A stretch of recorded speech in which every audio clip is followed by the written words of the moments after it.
Welcome everybody, this is Kieran Reese, also known as the Obsessed Compulsive Gamer, the O.C.G, and hopefully I'm live with the DMC collection, playing DMC 1.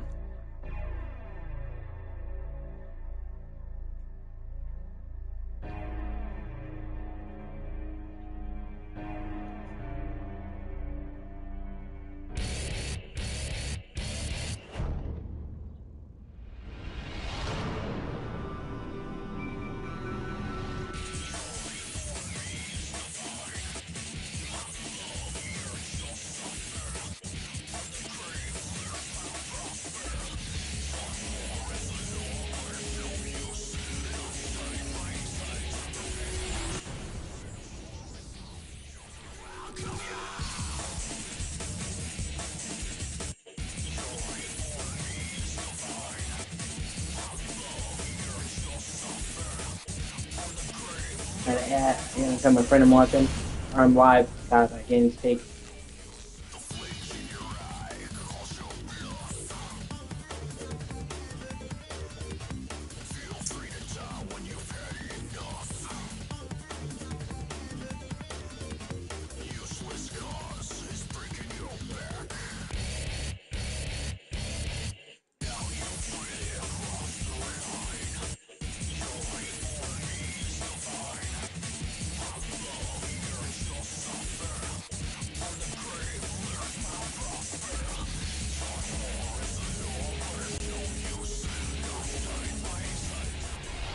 Absolutely crazy about it! Devil May Cry in high definition.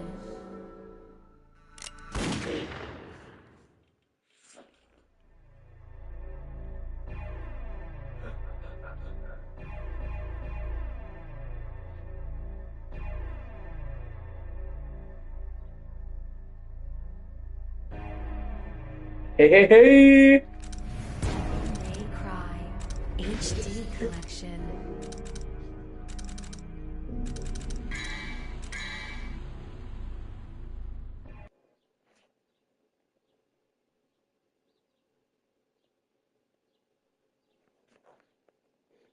There's been a rumor circulating. There's been a rumor circulating for a while now that they're gonna remake DMC 1. Like, give it a Resident Evil style remake.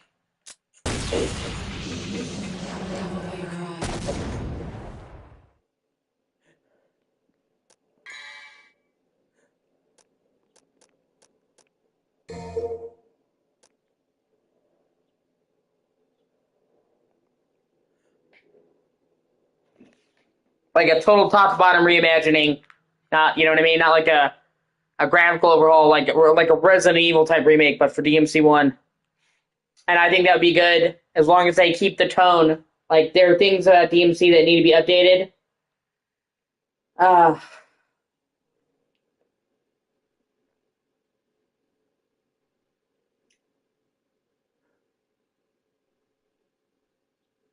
But not the tone. The first game was originally meant to be a Resident Evil game. I'm pretty sure I told you that. But it literally was meant to be a Resident Evil game.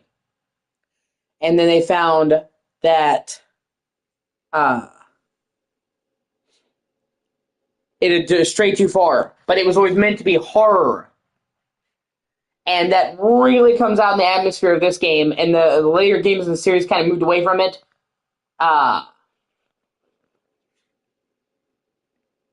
But it kind of makes this game stand out even among the other games in the series, where it's the only one that went like super dark and horror with the atmosphere. And like the gameplay would need to be updated. I would like them to redo the script, obviously, because the dialogue's cheesy as fuck, but the voice acting in this game is pretty bad. I mean, it still can be cheesy, but I mean, this is like unintentionally cheesy. And, you know, have a rotating camera on the back camera, because the camera in this game is not that great. Honestly, the camera in most DMC games is not very good. And all that, but, you know, and I would even like them to add new weapons, because this game only really has 2 weapons when you think about it. Like, yes, you have Force Edge, and then you get Sparta, but those are just like variants of the sword. You have the shit sword, then you have the good sword, then you have the great sword. So really, even though there's technically 4 weapons, there's really only 2. The sword and upgrades on the sword, and then the gauntlets. So whereas Dante typically has 5 main weapons in each of the games, he needs to have about that. So I would be totally down for them adding new weapons. Like you can keep all the existing shit. Just add more weapons. Add the styles, from the other DMC games. But don't change the tone. If anything, they should go harder on the horror, especially with how popular Resident Evil's been. And either way, they're doing something with DMC. We don't know if they're doing the remake or if they're doing whatever.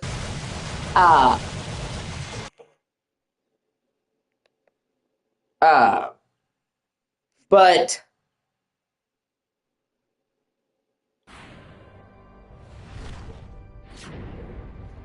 they don't really give you a whole lot.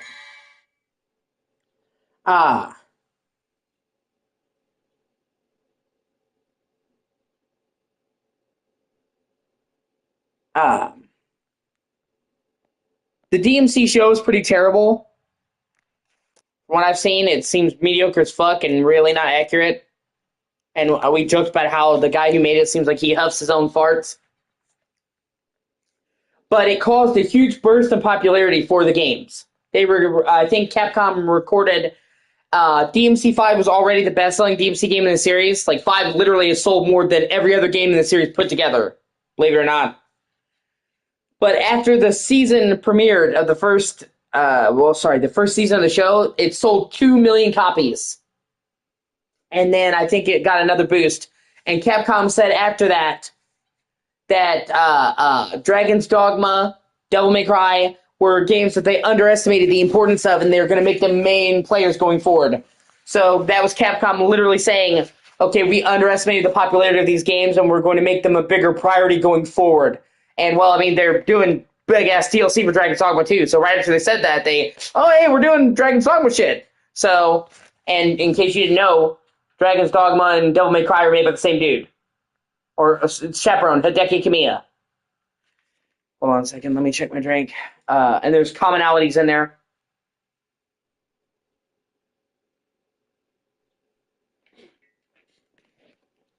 Sorry, let me check my drink. Okay, no flies. Now, hold on, let me do my OCD thing, and then I'll get down to business. God in heaven, by which I mean God in heaven and only God in heaven. I go to sing for anyone else. Just God in heaven, Jesus, please listen to my words, intentions, not my thoughts, and that's what directed so the prayer and do me 5 favors. 1, please forgive me for doing sins and deals with this drink. Please make this and deals make safe drink, getting the first I consider it dead man. 2, please make this short for the next 12 starting now. 3, please forgive me for taking a drink of that drink after doing sins and deals, but before getting forgiveness. 4, please make this short for the next 4. Oh, man. Sorry. Give me 1 second. My OC has been real bad lately, and saying certain words kind of triggers me. Last time, God in heaven, by which I mean God in heaven and only God in heaven, not going to sing for anyone else, just God in heaven and Jesus, please listen to my words, intentions, not my thoughts, and that's what's direct us to the prayer and do me 4 favors. 1, please forgive me for doing sin deals, drink, please do sin deals, make safe drink, and dead man. 2, please do short off next solar right now. 3, please give me K. 4, please give me Alright, sorry about that.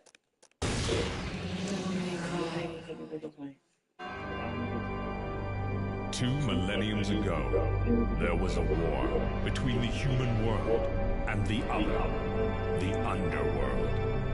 But somebody from the underworld woke up to justice and stood up against this legion alone. His name was Sparta. They've also floated the idea of doing a Sparta prequel for years, and you know what? I would be cool with the Sparta prequel. To preserve harmony until his death, he became a legend. The legendary Dark Knight, Sparta.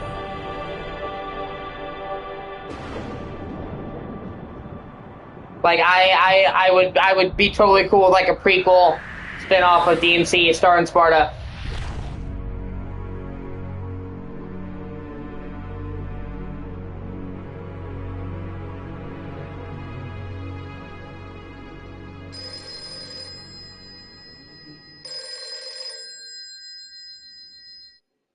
Devil May Cry. Sorry, we closed at 9. again, no password. I can't seem to get any real business. Whoa, slow down, babe.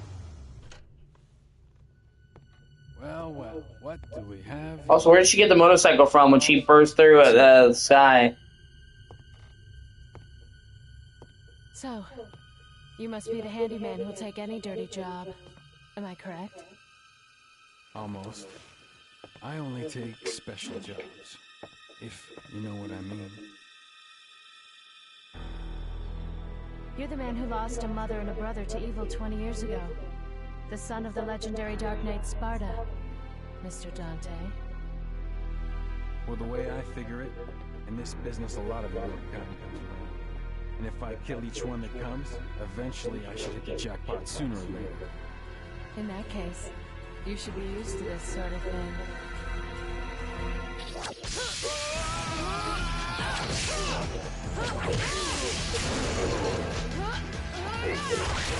And it just became a thing with Dante getting impaled by swords. Are you really the son of the legendary Dark Knight Sparta? Didn't your daddy teach you how to use a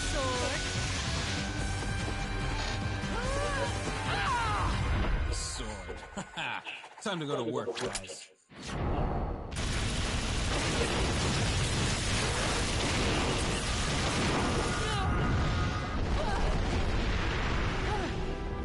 Even as a child, I had powers. There's demonic blood in me. What strength? You were the first one to know about my vengeance. Looks like I'm getting closer.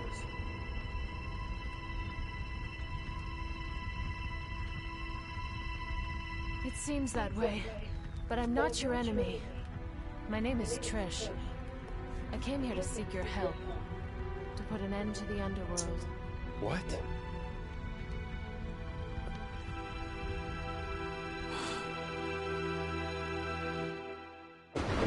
Never mind the fact that she looks just like his mother. 20 years ago, Mundus, the Emperor of the Underworld, resurrected. Mundus. Yes. His powers were sealed by Sparta. He's attempting to gain control of the human world once again. He has been preparing to open the gate on Malay Island.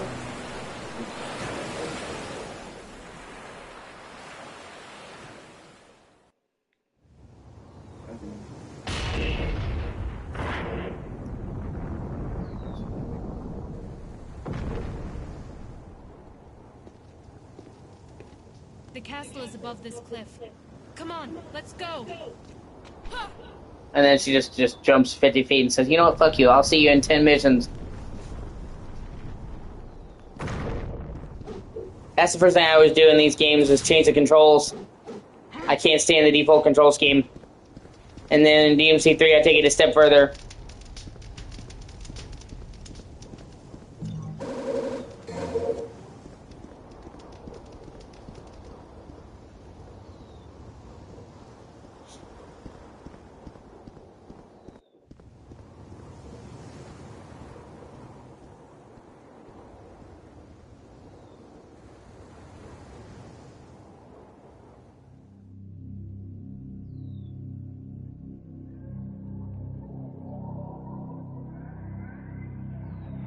Like when I play DMC 3, I usually put the sword on square, style actions on triangle, and the guns on circle.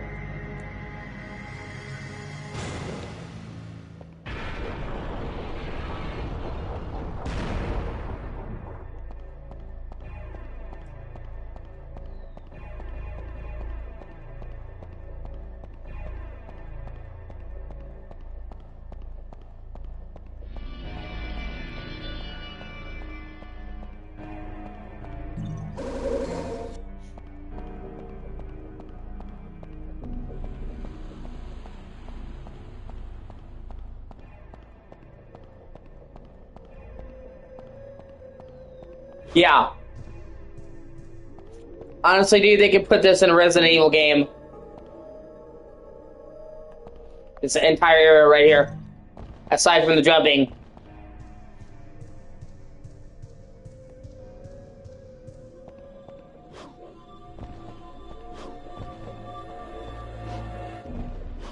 And literally,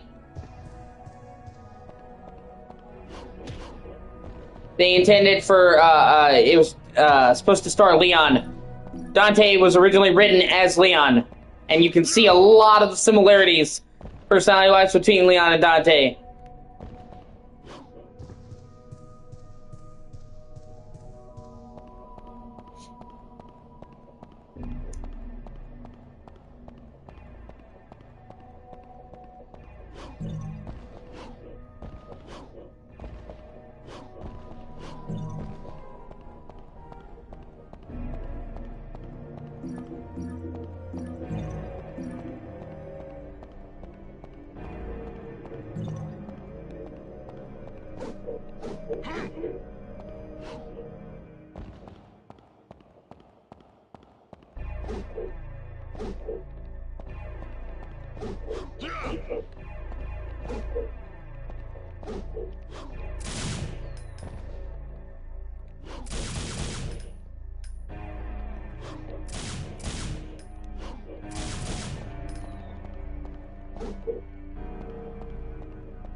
And it also shows you how smart Capcom is, because you know they could have said, okay, we've gotten too far off track from what Resident Evil is, and scrapped this, and made them restart it, and they didn't. They're like, okay, this can't be Resident Evil, but like, well, this is promising, and you should keep working on this under a different name.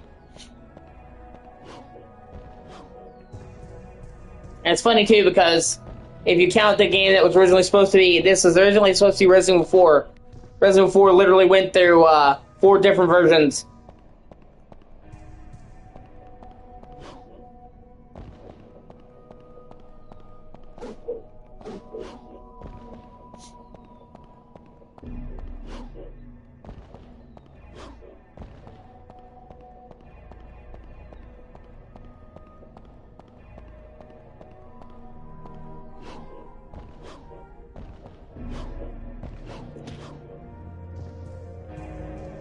Actually, what? I think this game came out in 2001.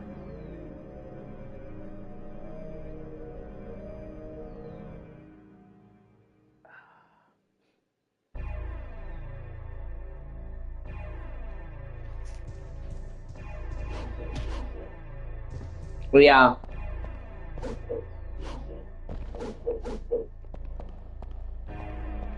I definitely understand how you feel. This is definitely a where the fuck do you go kind of game. And I always get stuck for a little while up here, where I figure out where to go.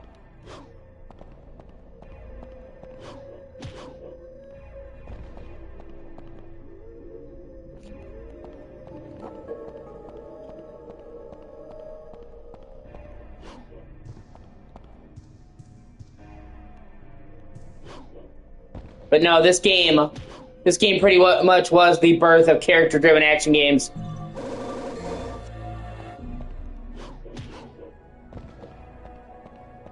Like, you look at games like God of War, Ninja Gaiden, the new Ninja Gaiden, I mean, not the old one, Bayonetta. Like, that entire, like, genre of games started with this game.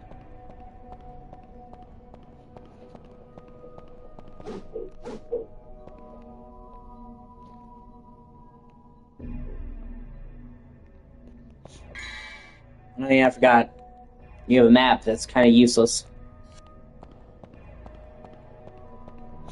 Also, hot take, I guess, as the kids say. But I think the guns in DMC are kind of useless.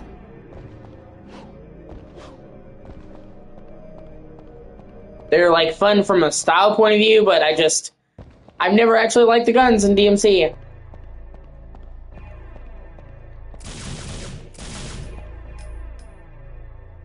And people who main guns, dude, I don't even know how they do that.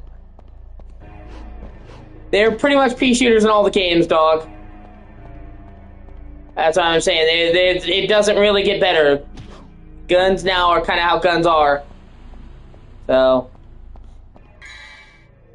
fuck. God, it's been a while. I forget where to go in this hallway. If I have to look it up, I will. Fuck me.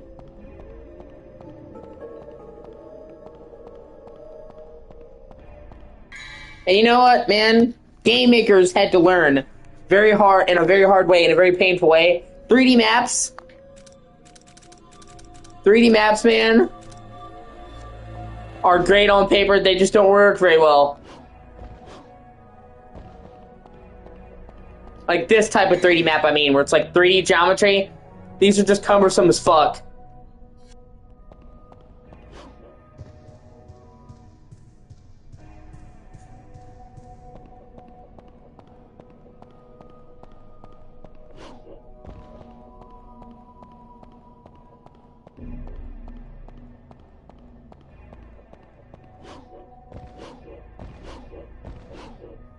Like this game, Metroid Prime, although Metroid Prime is still better. We tried doing 3D maps, and it just didn't work. The only exception is like big open world 3D maps, like Skyrim. Oh my god. Skyrim 3D map, like of a massive open area showing you the layout, works, but showing you like detailed 3D layout just doesn't do it.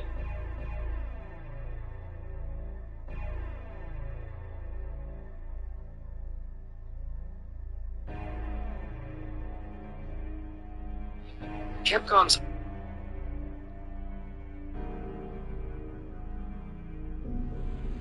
Oh, you have to get 45 red orbs and then interact with the seal. See, how the fuck would you know to do... Oh, whatever, dude. Yeah.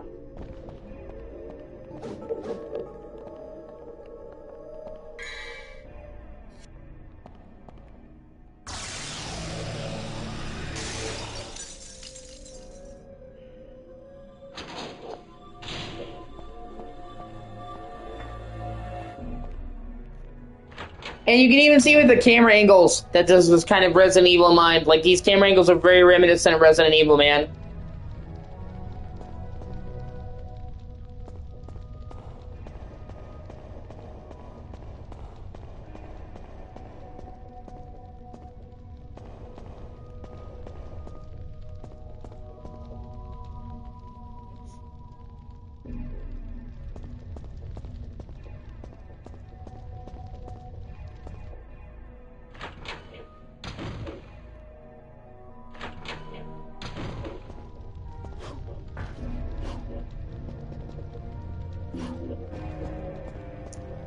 Oh man, a single red orb. 2 single red orbs. Oh, we're living large now, Alex.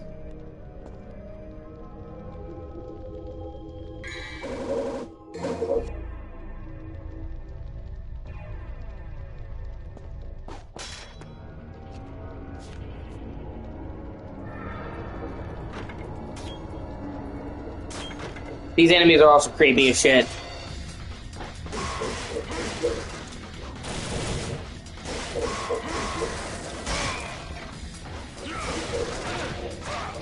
God.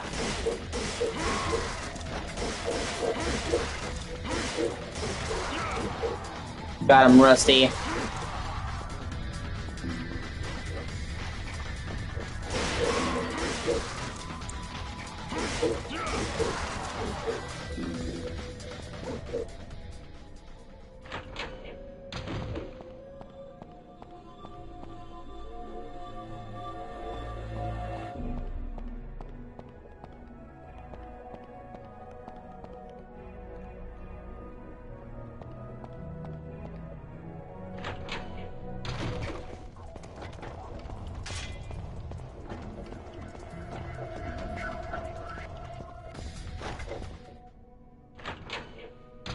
Oh, wait a minute, hold on.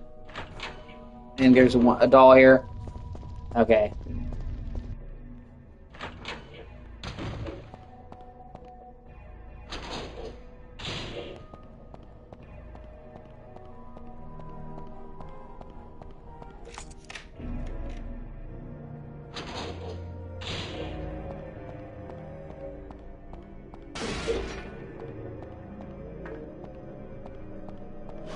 Oh, hey, an airplane. This totally won't come into play later.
Yeah, okay, here we go.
Oh, fuck you. Honestly, you have to wait until you get Alistair before this game starts to get good, honestly. Judge of Death.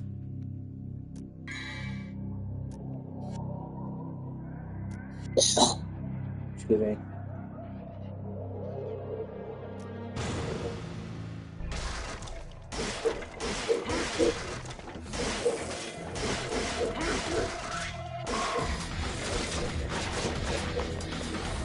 Yeah.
And it just becomes a thing of him just getting constantly fucking impaled in every game.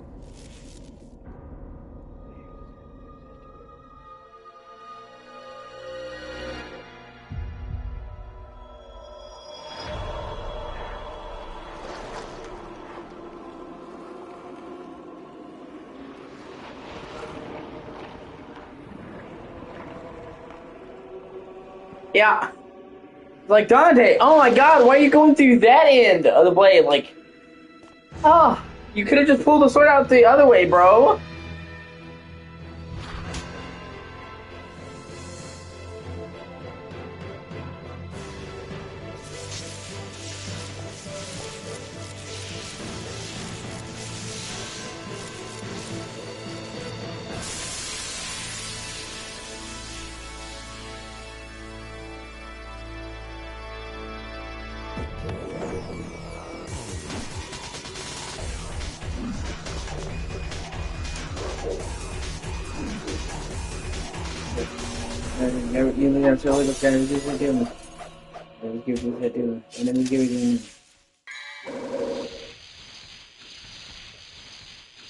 Yeah, they are.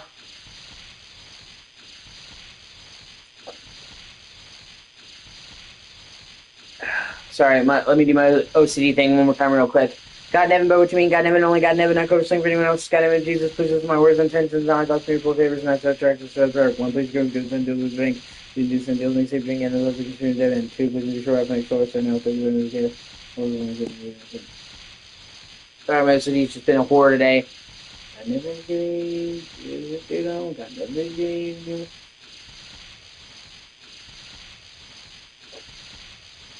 Okay. Here we go. Yeah, it's all about the timing.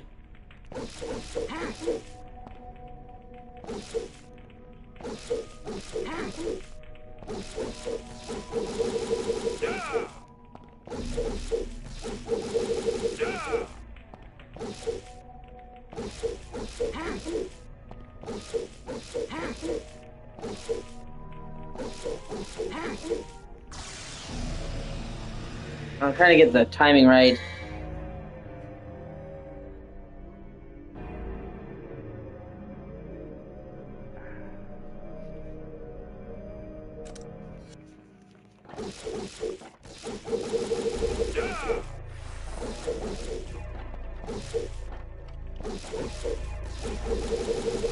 So we got Stinger.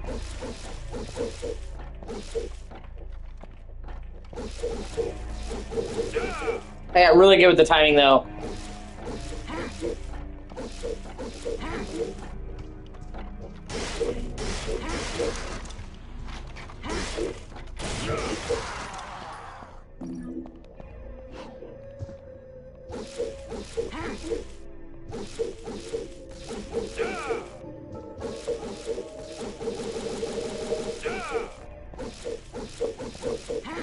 Okay, hold on.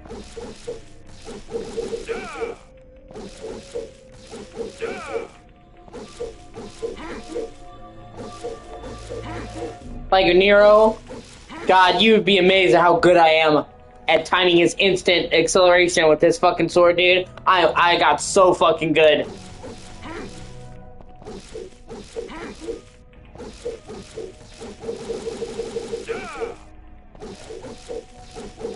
I could just get the timing down. It's been a while since I played.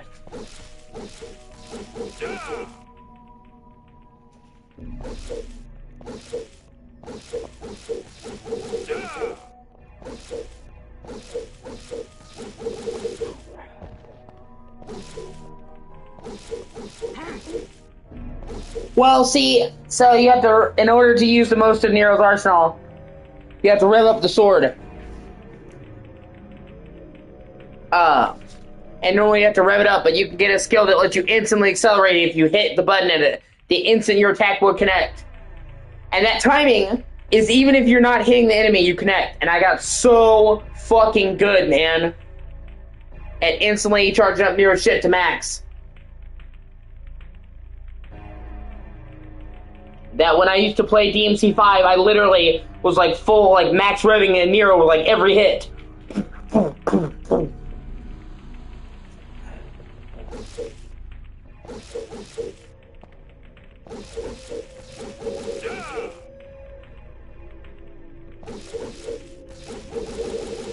Okay.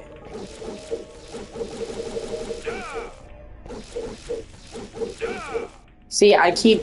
Stinger is easy. Okay, here we go. Okay.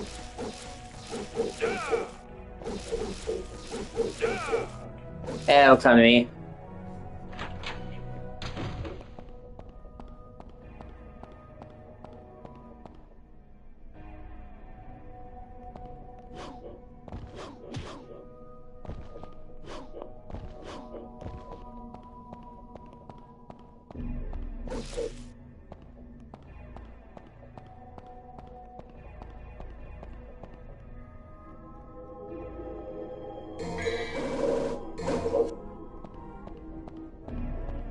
Dude, you should see my like top level DMC5 play, man.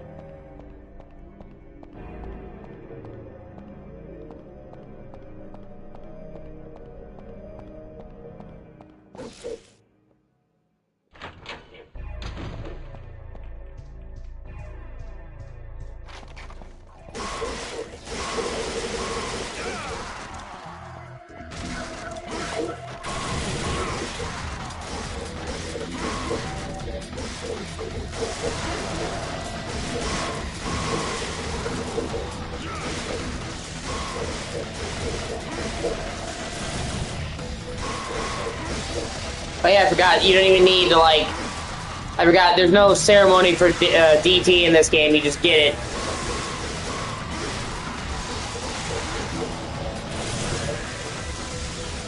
Oh, fucking forgot they could do that.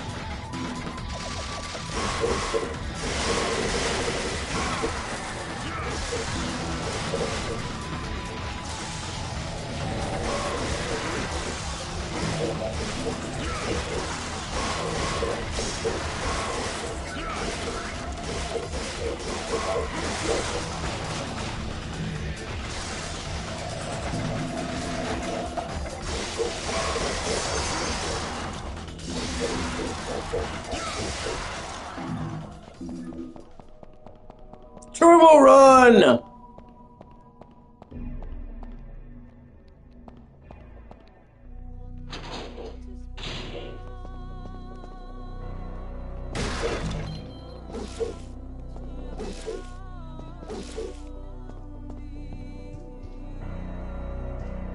See, like, something about that music track right there is iconic, but also creepy as fuck.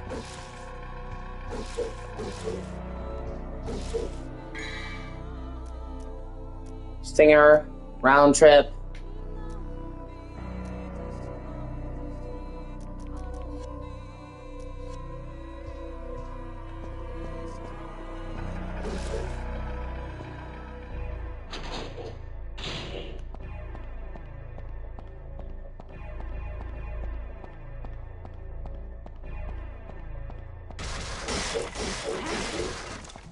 Fuck it.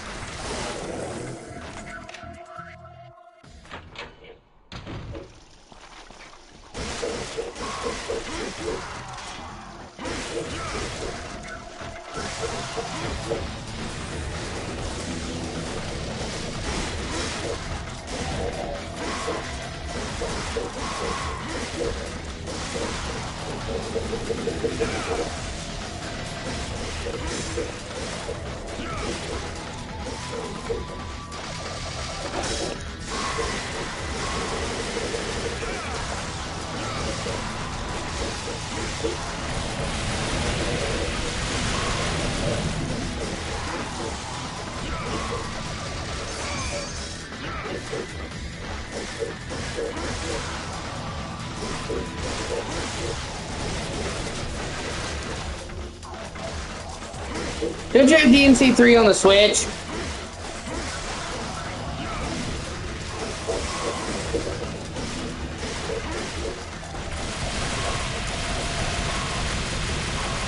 Oh shit.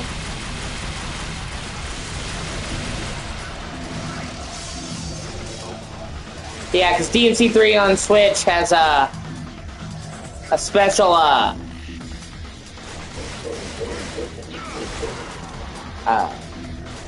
special shit we talked about. You can keep all the weapons at once. In the original game, you could just have 2 guns, 2 swords.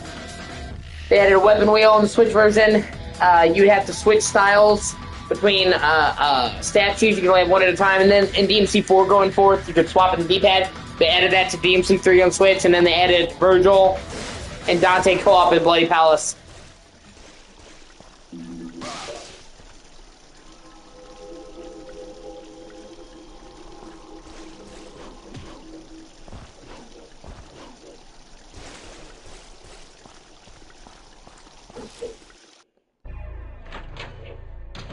Shit, that's the way I came.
But yeah, I mean, think of what they could do with the modern Resident Evil engine in this game, man.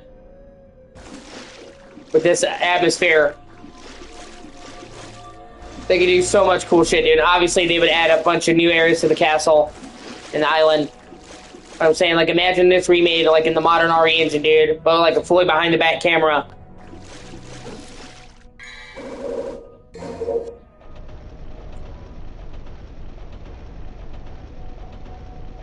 Like I said, like a reimagining for this could be so fucking great, dude.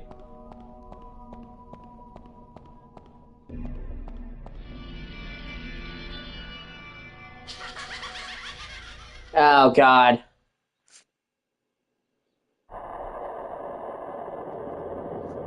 And like I said, add new weapons, update the combat to DMC 5 standard.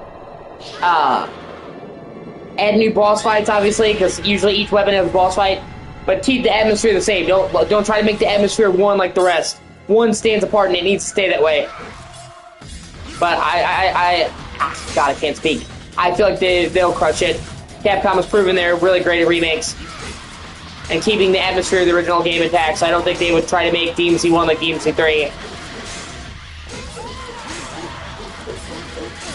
I would be totally, and you know, get the actor who's played Dante the most is Ruben Langdon.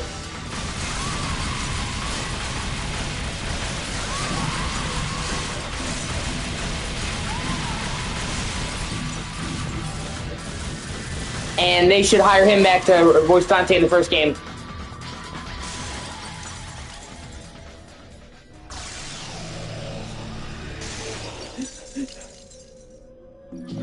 He's been Dante since DMC 3.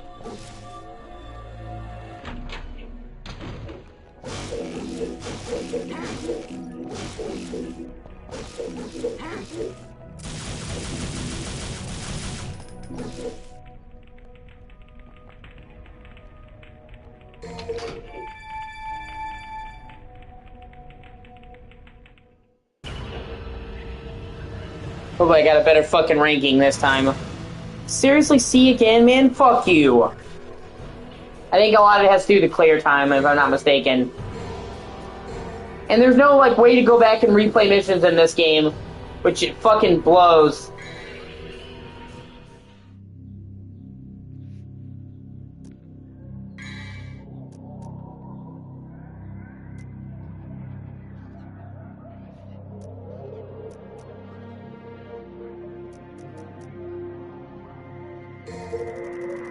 Yeah, no, you can't replay missions. And when you beat the game, you will automatically go into the next difficulty and go to hard mode. You will have no choice, by the way. I mean, you can always restart from scratch, but I'm saying you can't keep playing that save file without going to the starting it over on hard. There's no, like, difficulty select. You play the game on normal, and then you beat it and you go into hard, and then you play it on hard and you go into Dante Must Die. Just so you know.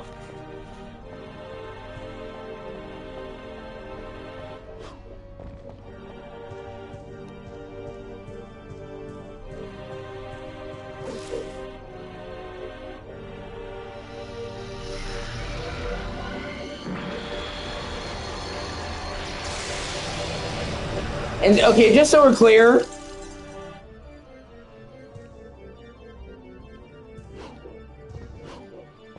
DMC2 is not even a bad game. It's just painfully mediocre.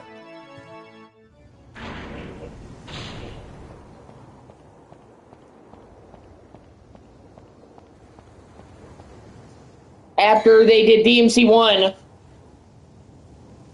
they weren't intending for DMC 1 to be the huge hit it was, and the Hideki Kamiya was already committed to Beautiful Joe. And if you ever played Beautiful Joe is fucking awesome. And I highly recommend, actually, Alex, that you play Beautiful Joe. So after he finished DMC 1, he had to do Beautiful Joe, and they wanted a sequel, and they didn't want to wait until he got done with Beautiful Joe.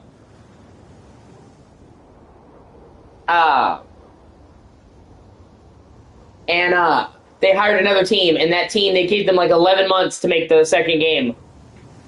And watered it down, and it might actually be worse than it being bad.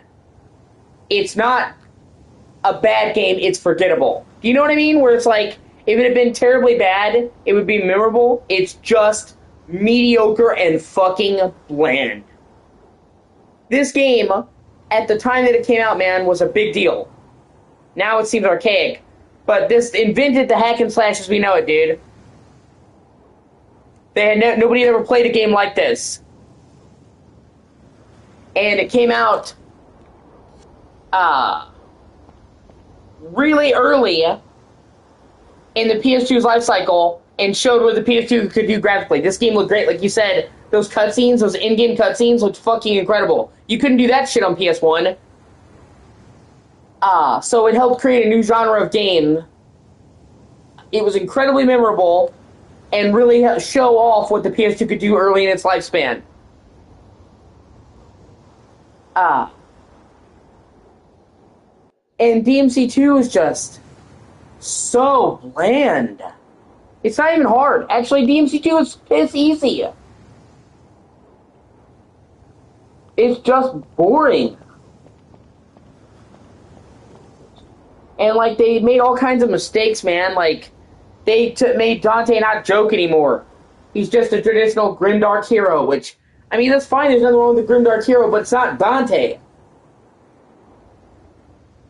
He can have dark moments, but he needs to joke and, you know, be the life of the party.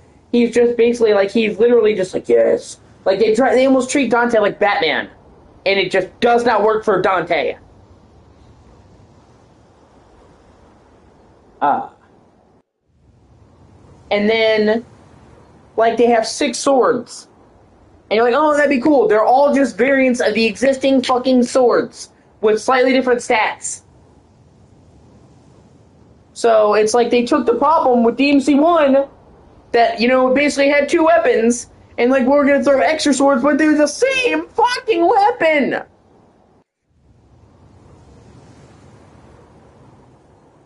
Or like, they made the levels much, much bigger.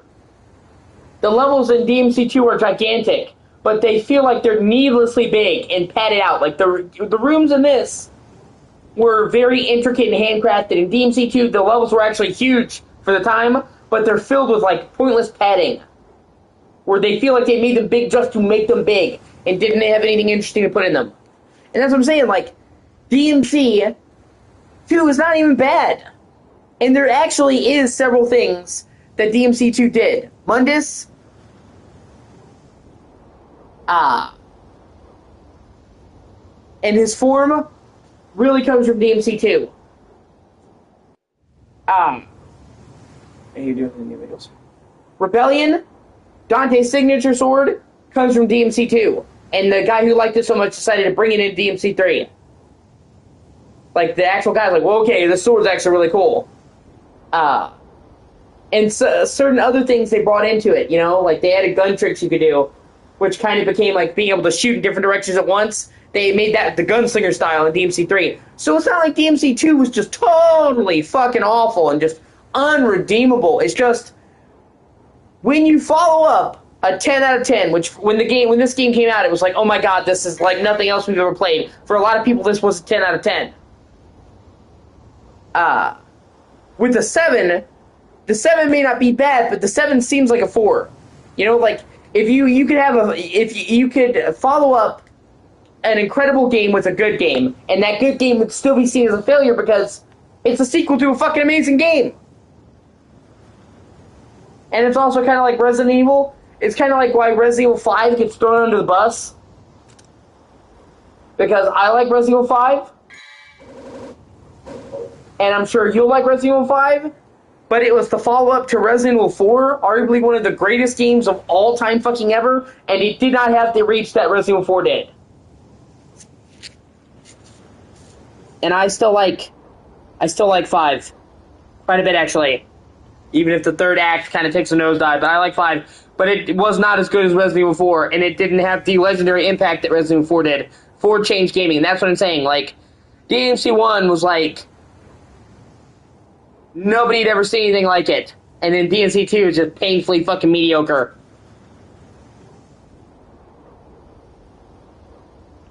Oh, also, fun fact though, they brought Beautiful Joe. Beautiful Joe was originally GameCube exclusive, and they brought it to PS2 later. It's one of the Capcom exclusives they brought over, and it's what caused Shinji Megami to leave the company. I mentioned that, but in the PS2 version of Beautiful Joe, sorry, excuse me, you can actually unlock Dante, and he's a little chibi Dante, man.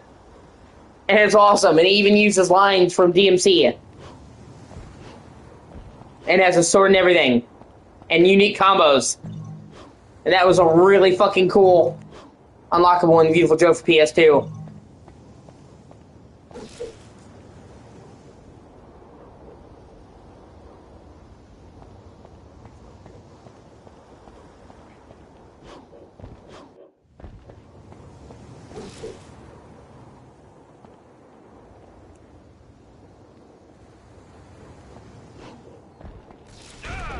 Here we go.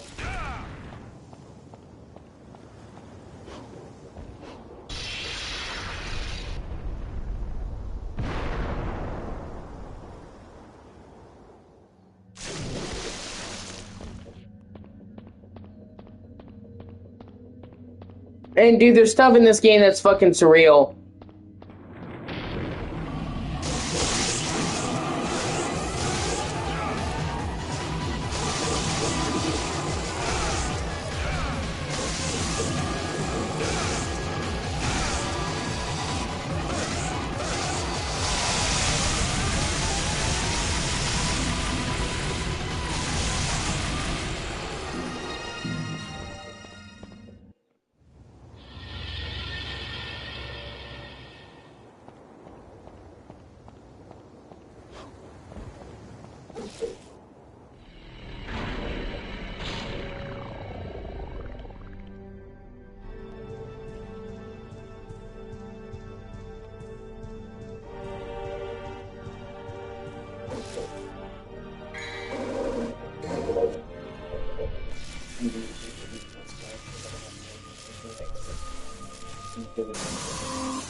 Plus, I also have to say, I feel like this game.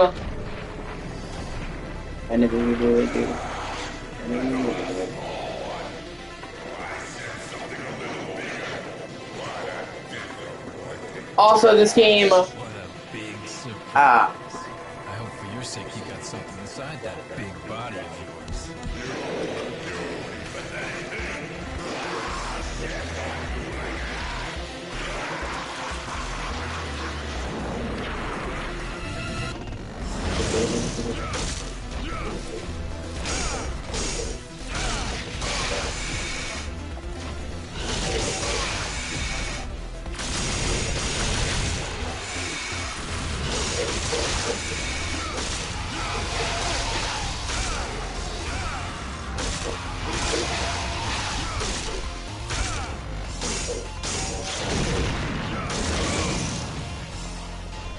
Yeah, shit. Oh, fuck, I died. Oh, yeah, the yellow orb.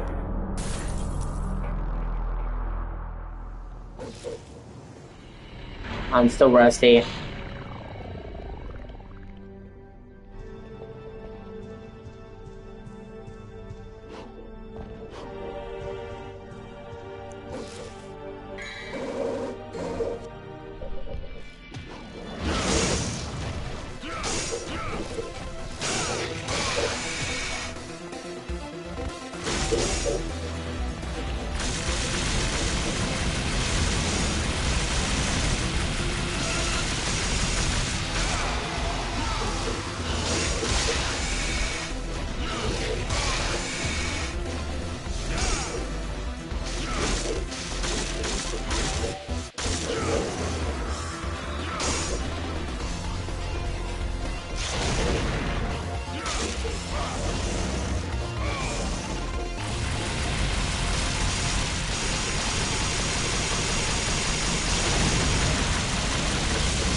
I feel like I have.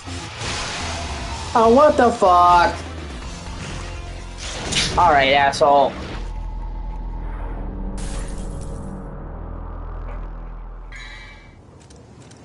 Okay, I have a healing item. I need to. I keep forgetting to use it.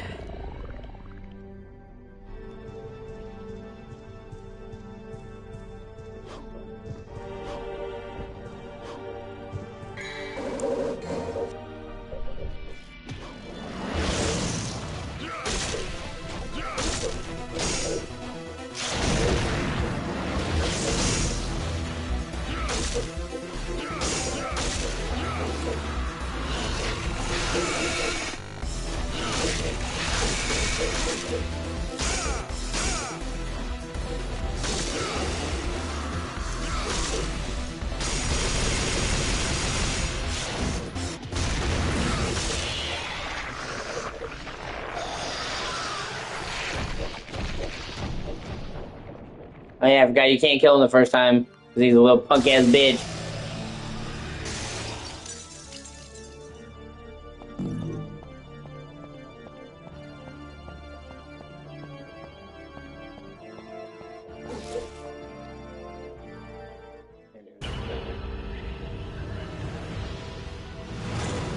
Oh, I did even worse this time. You know what? Fuck you! I don't need your approval.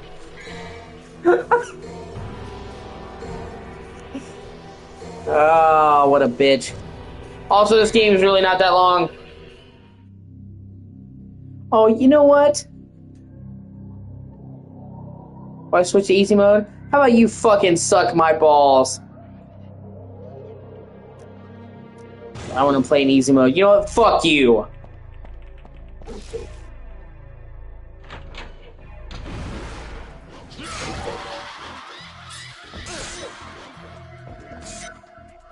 I always like hate it when games do that because it's just like, you know what? If you're gonna call me an asshole in my fucking face.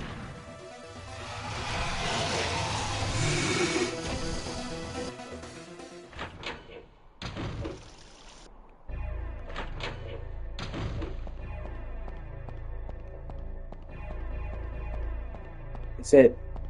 No.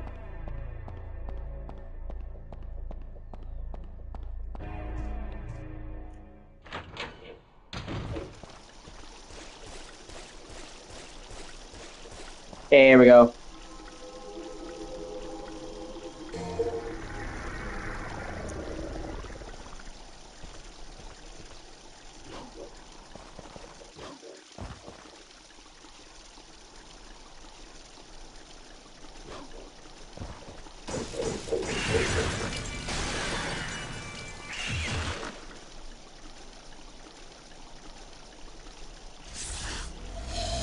Oh yeah, I forgot about these.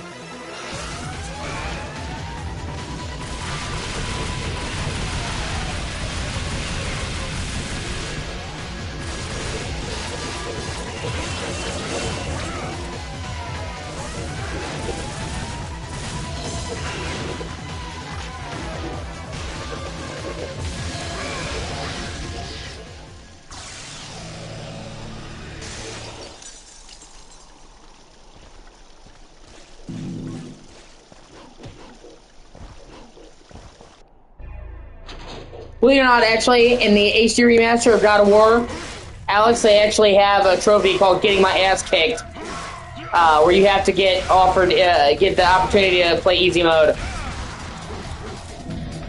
Yeah.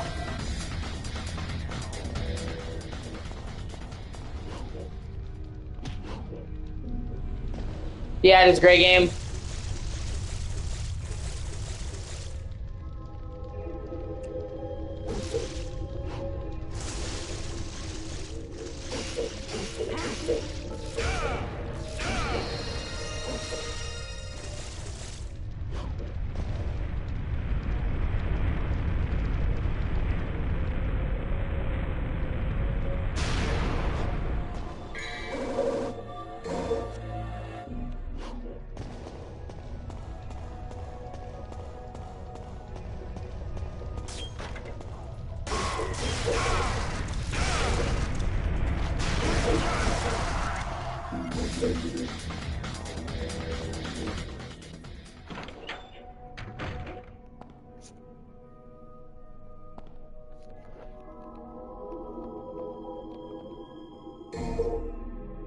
Yeah!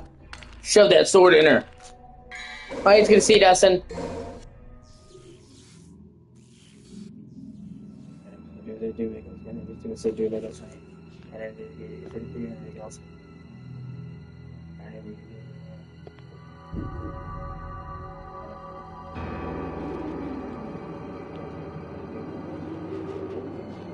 Like, see that right there? That's straight up horror game shit, man.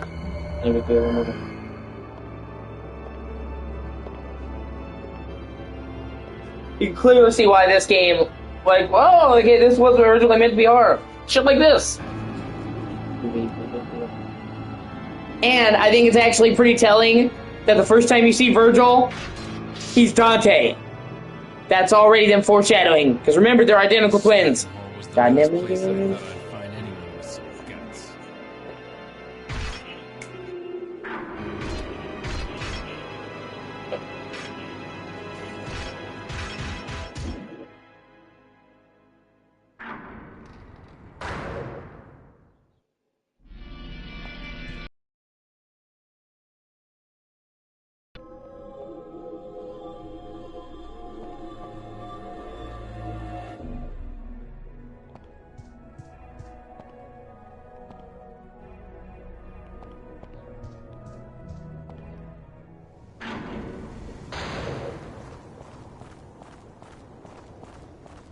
So I honestly think it's some ingenious foreshadowing because he is Dante's reflection.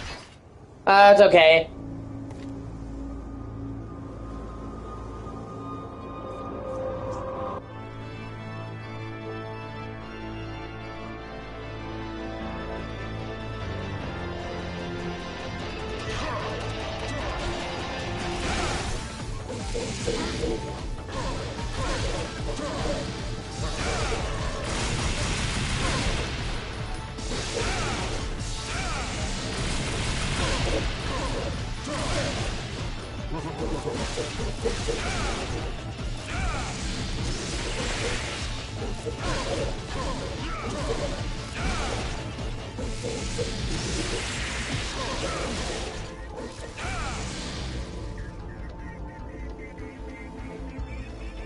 And honestly, his design is just fucking cool.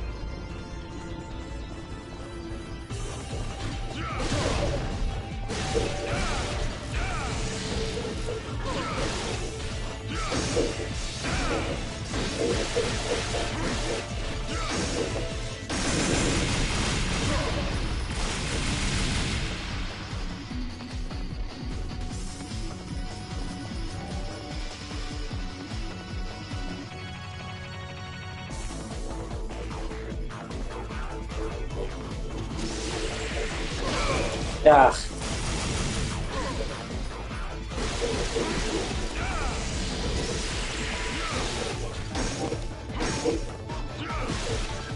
Oh shit. Well, I'll be right with you, bro. So let me real quickly run back up.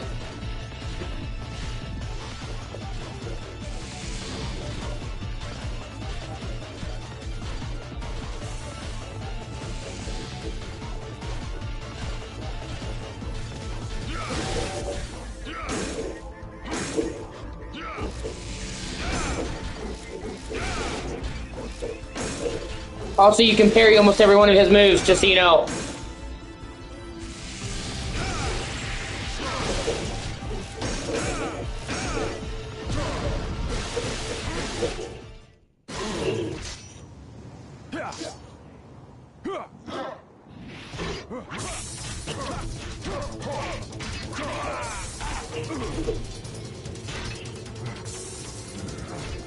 I guess I'll learn.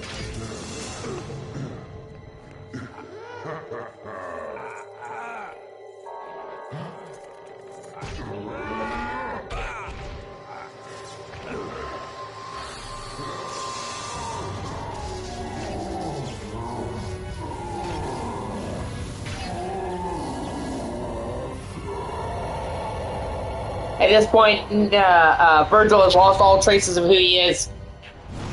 And it's when he first sees that he starts to come back to being himself. He's basically trapped in the underworld for 20 years, being tortured by Mundus. Oh.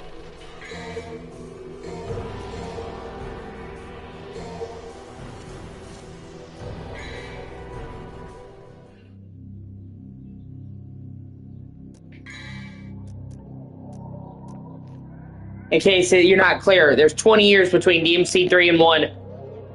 They don't really give you an exact time limit, but the developers themselves have come out and said it's about 20 years prior. And also, remember that Dante and Virgil don't age like normal people.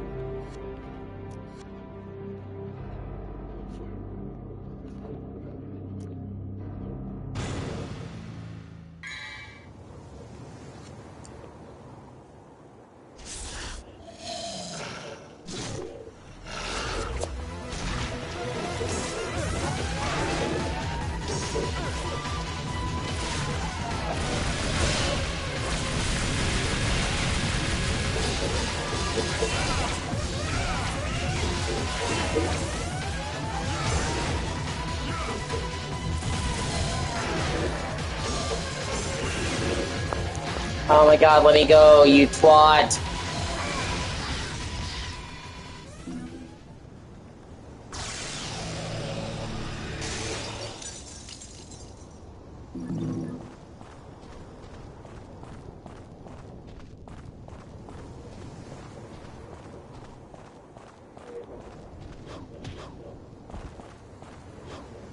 They also changed the timeline around a little bit with DMC 5. See, originally, DMC 2 ended with Dante trapped in the underworld. And they, in the plot line of DMC 2, once you go in the underworld, you can never return. So they honestly did not know how to write after that. So originally, DMC 4 took place between 1 and 2. And then, for some reason, I'm not really quite sure why, they decided that actually...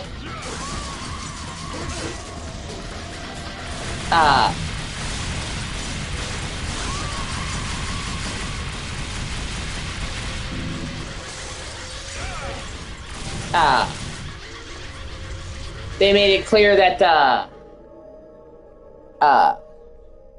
DMC2 now, okay, so originally it was gonna be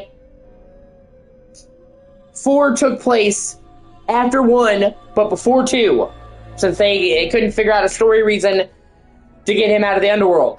And then, so it went 3, 1, 4, 2. But then they just decided, you know what, fuck it. We're not going to be beholden to that story anymore. So for some reason, with DMC 5, they said, okay, we've changed the timeline. The producers of the game came out and said, we've changed the timeline. DMC 4 now is after 2. And Dante just got out. Why they made that change, I don't know, but...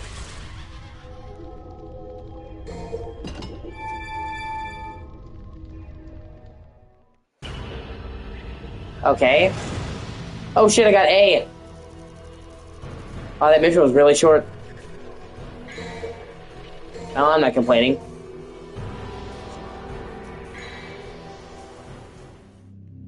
Well... that actually hurts me, Dustin.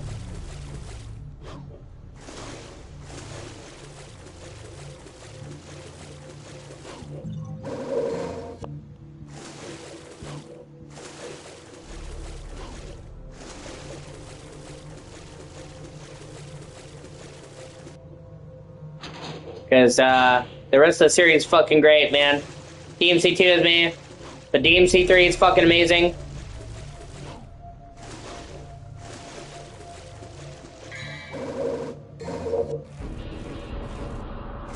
Oh, you did, Chris? You played them all? Did you play the reboot? I fucking love the reboot, dude. Unpopular opinion there, but yeah.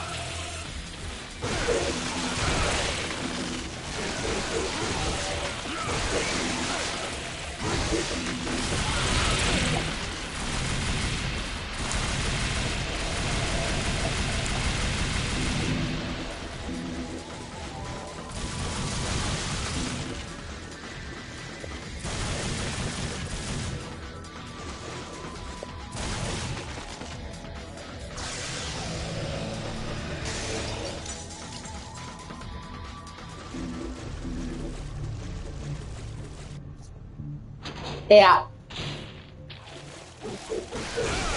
As you should.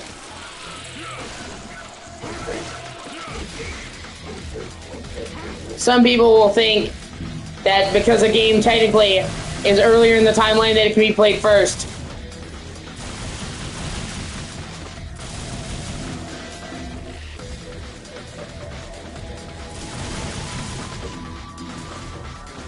And that is not the case.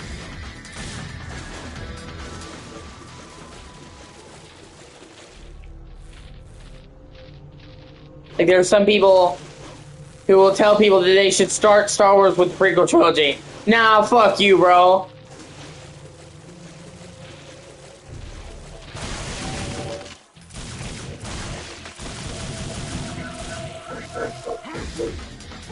Just straight up bad fucking advice, man.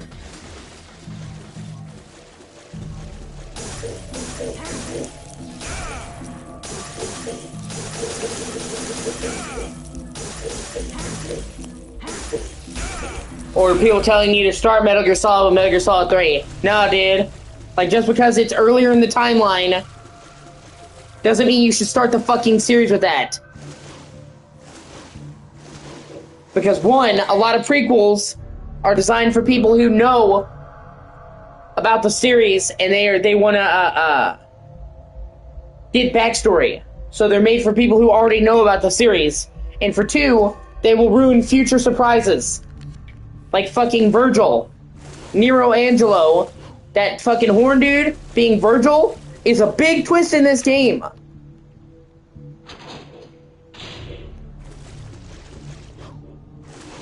You fucking play DMC3 first, and that twist will be ruined.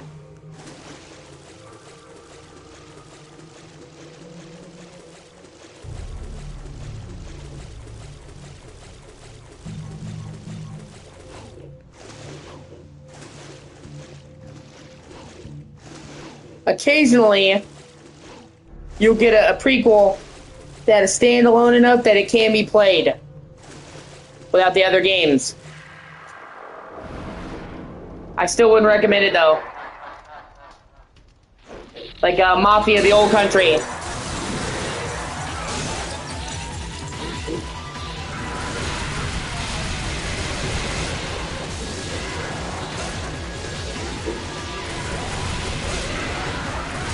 You technically don't need to play any of the other Mafia games.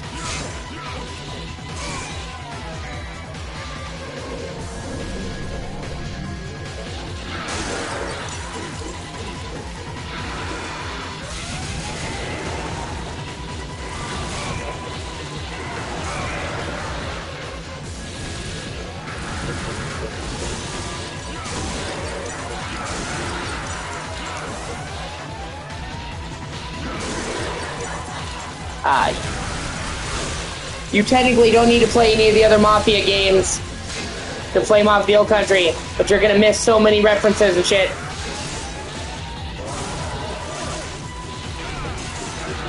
Fuck off. Yeah, I'm so rusty. In general.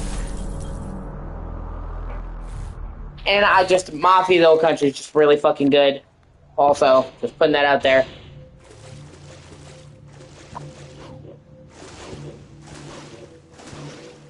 All the Mafia games are, well, most of them are good. 3 is a bit open for debate, but, you know, one of those, like, we'll talk about it kind of things. I really like the Mafia games, though.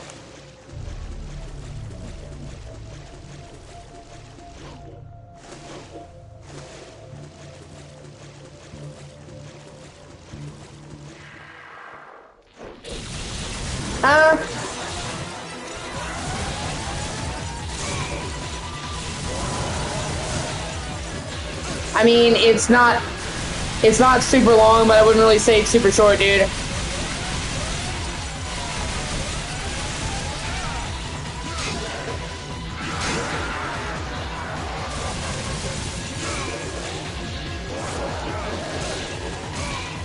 Oh my god.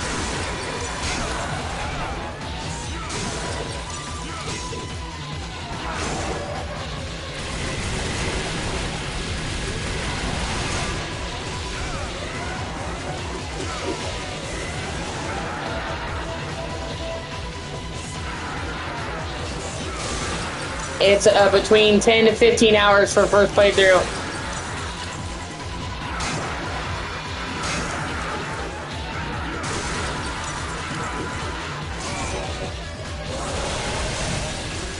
Oh. Yeah, there's a strategy this guy forgets.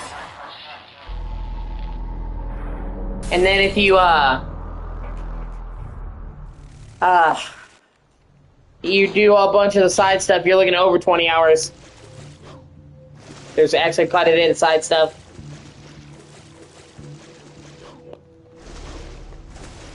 So, I mean, it's not the longest game, but I wouldn't call it short. And then people also complain about games being too long. They're like, man, I don't have time for all these 100-hour games, and then the game is shorter, and they're like, oh, it's too short, I'm not getting my money's worth.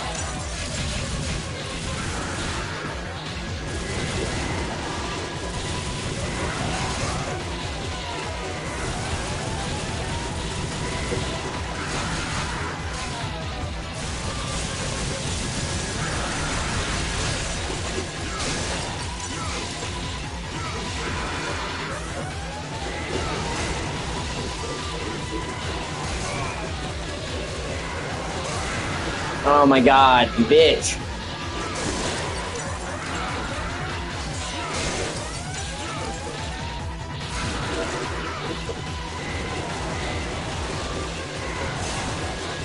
Ah, no biggie.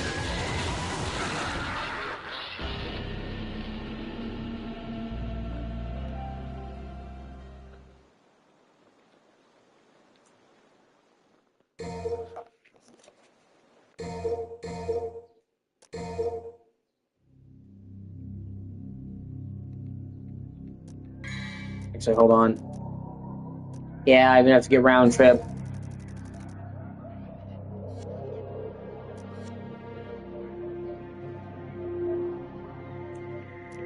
And the thing about Mafia 3 is that, okay, all the Mafia games are on the shorter side, dude, because they're very story-focused, and there's no filler at all. They tell an incredibly strong story. All the missions are cool, they're all big, they're all set-piece moments, and they were all on, like, the 10 to 15-hour range. And Mafia 3 tried to copy GTA, and it was terrible. Like, the actual story of Mafia 3 is fantastic. But in between every one main mission, you'd have to do 5 filler missions, like go turn over 5 gas stations and shit. People fucking hated it. Because people didn't want Mafia to be GTA, they wanted Mafia to be Mafia. So, they specifically, the whole point of the old country, they first, they went back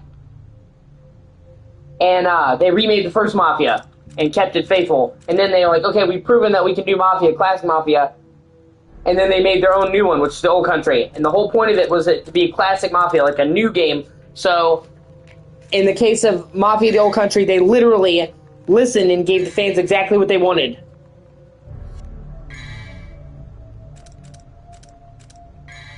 On.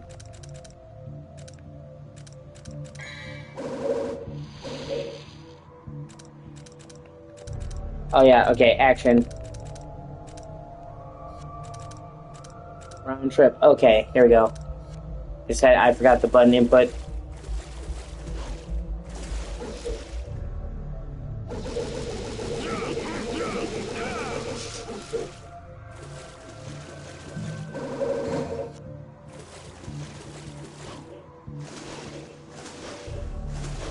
And worth noting,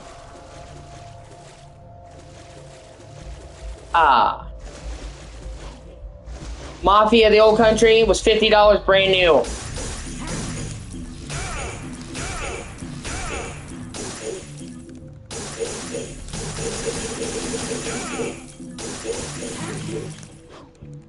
So it wasn't, they weren't even charging full price for it. They're actually doing a big ass DLC for it this next month in August. I'm beginning, which really surprised me. The story is pretty open and shut. So I'm like, I didn't think they were going to do a DLC in like over a year later, but they are. And it's actually introducing more characters from the other Mafia games. And bear in mind, this is not a compromised Mafia game in any way. Okay? So it's not like they shirked the price and they fucked you. Like, this is a fully featured Mafia game, but much cheaper than a new sticker price.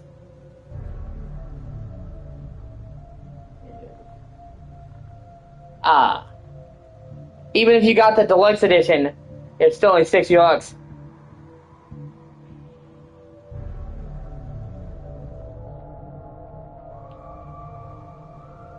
And the DLC, they're dropping a pretty substantial DLC.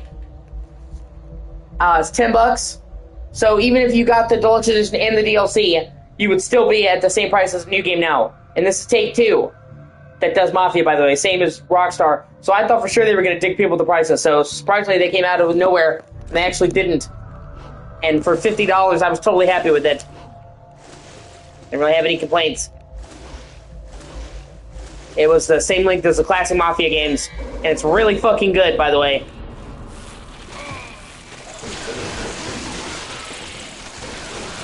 And it's a standalone game, but it sets up all the other games. So, like, you don't need to play the other Mafia games, but there are so many references because it's a prequel to all of them. They all take place in America at various times. Mafia 1 is in the 30s, in a city closely inspired by New York and Chicago. Or, well, let's say Chicago. Mafia 2 is the 50s. Okay, sorry. Mafia 1 is the 30s, and it's like Chicago. So, height of the Mafia era. Mafia 2 is in the 40s and the 50s in New York City. Mafia 3 is in the 60s in New Orleans. And so Mafia, the old country, is like 1903 to 1907 in Sicily. So it's like the birthplace of the mob from the other Mafia games. Like I said, and I feel like Mafia the Old Country is kind of underrated because it came out at a time when a lot of other great games are coming out and dominating, until it kind of got pushed to the bottom of the pile. I didn't hear a lot of people talking about it. From what I heard, the game still was a success financially, so that's good. Not obviously, it must have been a success for them to do a big story DLC a year later. You know what I mean? But I still didn't hear a lot of people talking about the old country. I thought that was kind of weird.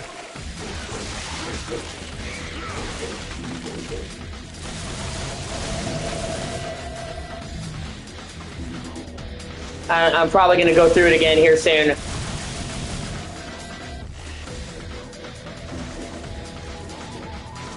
So I haven't played it since launch.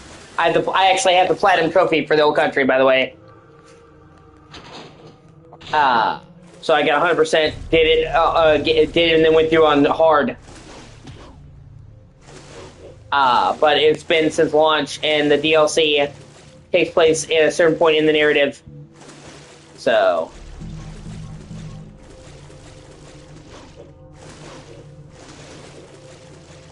I'll probably hop through and replay it, so it's reacquainting my mind. Plus, they added new stuff in a free update.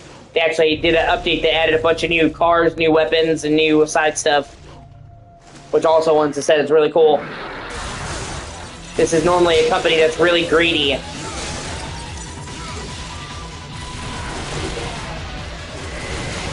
But with Mafia, they released it at an affordable price, and then they added a lot of content for free. Even the DLC, they could have tried to like charge a shit ton over it, and instead they're only charging $10, and it looks like really substantial.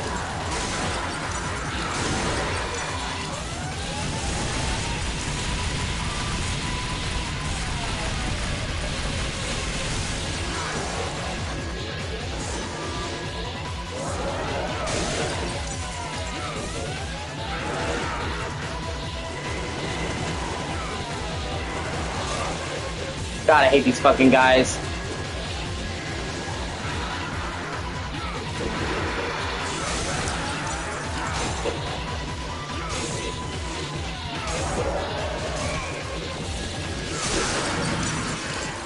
Finally, holy shit. I thought that cocksucker would never fucking die.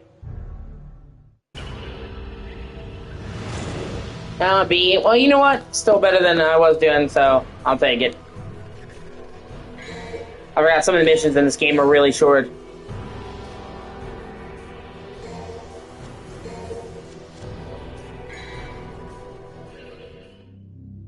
Holding the key of Ardor.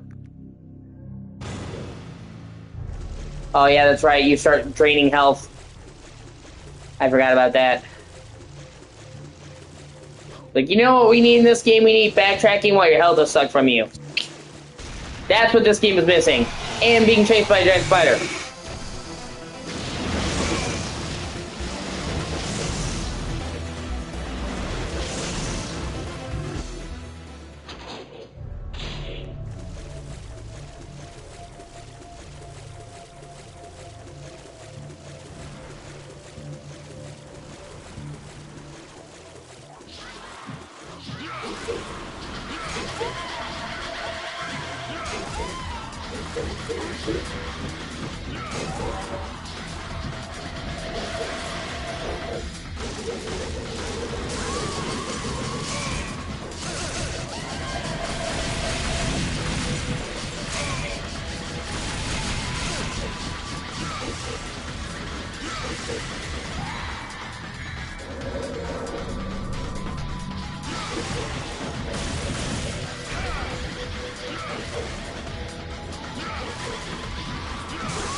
I need to look up what dictates the rank you get, man.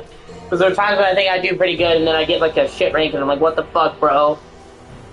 Do make up my fucking misses.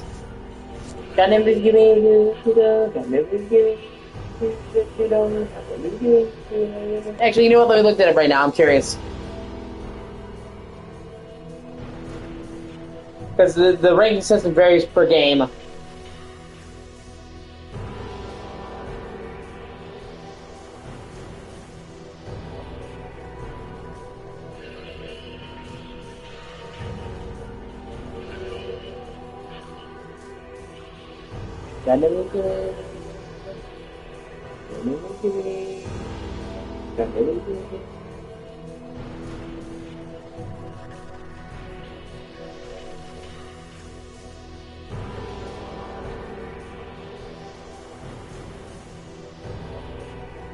Time. Red orbs collected. Damage. Items used. Secret missions completed.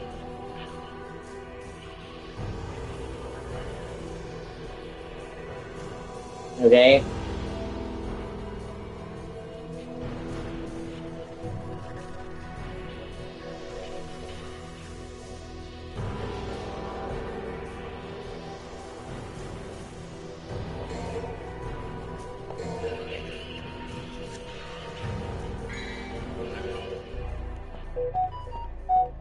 Yeah.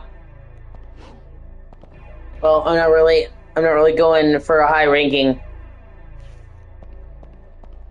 I'm just playing it to have fun.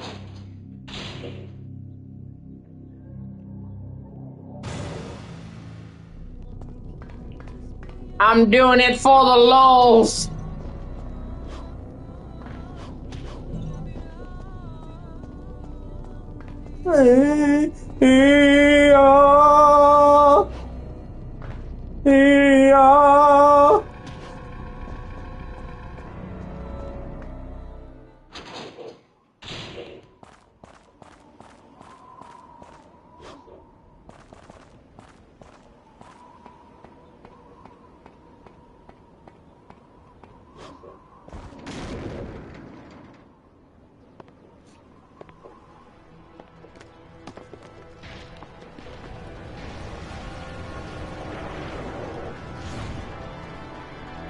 Also, pretty much every DMC game, pretty much every DMC game, except for the reboot, makes you redo a bunch of the bosses near the end. And honestly, it's really lame. Finally, I was getting tired of playing your childish games.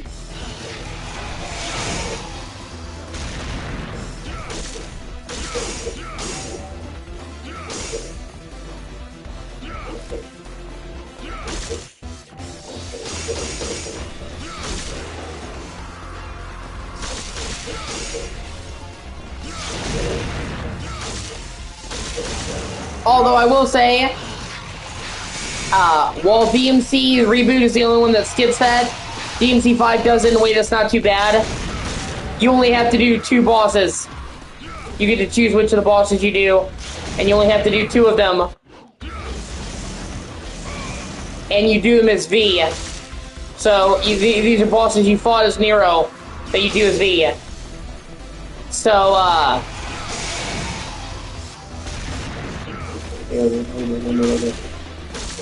at least it's only 2 bosses in 5 and you're playing them as a different character.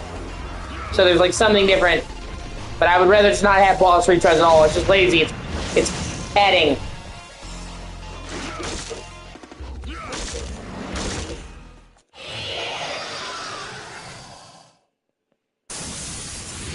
You know what I mean? Like, it just doesn't need to be there. And that's what I'm saying. I was so happy that the reboot didn't do that at all.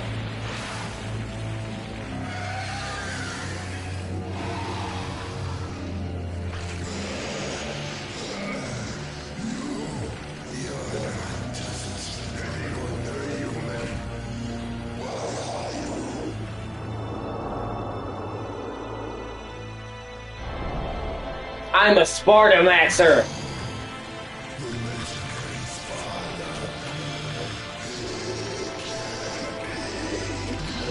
You're right. I'm his son, Dante. Sweet dreams.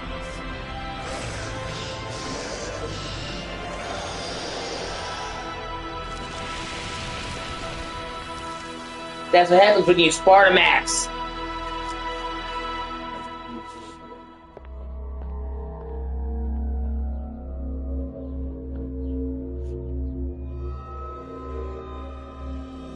Defeated the Phantom.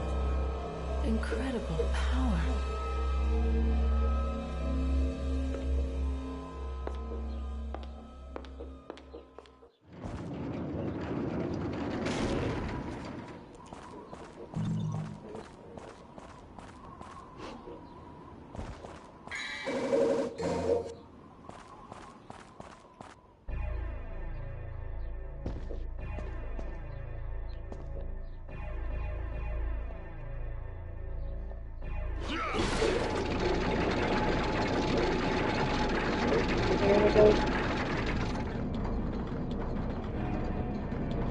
It'd also be cool if they redid.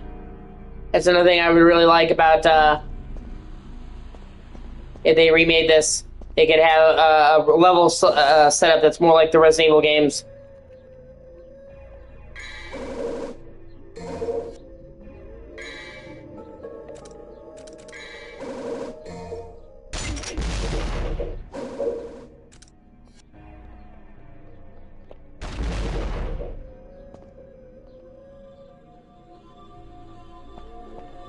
Like, I think if they did a remake of this, they should embrace the Resident Evilness of it.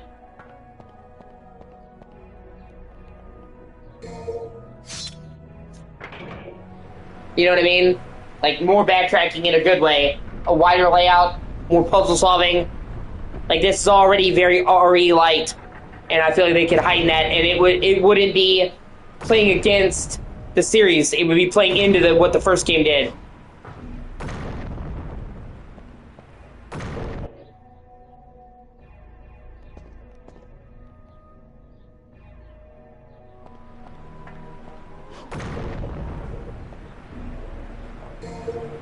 Oh, okay.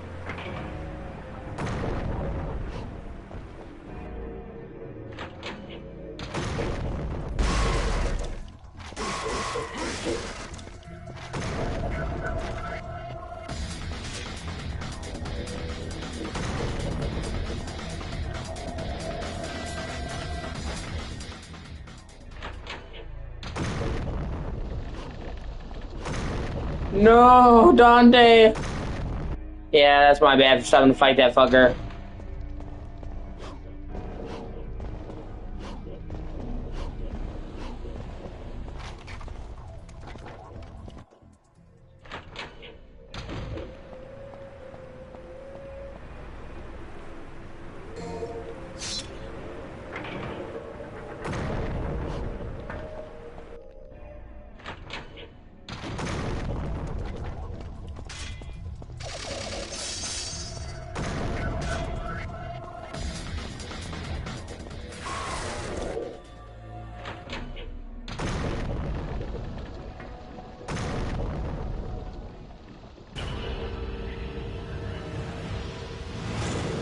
Yeah, I can live with a bee.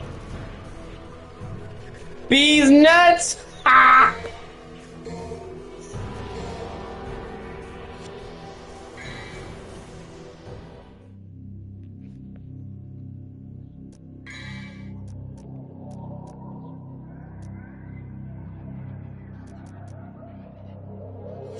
Oh, wait.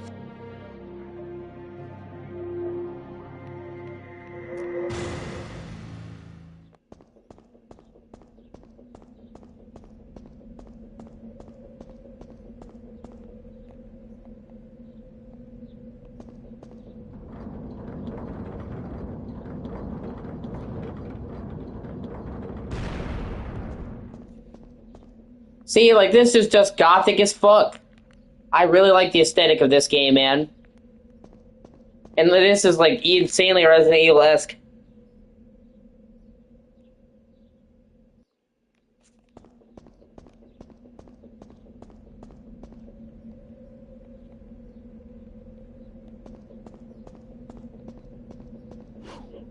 Oh, also, this game has some underwater sequences that are in first person that are fucking garbage.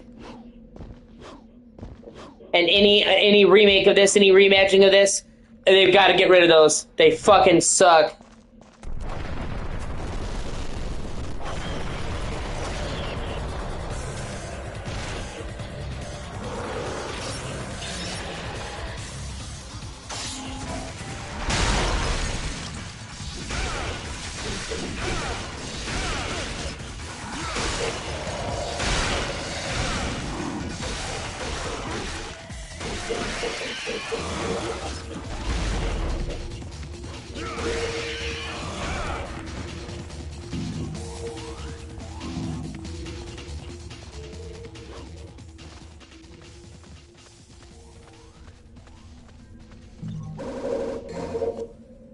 The biggest misstep that they made in this game, in my opinion. I don't know if you got far enough to get to those, but they are fucking terrible.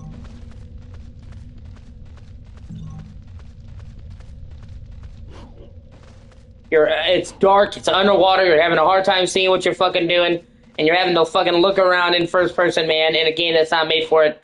And there's not like free camera control. It is not, man, it's not great.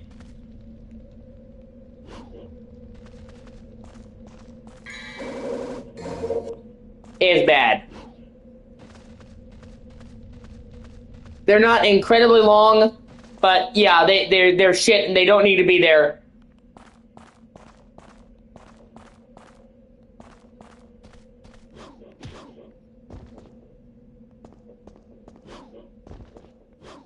And there's a reason why they never did that ever again, ever.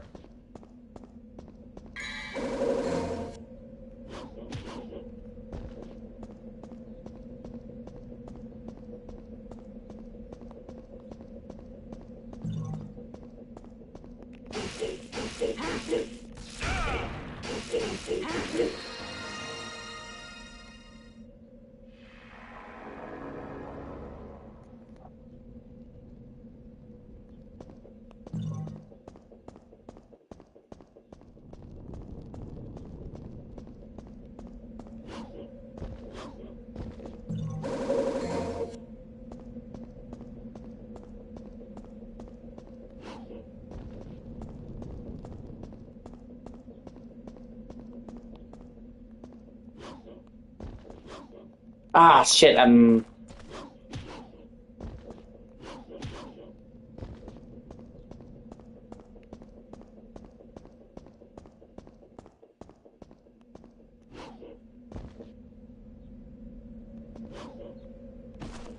yeah.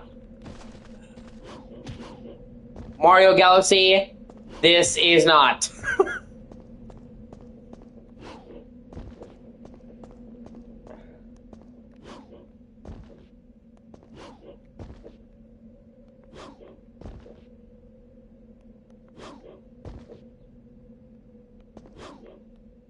Ah, shit.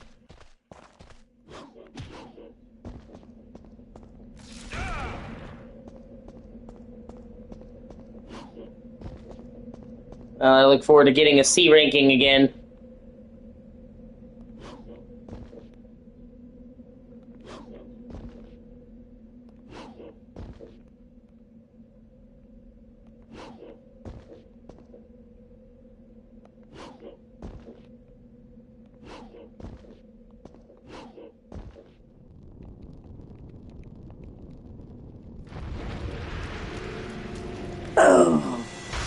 And the long tradition of amazing gauntlet weapons in the series began.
Hey, do make those. Can I give you? Can I give you? Block off, Featherface, or you can stick around and find out the hard way. Okay, that line needs to say. That's the right amount of cheese, Dante.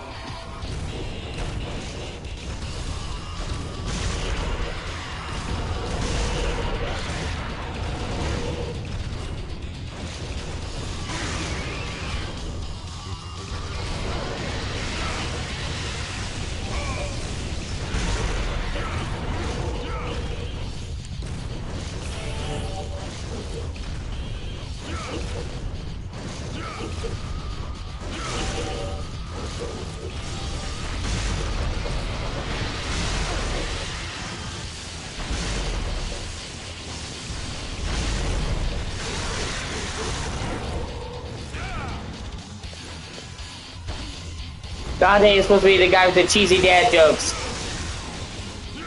That everybody groans when he starts telling it. He's that one guy who says he's not gonna get political, and then 12 beers deep at the party, gets super fucking political. Like he's that aunt that everybody's embarrassed about. Or that uncle. Like, oh man, it's Uncle Gary. But also, he's super fucking cool. That's who Dante is.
Yeah, alright, so let's go here.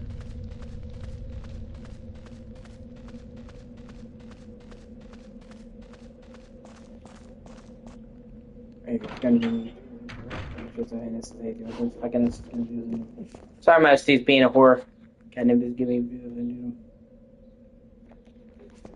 Oh man. Like the last 3 weeks, I've just been having a real rough patch with it. You know, man, I'm thinking I'm probably gonna. It pains me to say that, but yeah. I've never beaten it.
they just gonna keep coming back infinitely? What the fuck?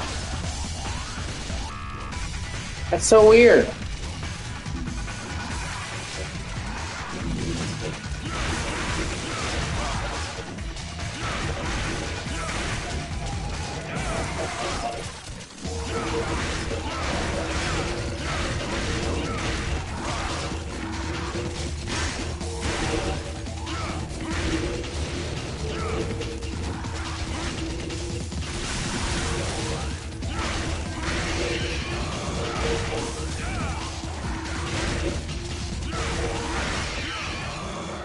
Yeah, that was like weird. That made me fight that large of a horde just to kill enemies that I already killed, man. What the fuck, bro?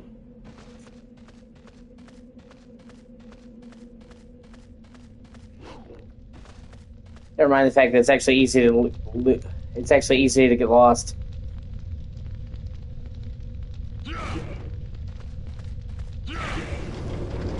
Ah, okay.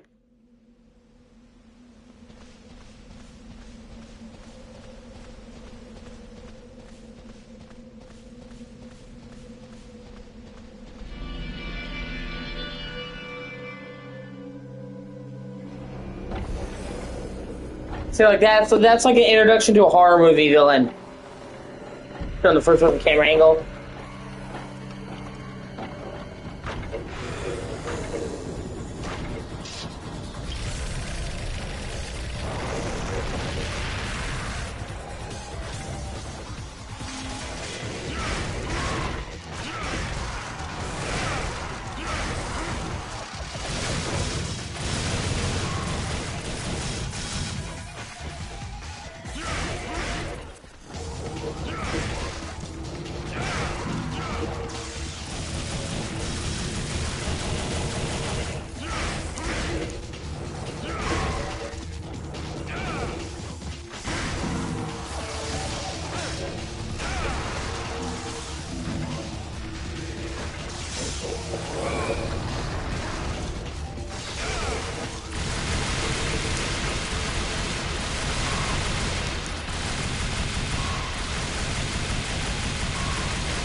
Sorry, I had a bit of fear on my teeth.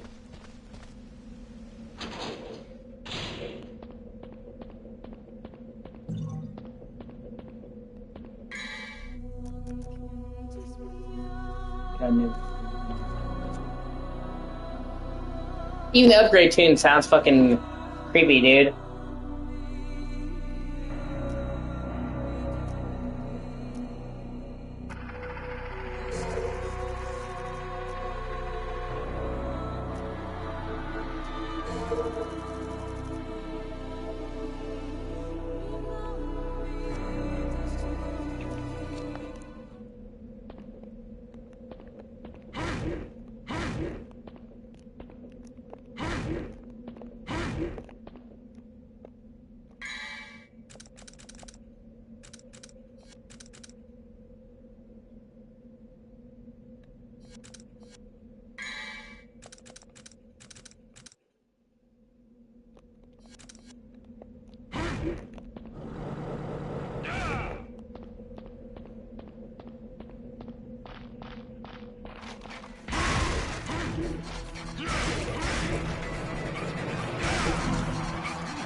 Yeah, I'm getting back in the swing of it.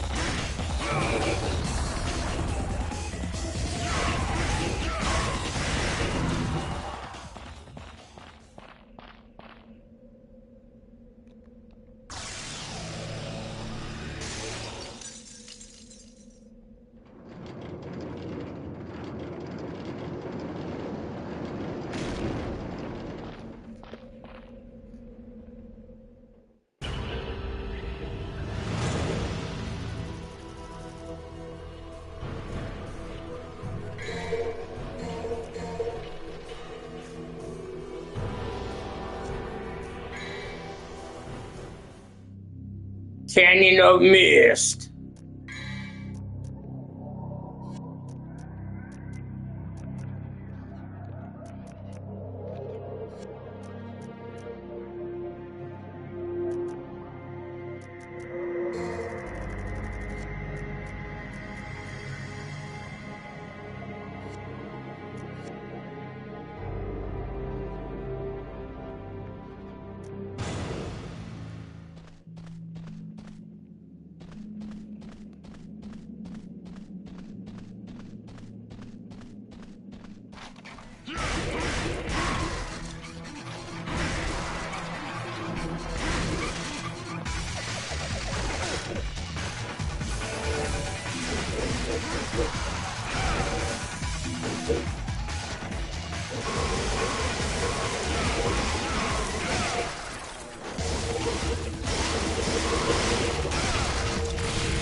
Okay.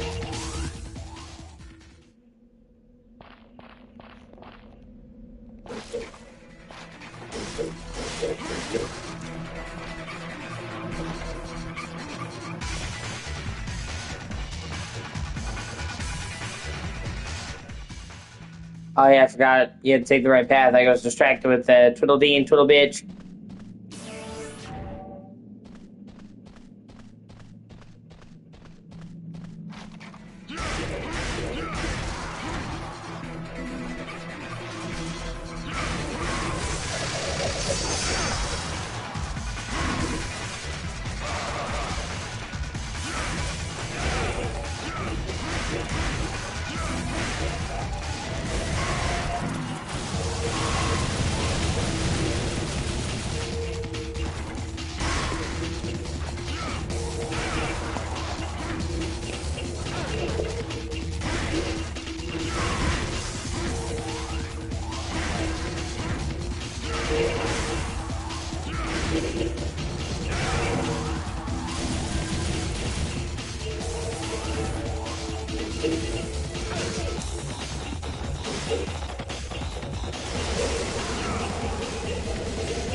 Oh, never mind.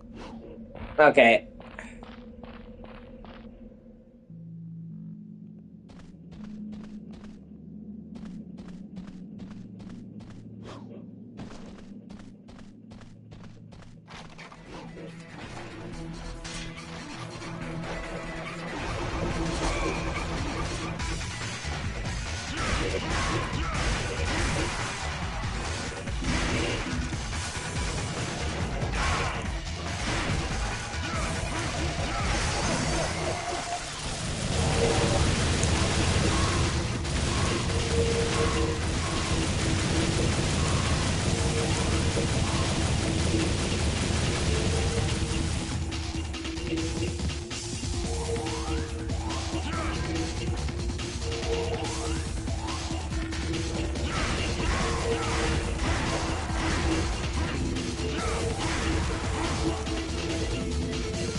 Shit.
All right, man.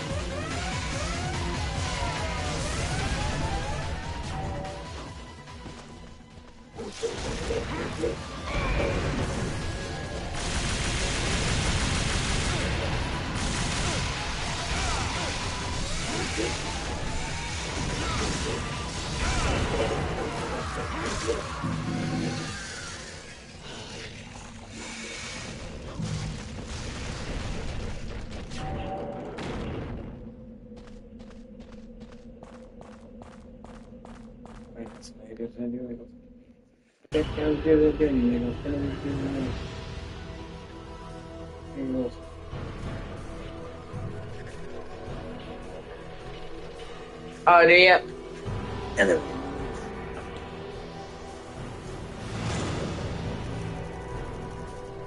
Yeah, I got into it because Alex was playing through the games for the first time, and him talking about playing DMC made me want to play DMC. I'll play DMC. You'll play DMC. We'll all play DMC.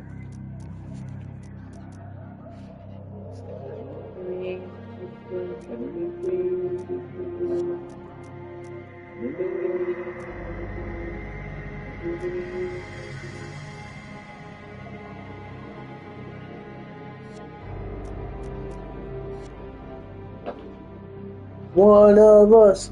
One of us. One of us. Oh, great. Another one of those assholes.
Let me go ahead.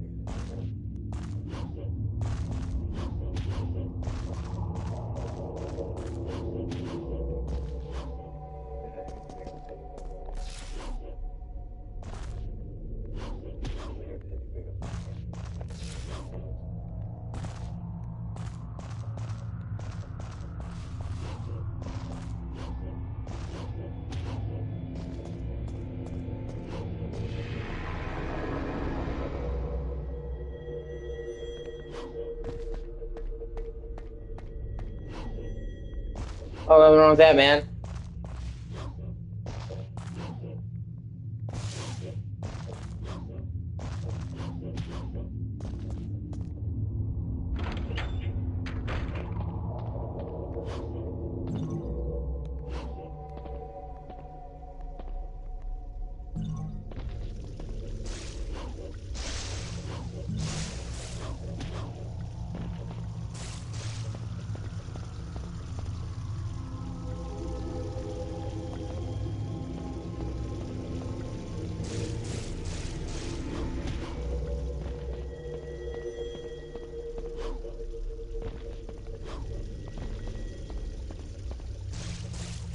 Honestly, I never really got into Pal World, but I'm just happy that it's succeeding because it's a big fuck you to Nintendo.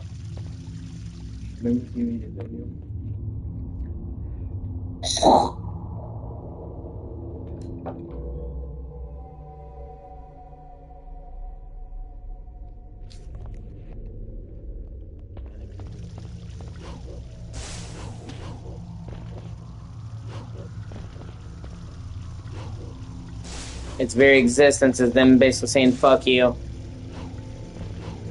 Like, hey, you can't patent a game genre, asshole.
Fucking spiders, man.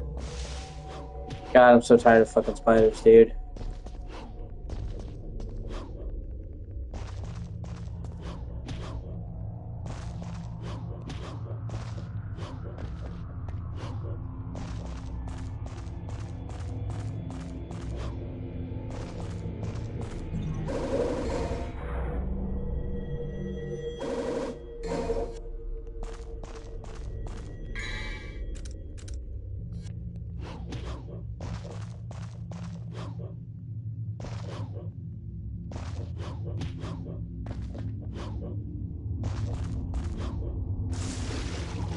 Like I said, Power World is just okay.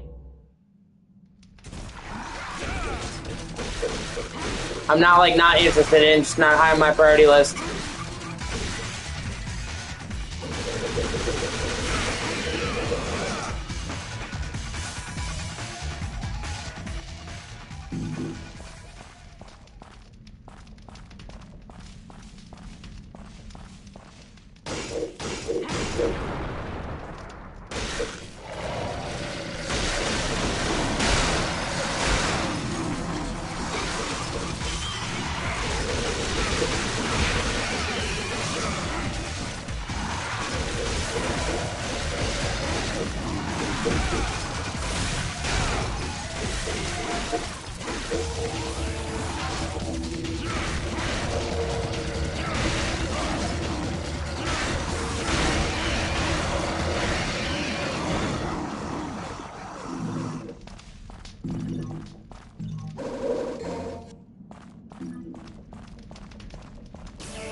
Hey, I've already fought you, so you guys can eat my ass.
Ah, shit, come on. Ah, fucking Spider-Man, get out of my camera, you fucking... Be a tenuous peace treaty, Spider, one you were breaking!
Shit.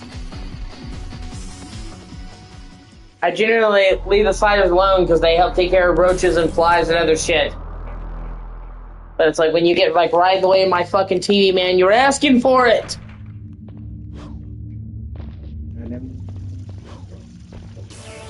Like you were violating the terms of the treaty.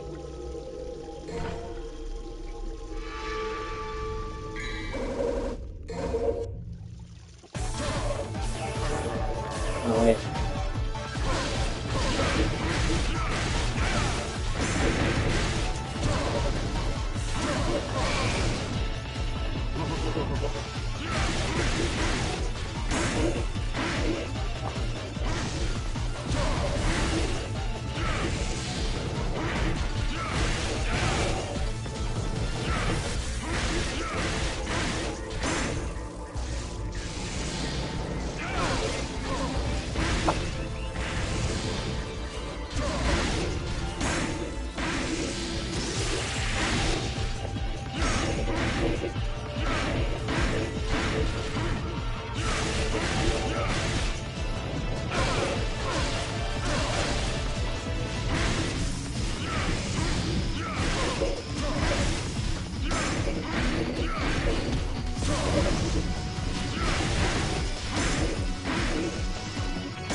Shit.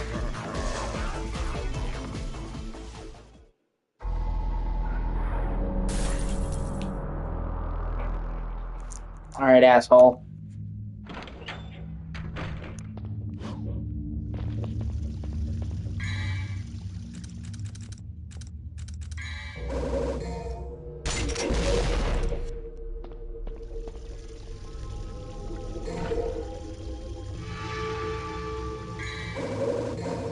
Whatever you do.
Shit! Alright. Alright, motherfucker, let's do it.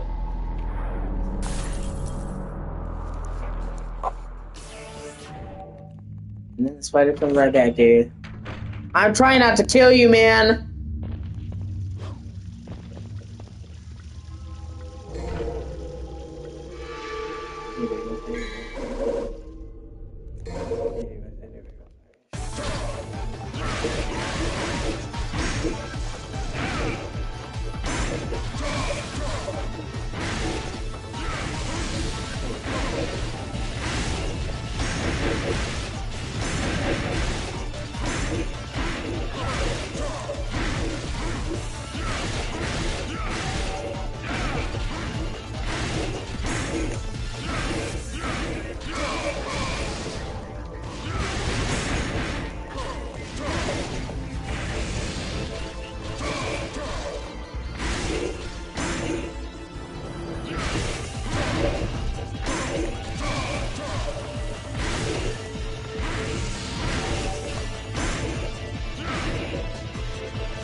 Come on.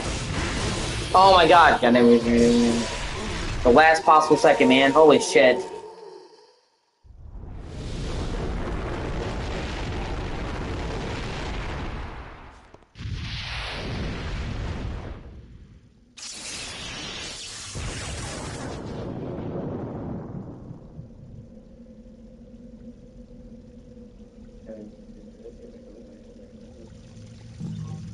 Fuck me.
God, I need to do this. The new makeup, my shit's fucking necessary. Can I just give you the new makeup? Can I just give you the doom? God, inevitably gonna give me a doom. My son's a deal, and doom. Rank D. Fuck you, or whatever. D's nuts. Yeah. Got him.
These swimming missions were a fucking mistake, man.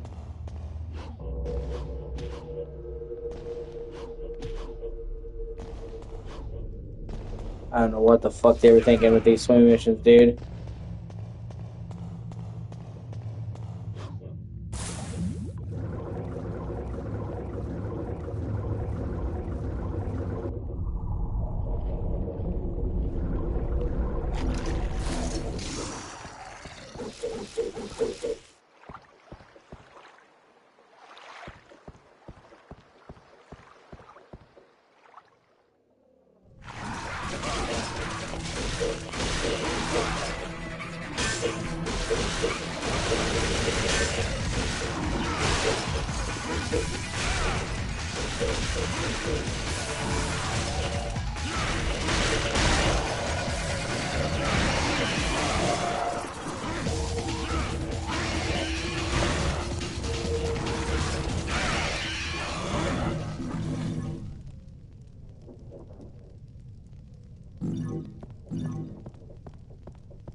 Damn it.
Oh, I got an S-Bank. Oh, that's crazy. On the underwater mission of all missions.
Ah, shit.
Oh, it's always nice to have that enthusiastic a reaction. Welcome to the channel.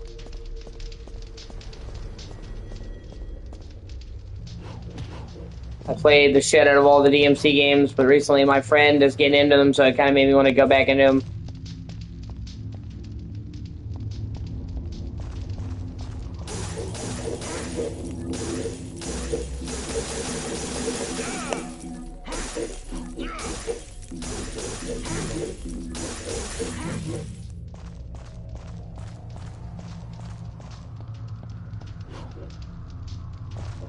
It's the algorithm. It's decided for you that you're going to be watching DMC 1.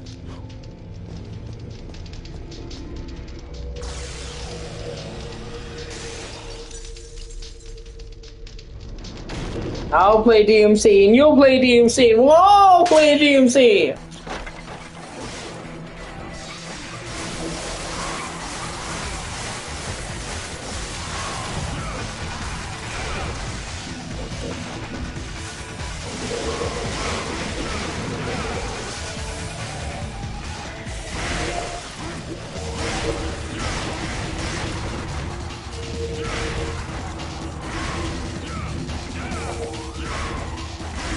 Yeah.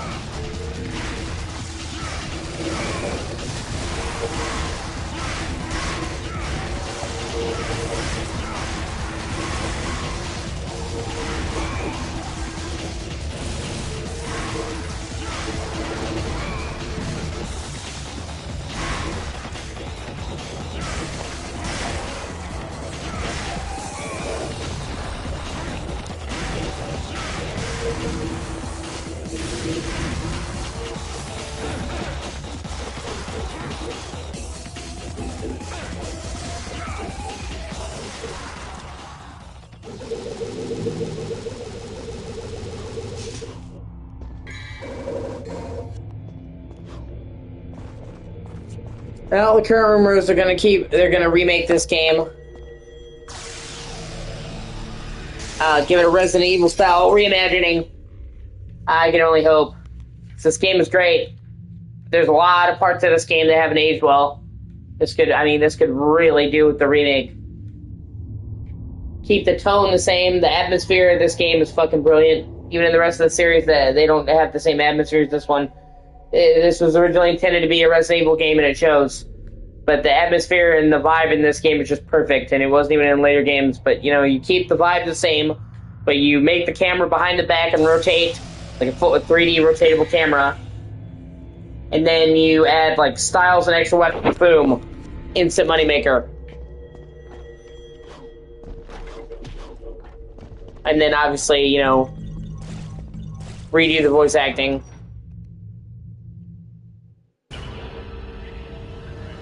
Because this voice acting in this game is pretty fucking cheesy, and not in like a good way. Like get Ruben Langdon, the guy who played Dante, pretty much the most, to come back, man, and do Dante. Boom. Keep the story the same, just rewrite it. It's exactly what they did with the Resident Evil games. They had the same general plot, but they rewrote all the dialogue to be much better.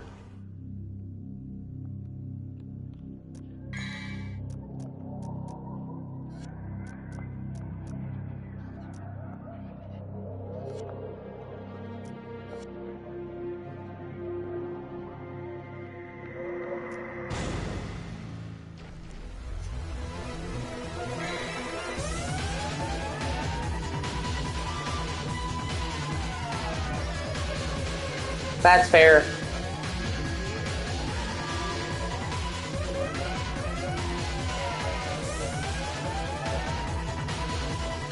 I mean, I don't think that'll be the case.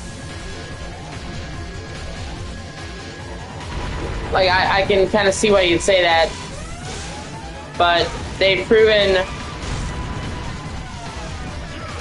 with the Resident Evil remakes that they know how to keep the aesthetic.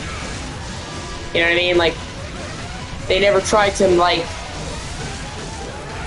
make the other, like, when they did a Resident Evil remake, they didn't try to make it, like, the most current Resident Evil.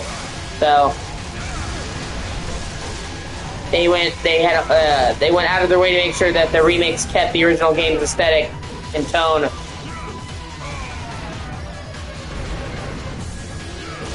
So I don't think they'll make it more like DMC 5.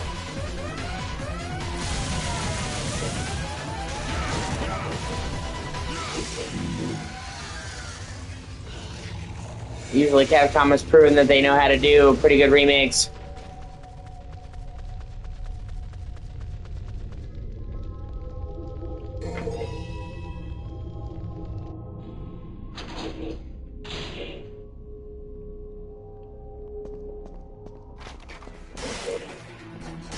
Yeah.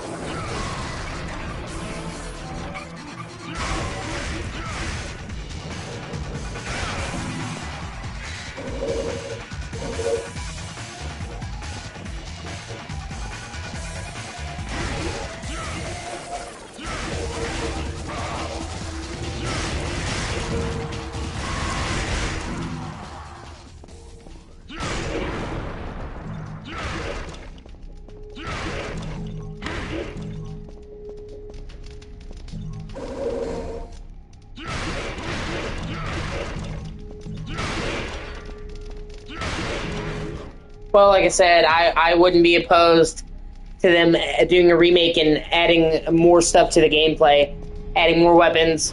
You really only have 2 weapons in this game, for example. Like, yeah, you have Force Edge and Sparta, but those are all just the same sword, just in various stages of upgrade. You know, so you really only have, you know, the sword and the gauntlet, so they would add a couple more weapons, that'd be great.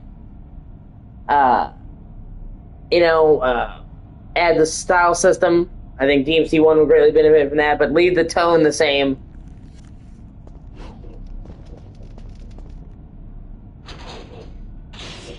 And I just think it's time. It's been over 25 years now since this game came out.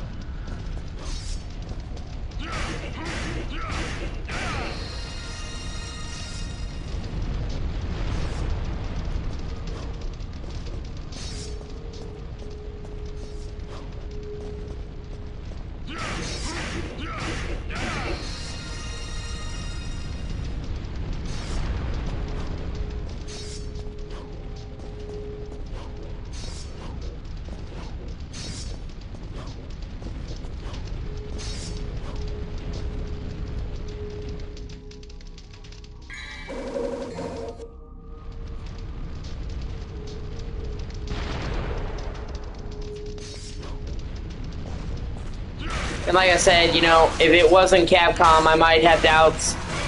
But Capcom is just... For one, Capcom has just been knocking it out of the park lately. Everything they touch's been turned to gold.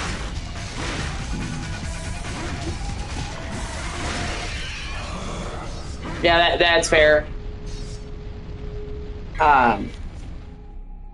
That's pretty much what they did in DMC 5. You start out with Dante's classic sword, and his moveset was identical almost to DMC 4. Then they waited until he got the new sword, the Devil Sword Dante, to give him the new moveset. So, they could do that. But anyway, the whole point is Capcom has just been crushing it lately. Everything they touch has been turned to gold. Like, they have not made a bad game in years. Like, every single Capcom game is just fucking kicked ass.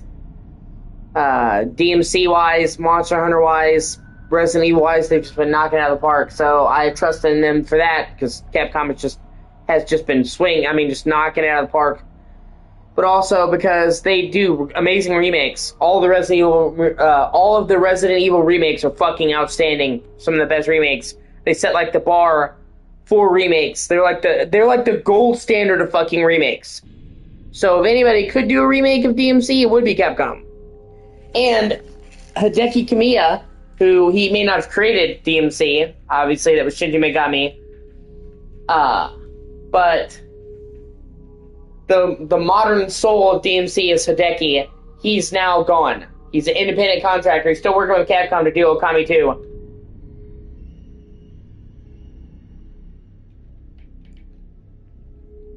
So,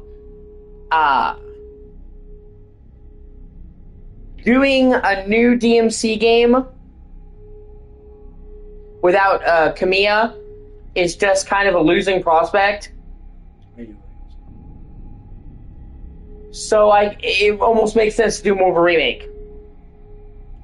You know, because he's still willing to work with Capcom, obviously. He's, you know, even though he's not technically working at Capcom anymore, he's literally having them publish Okami 2 and working with them. So, you know, he's still willing to work with them, but he just started working on it like a year ago, 2 years ago. Like back in 2024 he left. So it's gonna be it's gonna be many years till we see Okami 2, and then it'll be even longer before he'd even consider working on DMC 6. And so the last DMC game was 2019, yeah, so we're 7 years. And yeah, exactly.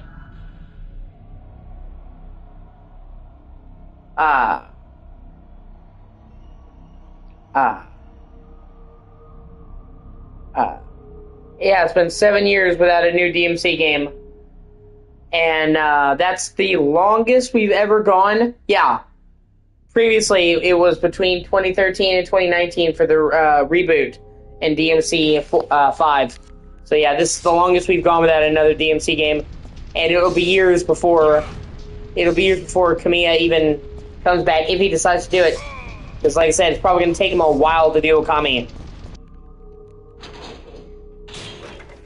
So it makes sense for them to do a remake.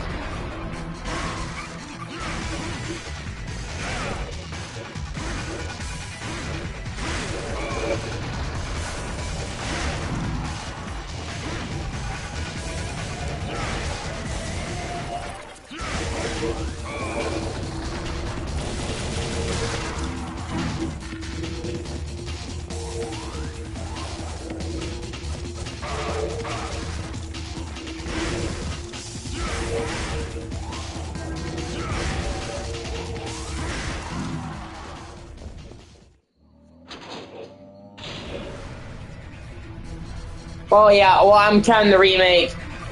I'm counting the reboot in that, man. So that was still a new game that wasn't like a remake, you know what I mean? And unpopular opinion here, I love the DMC reboot. I still do. I always will.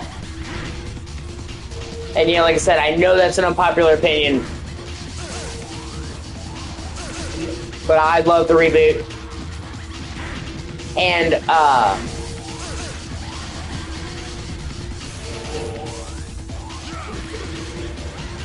it's not even like nostalgia bias.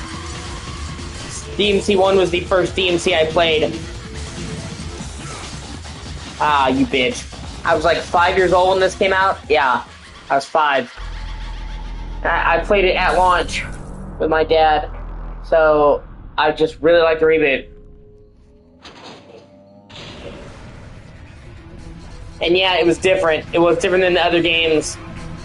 That was by request.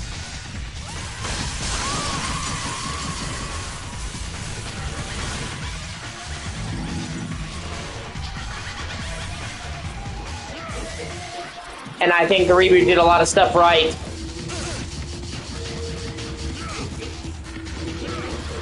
Even Hideki Kamiya actually liked the reboot and said he approved of it. And he took shit from the reboot and brought it into DMC 5 because he liked it so much. Like the round trip in DMC 5 is directly taken from DMC.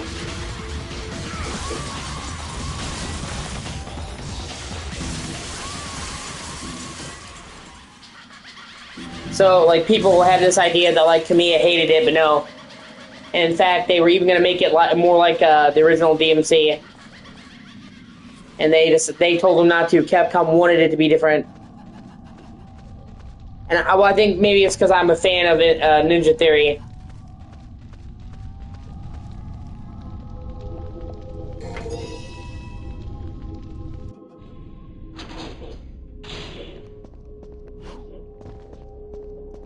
I play their past games. So I guess if you weren't familiar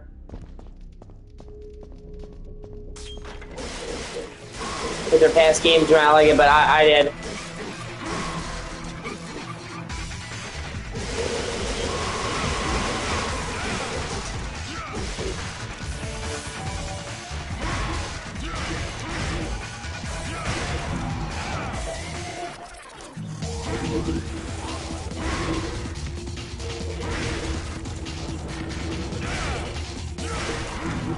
And the reboot still has 2 of my favorite weapons in the series.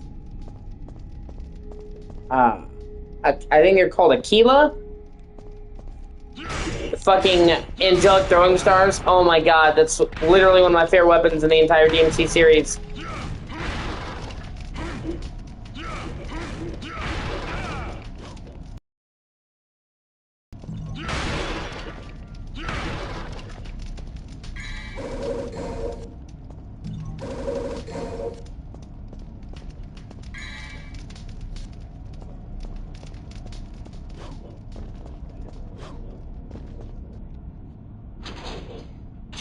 Honestly, my biggest request,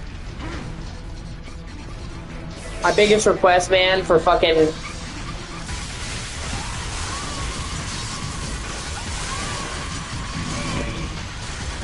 DMC 6 is make Virgil a character in the game and give him playable missions. I love Virgil so much, and he's been in 3, 4, 5, yada yada yada. But every time he's been in them, he's been added in after the fact, and he's just running through the same missions of the other characters. Virgil deserves to be a part of the main story, not an alternate mode. Shit. He deserves to be part of the main story, not a fucking alternate mode, and he deserves to have his own unique missions, not just being a retread of everybody else's.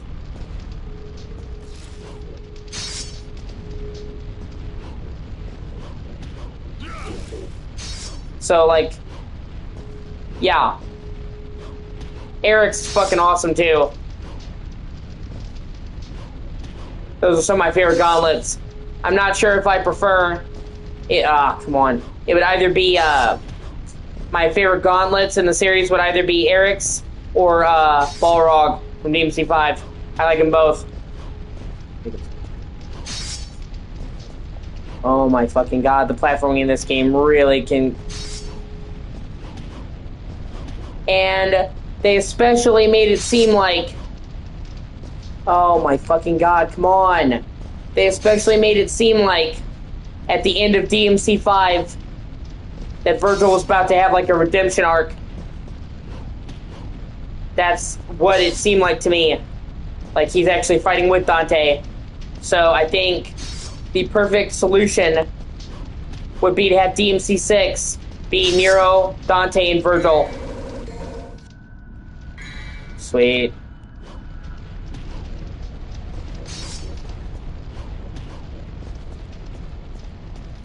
Yeah.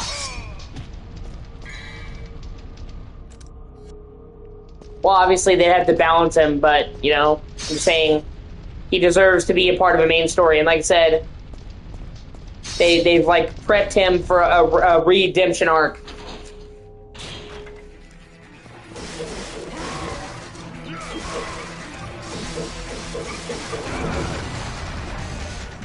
Oh, come on. Fuck off. Shit. Yeah, fuck. Yeah, I can sort of get him from save point. Yeah, I know I can. Fuck you. Man, that's lame. Oh well. Shit happens. What are you gonna do?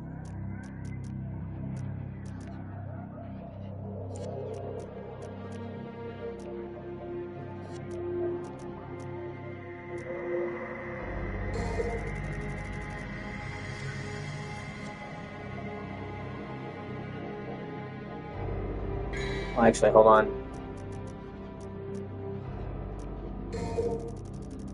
There we go.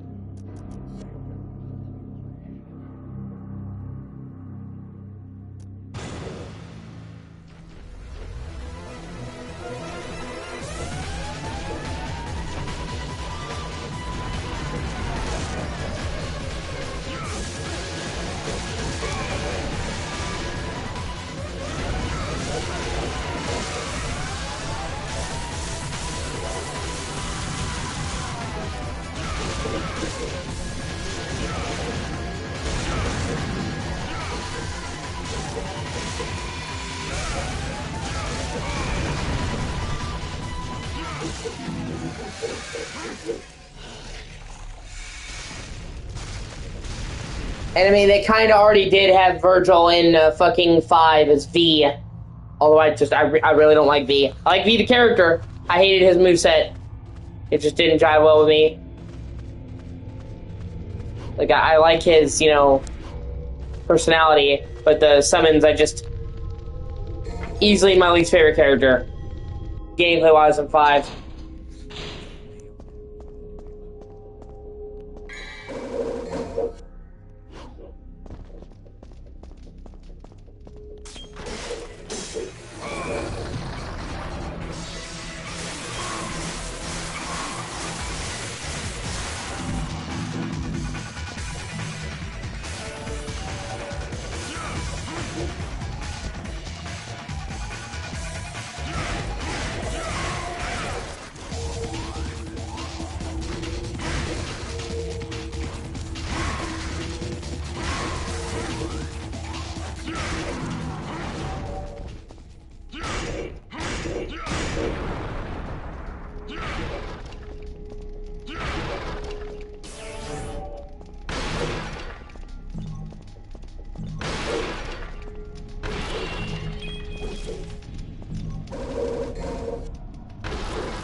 And I think it fits his arc perfectly. Like, DMC 1, you just see Nero as a soulless monster. You know what I mean? You only see the hint that he's a person at the very end. And then DMC 3, it's before, but they show you that before he became all fucked up by Mundus, he had a good part of him. Like him willing to make his brother not save him. So he would burn it in the abyss. Like, he basically sacrificed himself to save Dante. And then in DMC 5, they're like, oh, hey, he actually does love his son. And has love for Dante to help him fight hell.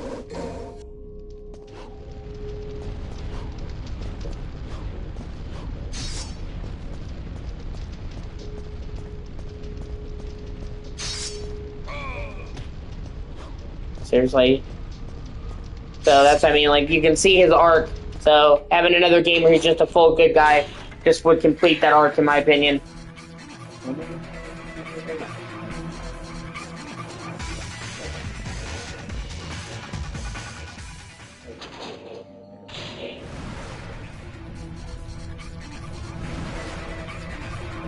Yeah.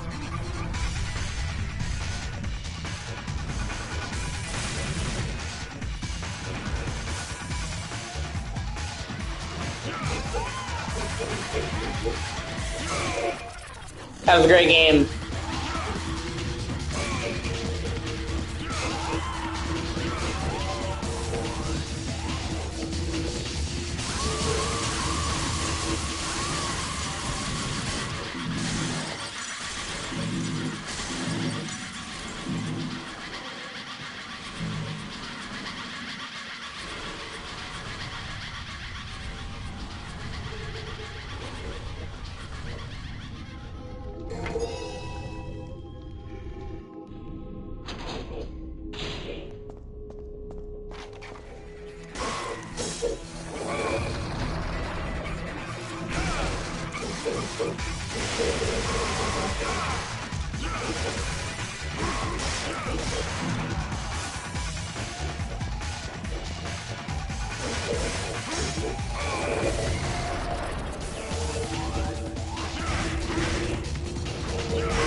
And I said this before, and I said this earlier in the stream, that I would also be down for a Sparta prequel.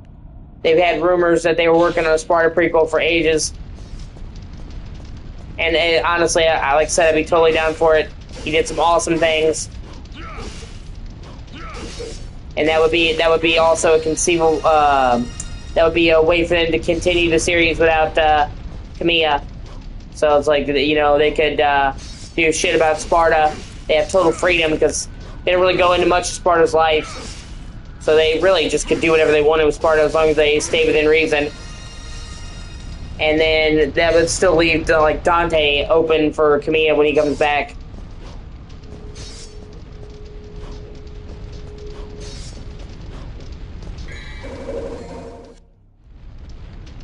Either way, they need something. DMC is too big of a series to just let languish.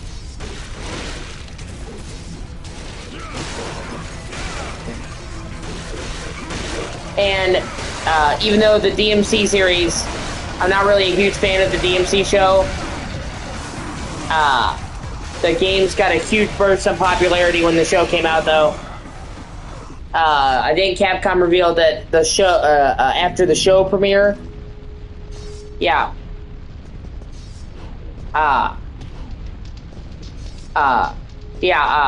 Capcom revealed that after the premiere of the season 1 of the show, that DMC 5 sold 2 million extra copies, like in a short period. And I think they said that now DMC5 has sold 13 million copies, which means that DMC5 has pretty much sold more copies than the rest of the series combined, which is insane. I also believe them because they said that Dragon's Dogma and DMC are two series that they're going to make more of a priority going forward. They said that the sales of the series had surprised them, and that going forward they're going to make them more of a priority. And, well, they've already made good on that with Dragon's Dogma. Out of nowhere, after 2 fucking years, they announced the Dark Arisen for Dragon's Dogma 2. And I thought that was not going to come in. I had pretty much given up hope. It looks amazing. And massive, too. Yeah. Well, you know, I tell you what.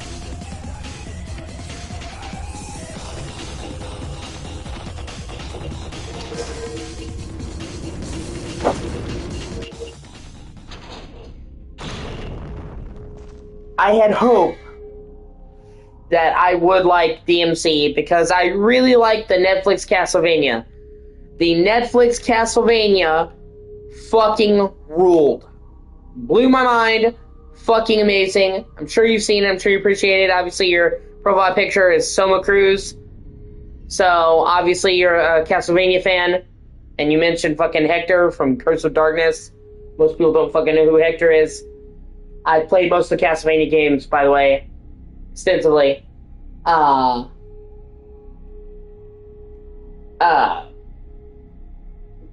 the Castlevania Netflix series was really, really fucking good.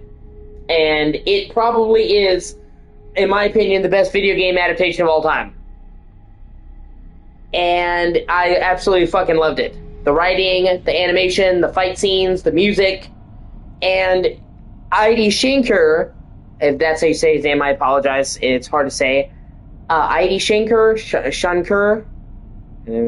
yeah, that's fair.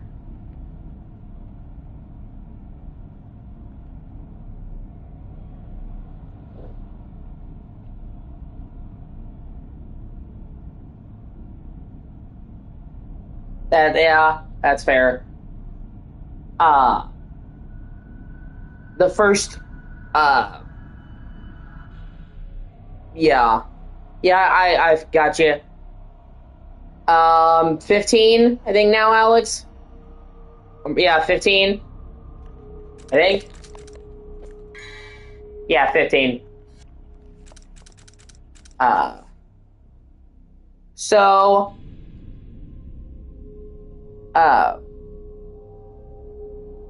the first 2 seasons, that's funny. But let's say the first 2 seasons of, Castlevania were fucking incredible.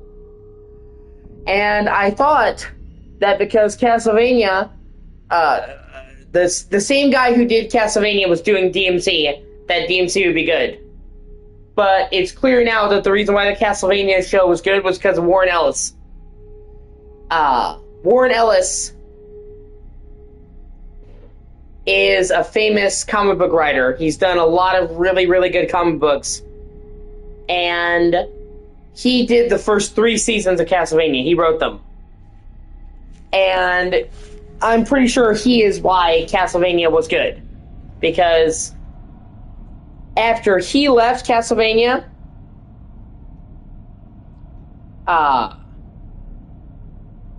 there was a noticeable dip in the writing, and he was never involved with DMC, and DMC sucked. So, Warren Ellis got fucking Me Too'd. And it made me really upset. I've talked about this before, but basically, Warren Ellis is a famous comic book author. In the nerd scene, he's actually pretty important.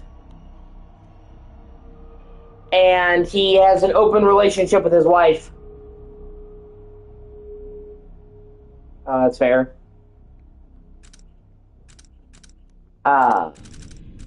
He has an open relationship with his wife, and he had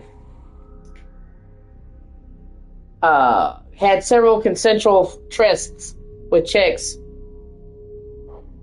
and they basically Me Too'd him.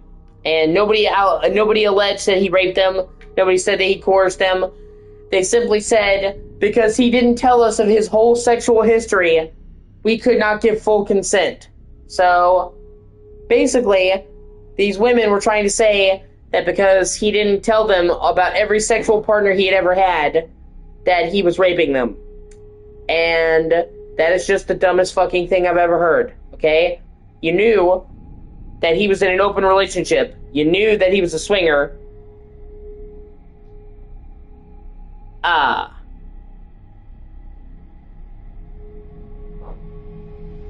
You don't need somebody's detailed sexual history.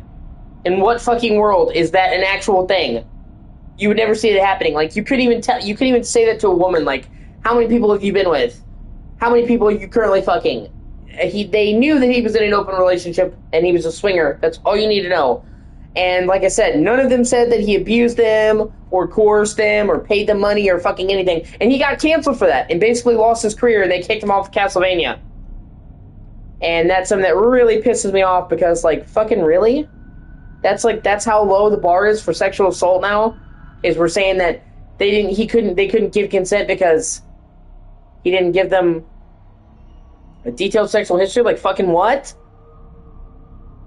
And this is the day and age where you're not even supposed to ask a girl what her body count is. But he was supposed to give him a dossier? And I was really upset about that, because I really like Warren Ellis. Yeah, I'm not a big fan of open relationships. I'm not, I think that any relationship that's an open relationship is doomed to failure. They never work out. But that's not my thing, you know what I mean? I can say I don't like it all I want to.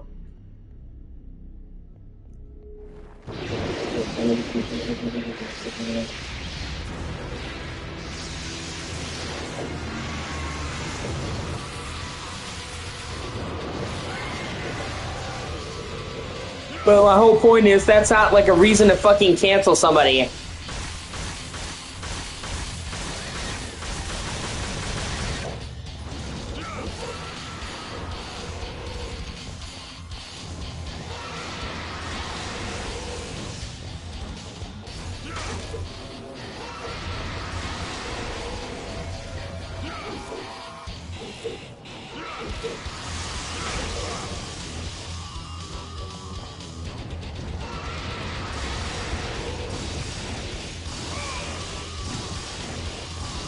And like, oh god, trying to suggest that what he did was some type of sexual abuse honestly makes real survivors of sexual abuse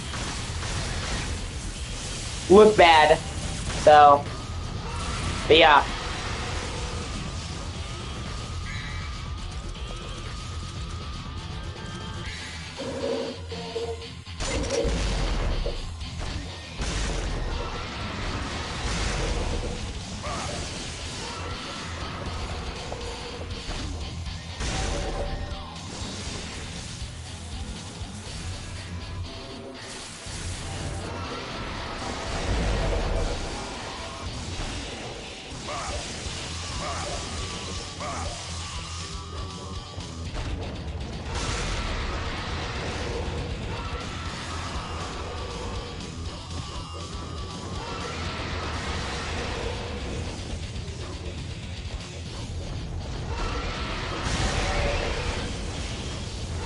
Yeah, he is like, if you ever want to laugh, you should look up Heidi Shanker's Twitter or his Facebook. Like, he made like the most arrogant, egotistical post I think I've ever fucking seen.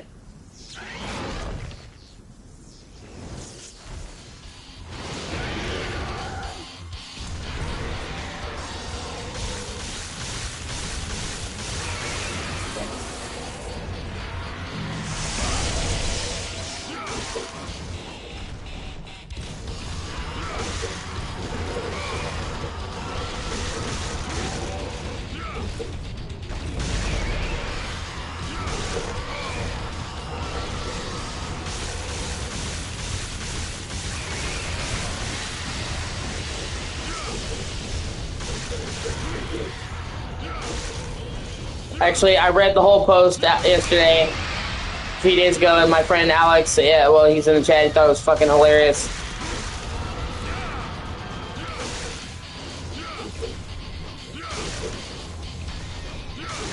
He's got, as the kids call it these days, main character syndrome.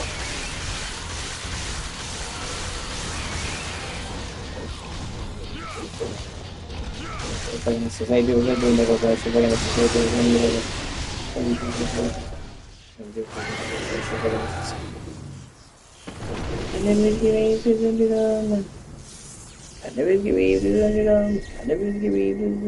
if you listen to him talk, dude, he literally acts like he made DMC. Like DMC would be nothing without him, man. He's such a chode. All right. Well, if you could like, comment, and subscribe, that'd be amazing.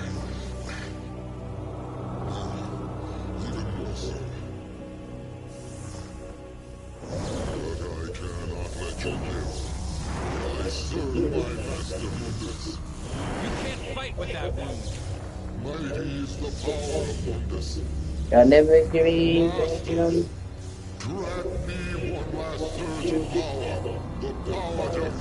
God never give me. God never give me.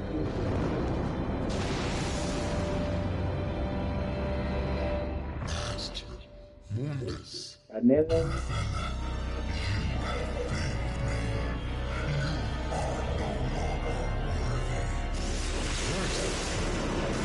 I love how he literally calls in for help, man, and he finishes him off. God, that's gotta be fucking humiliating.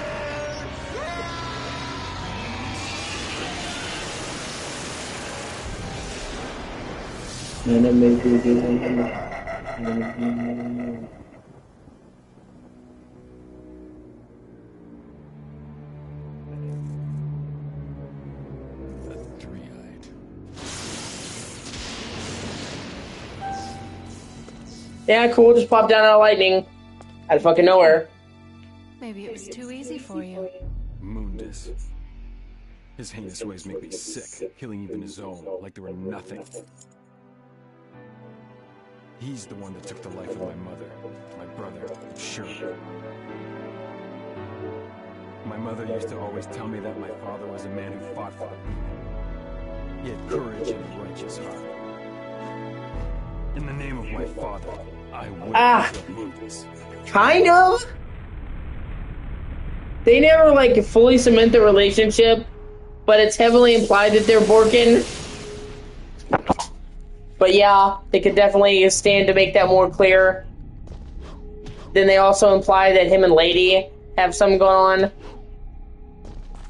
So maybe he's in a fucking open relationship with both of them. They never outright confirm they're dating.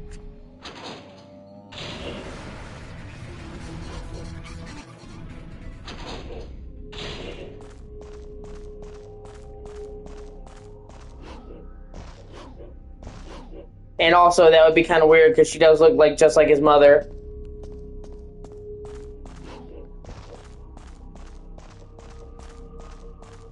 I can't even begin to like think about that level of Freud. That's another fucking level of Freud, man.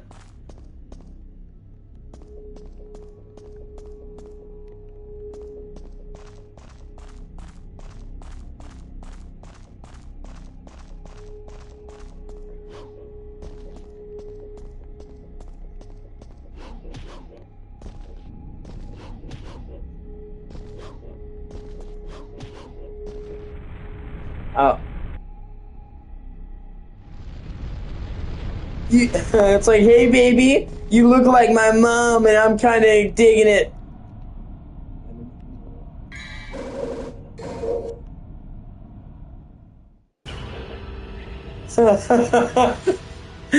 Get that edit pussy. I did actually get an S ranking on a mission though.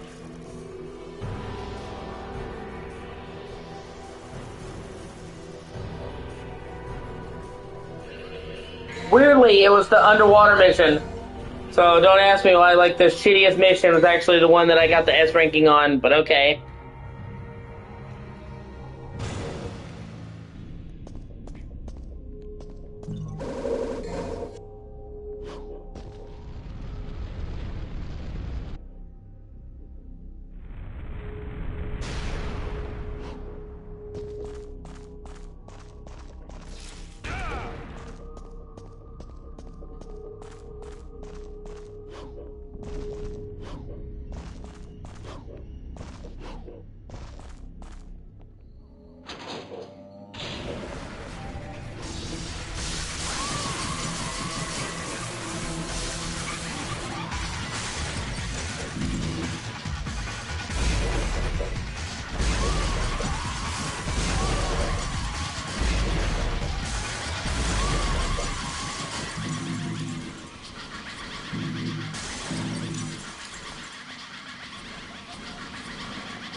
Also, it's kind of cool that it starts out at nighttime. It starts out during the day and actually progresses through the time of day throughout the game.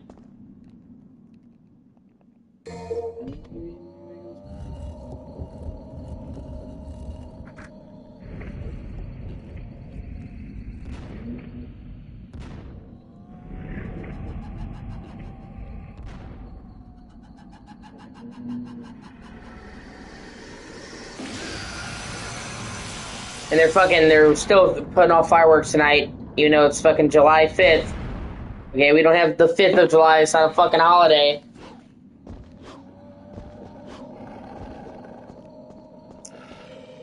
I feel like I'm an older guy now. Quit that fucking racket!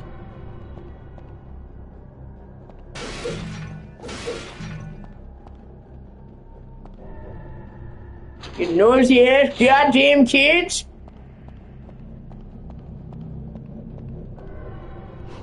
Cut it the fuck out!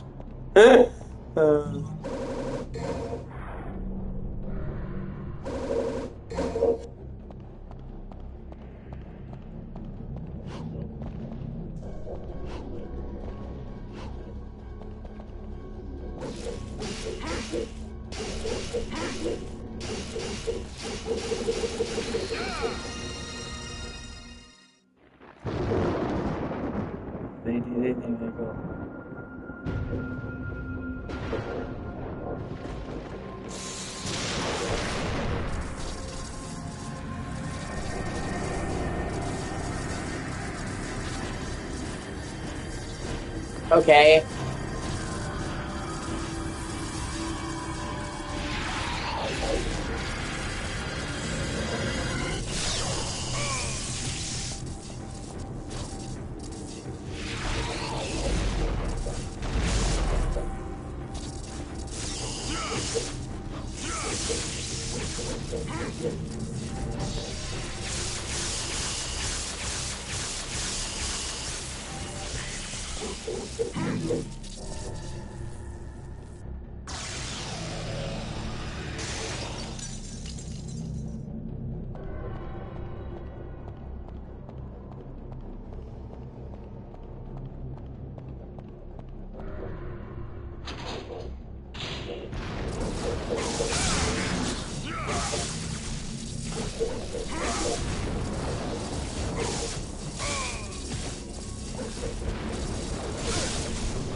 And see, this is like ripped out of a horror game right now, man. In a castle, dark, decrepit, at night, thunderstorms and just like you can very, very see the influence.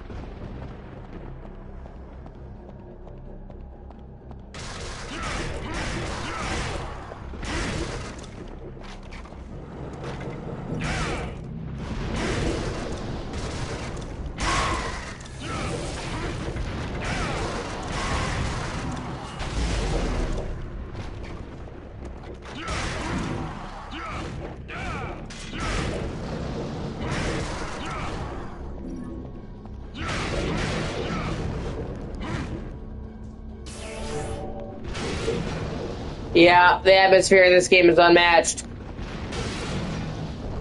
I actually wish more of the series had kept this atmosphere. It's not like the other games that lack atmosphere, but I really like this type.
Oh yeah, fuck, I forgot about this.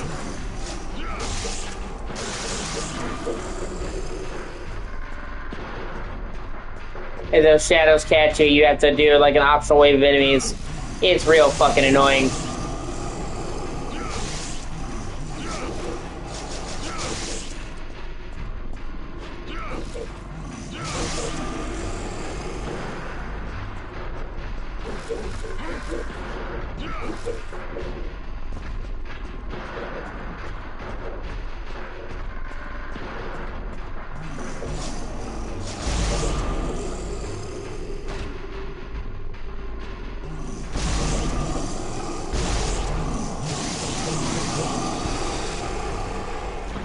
Yeah, that's what Steph did too.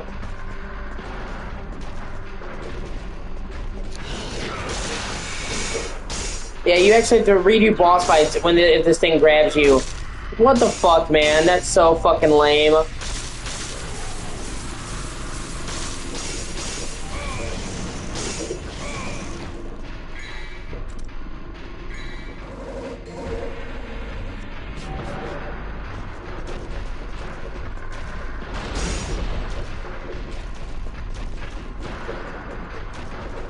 I forgot about that.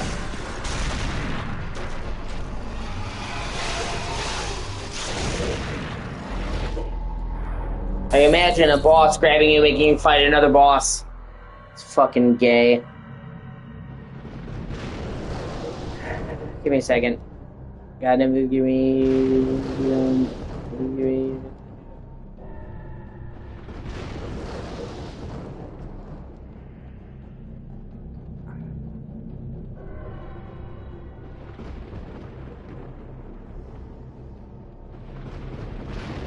Sorry, just checking my drink to make sure there's nothing in it. I'm paranoid. God, Nevin, please give me. God, Nevin, give me. God, Nevin, give me.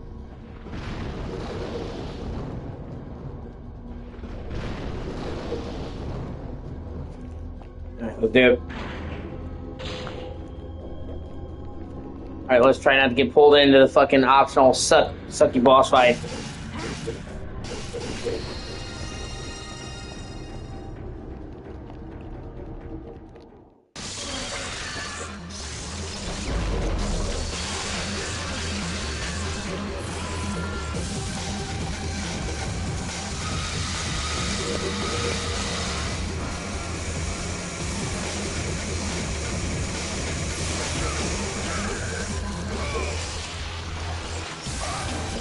Oh my fucking god, dude.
Oh yeah, I forgot you have to have the lights on to fight it. That's what these are for.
Fuck me, that was close. Holy shit.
That's really hard to say, man.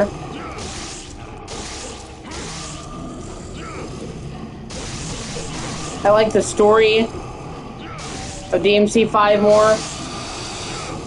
And I like the overall combat mechanics better in DMC 5. But I also think DMC 3 has the best weapons lineup.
You also get to play as Dante the whole game. I could get behind Nero and Dante, but man, I hate V. Not as a character, he's a great character. I just hate his combat style.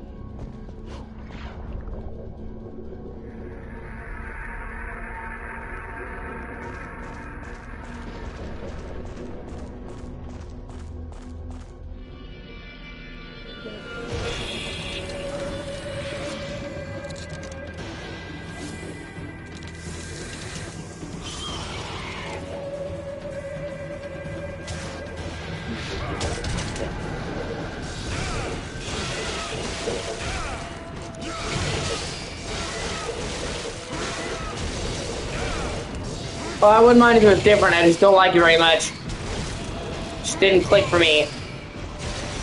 And every time I had to play as him, I'm like, ugh.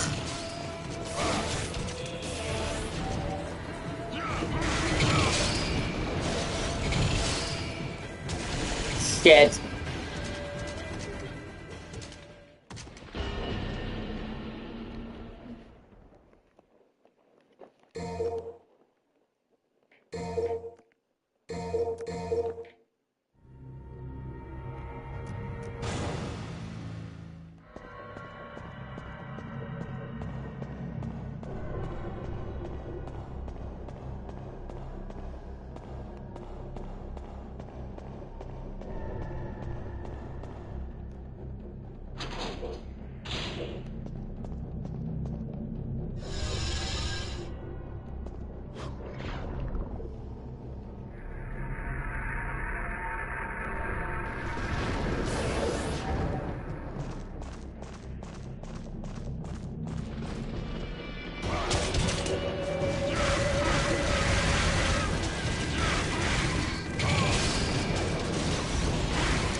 Plus, V also gets saddled with the boss repeat mechanic.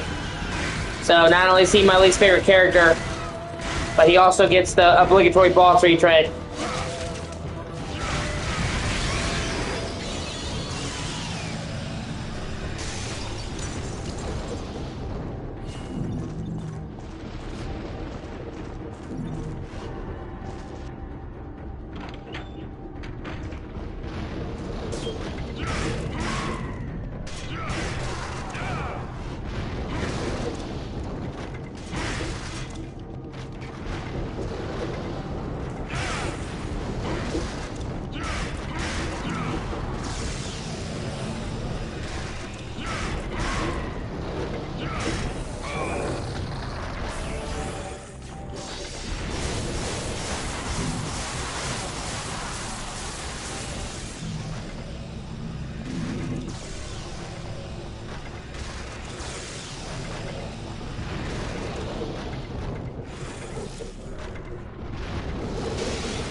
Hold on, I'm trying to see what's saying.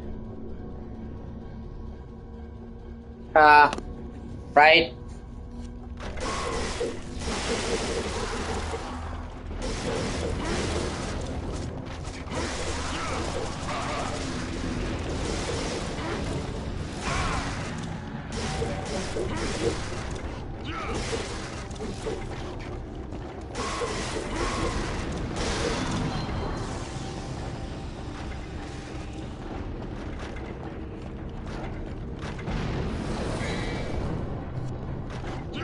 You can get certain items to increase it, you can buy them. I'm pretty sure. I think also doing hidden missions.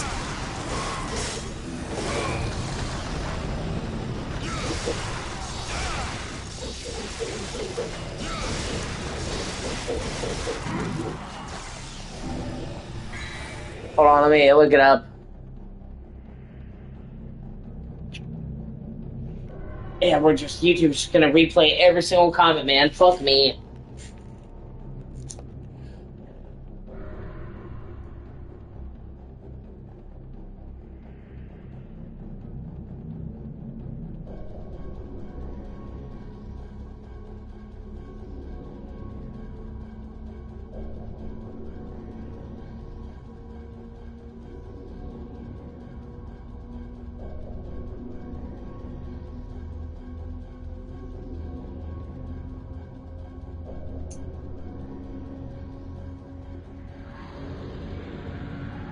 Hold on. I think you have to get purple orbs, and you buy them, if I'm not mistaken.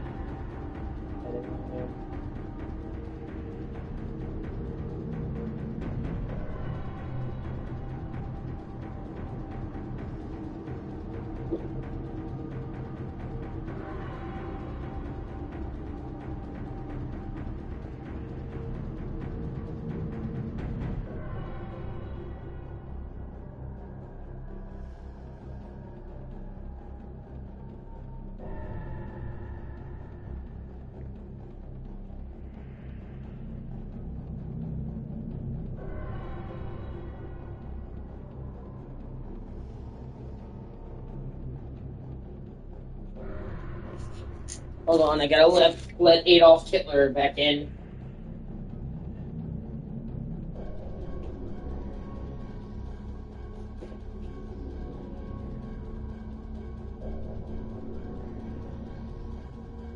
Yeah, in later games you can find the purple orbs, but yeah, in DMC 1 you have to buy them.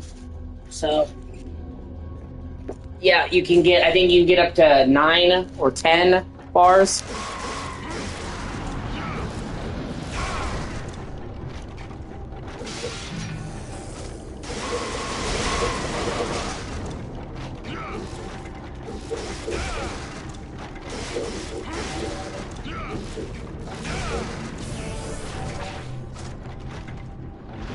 Echo, I love you. I love you. And I will eat you. I will fucking eat you.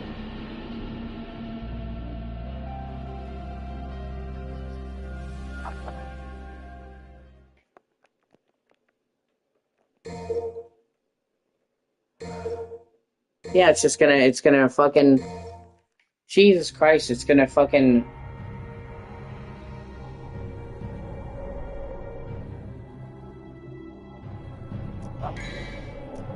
redo every single fucking chat, man.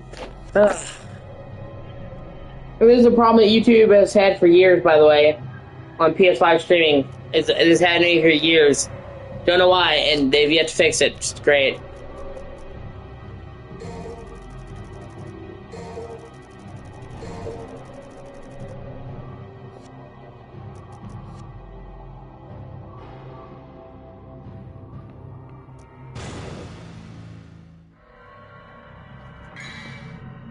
See, now I have 6.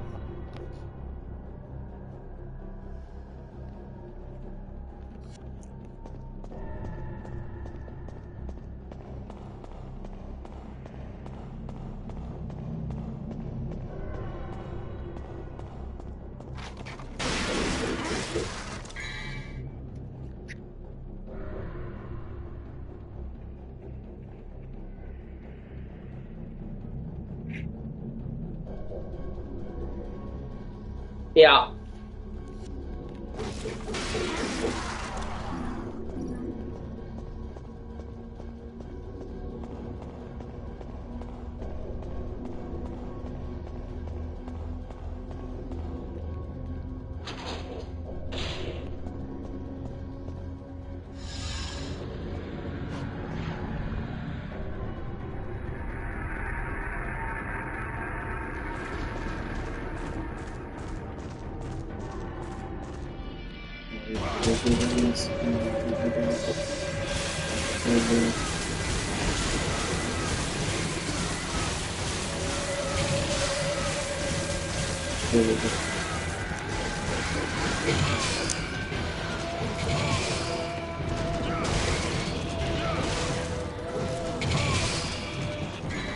Oh my god, and these guys are super fucking annoying.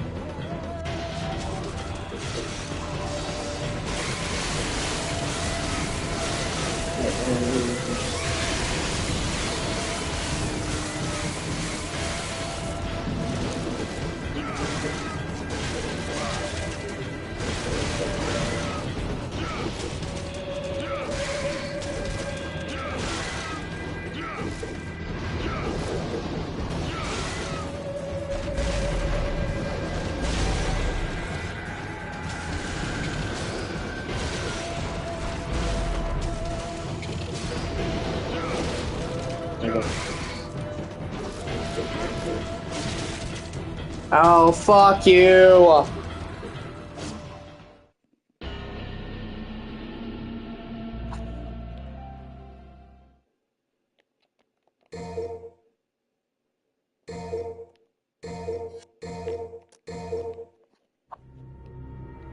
You seen this shit, Echo? You seen this shit?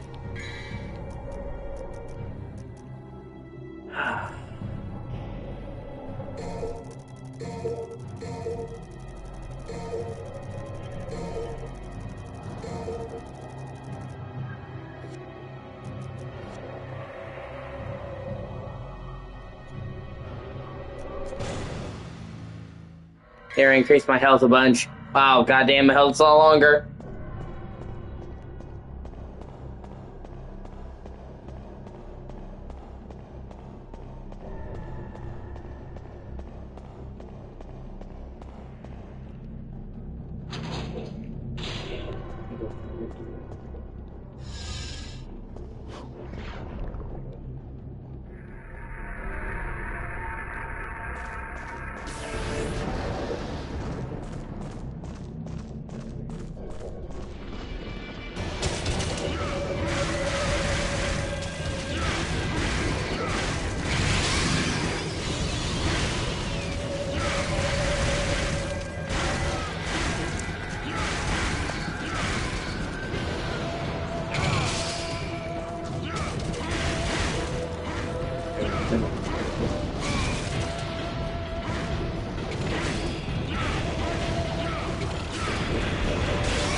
Okay, I think YouTube has finally caught up to the current chat. Praise be to God.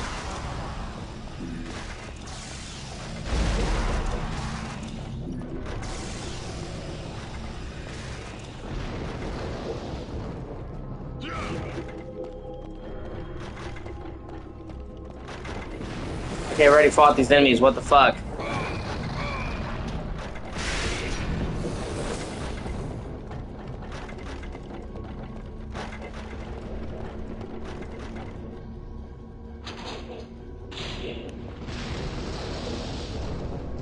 Okay, finally.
Okay, what the fuck am I supposed to do here?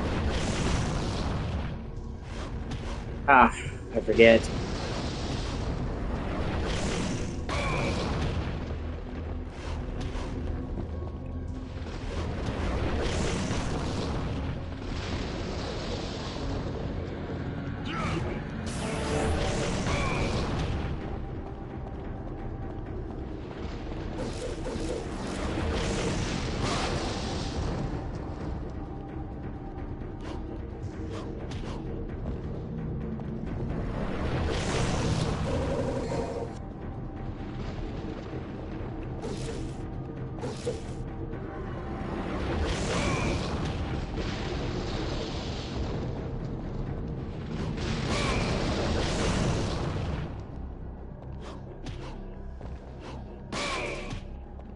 Oh my fucking god.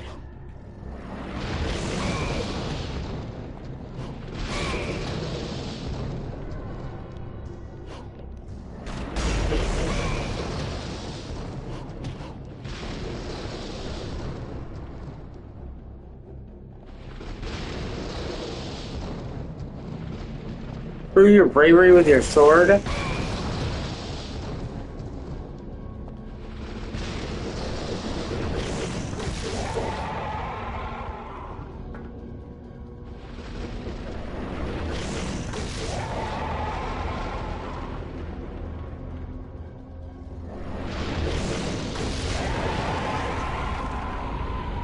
Yeah. Dude, did you see how fucking easy it was to miss? Fucking thing? I like the plaque that tells you, like, you so you see in the background, like you're just getting pelted while you're trying to figure out the puzzle. You're getting face fucked. Oh man.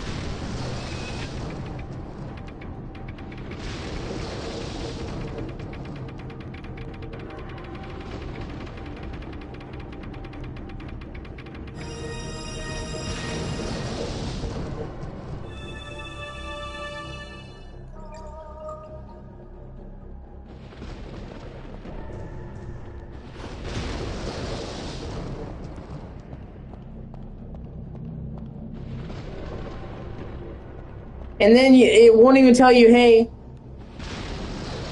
it's not even like, it's just, I've been confronted by a strange power. I must defeat the dragon. And you're like, dude, I'm trying to go to the dragon. Right? So, like, you think, like, oh, it's telling me so I should smack it. Nope.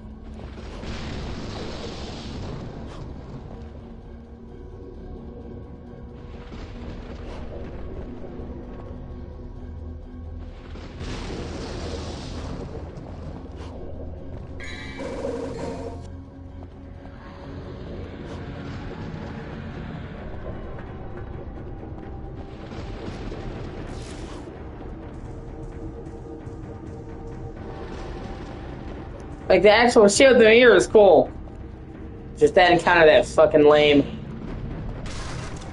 I already fight them.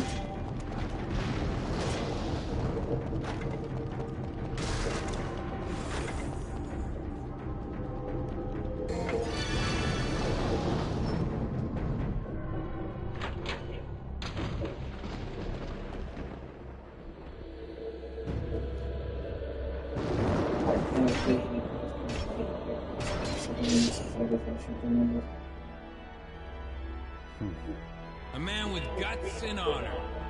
I like that. But it's a shame you serve Mundus.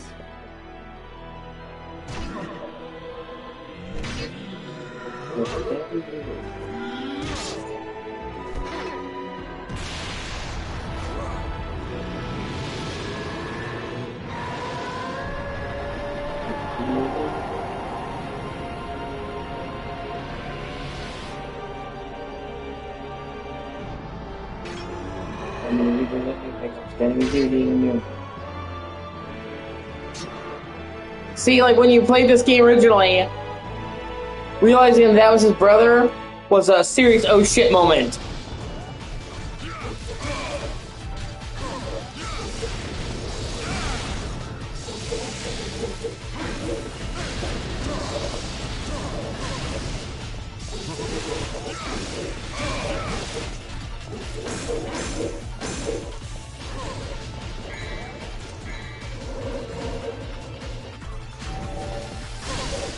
Oh shit. Please don't. Oh my god.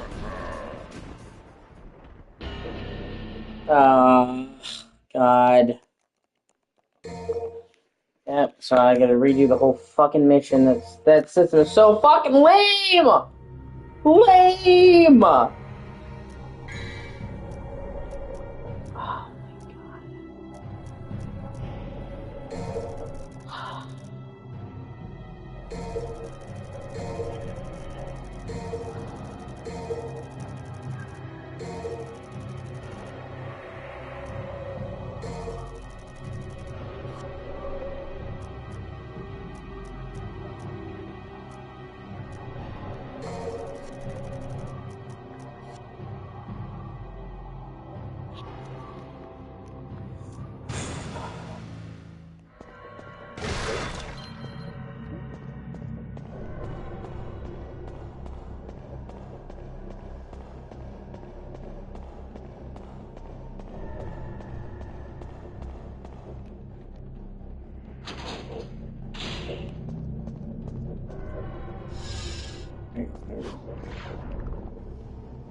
Yeah.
That's right, I have to go loop through the hallway.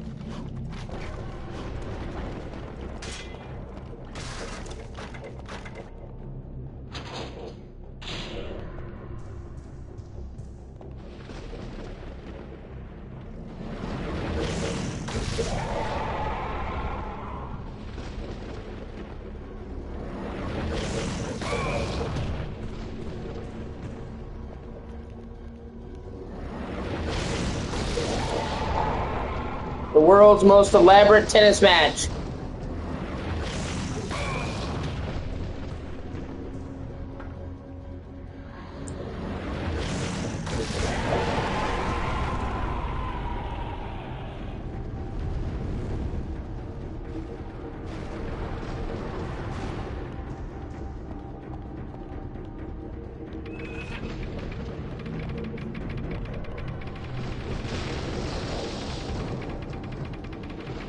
Yeah. They also have a pretty good amount of variety in the castle too. Yeah, like the interior castle areas, the outside courtyard areas. Like there's actually a pirate ship, which you're gonna see. Hold on a second, right back. I think some food or water.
Like I said, there's a lot of parts of this game that have aged poorly, but I feel like the atmosphere in this game has aged very well. Still holds up. Yeah.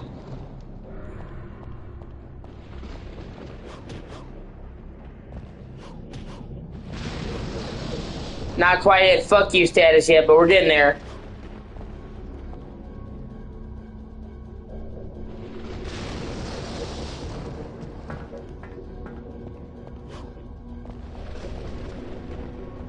My Super Mario 3D World stream yesterday. My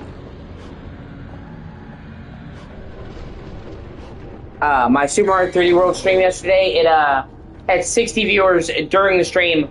So, well, not at once. 60 total viewers. But still, for a single stream to have 60 unique viewers is actually really good.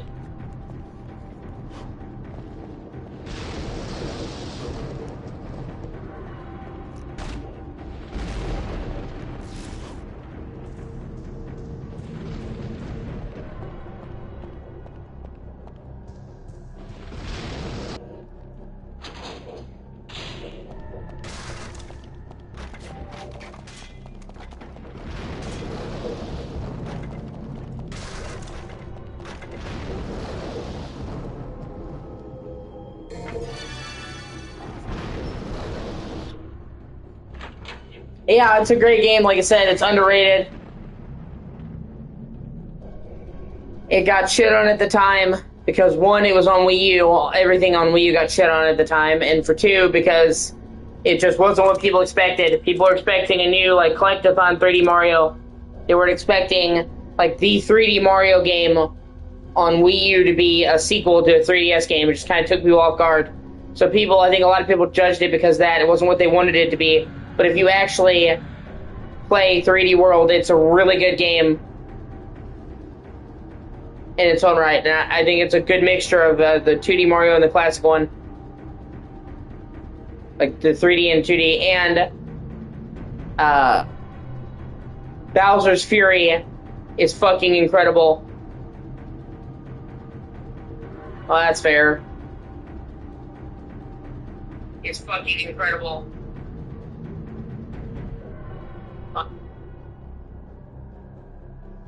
That's fair. You'll see me fucking echoing. You'll see me play it sooner or later. But Bowser's Fury, dude, is amazing.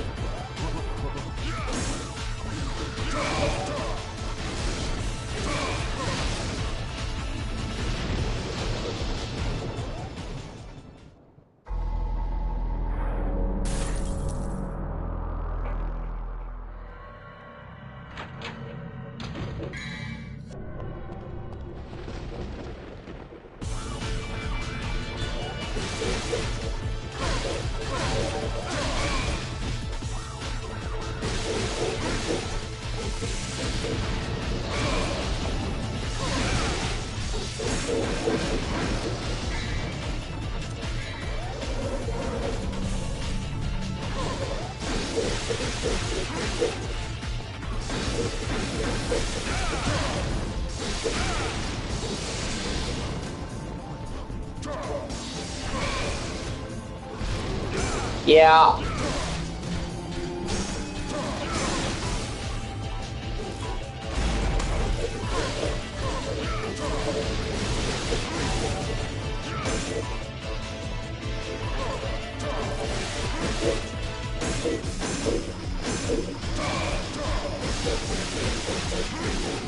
And actually, in this fight, you can actually see him using some of the same moves Dante does.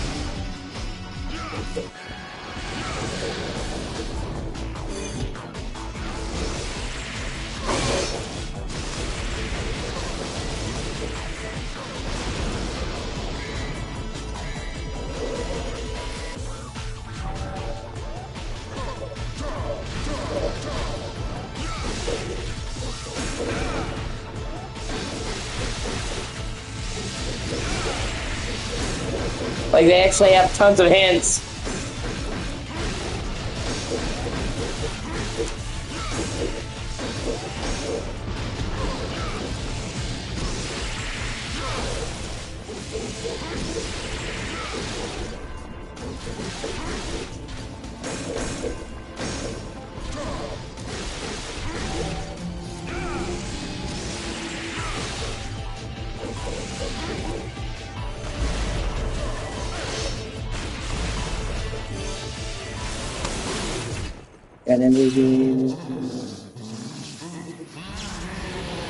Oh man, pull that one out of my ass.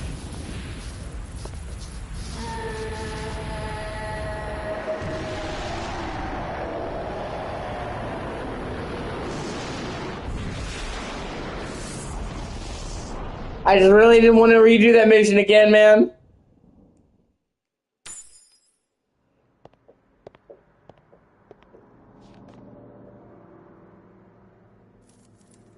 Virgil,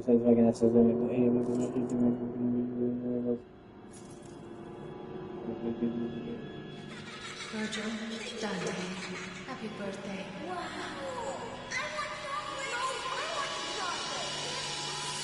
Actually, they're never really clear what happened to him. That's a gray area. Trish, Virgil has been defeated. You know what you must do. Now go.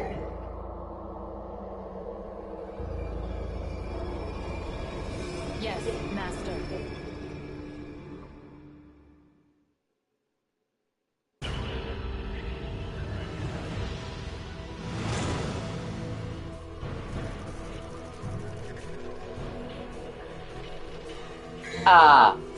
When we see him in DMC 5, many years have passed.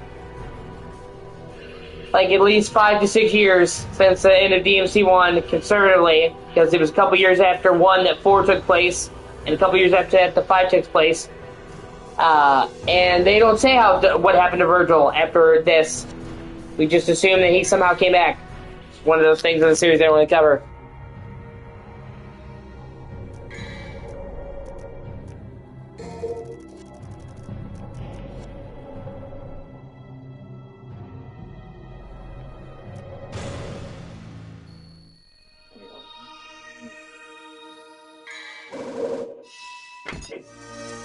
Oh, fuck yeah. This is when we get Sparta.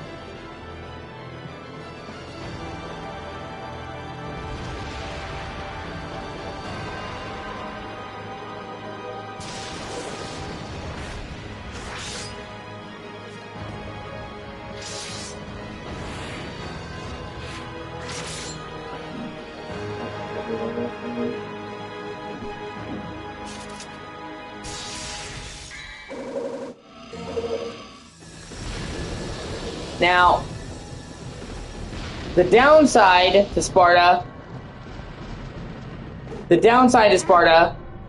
is you can't use Devil Trigger while it's active.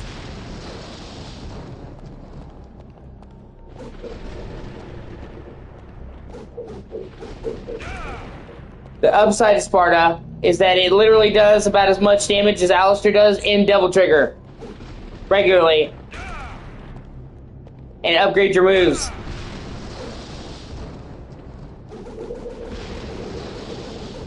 See, when you do round trip, it actually flicks out into a fucking scythe.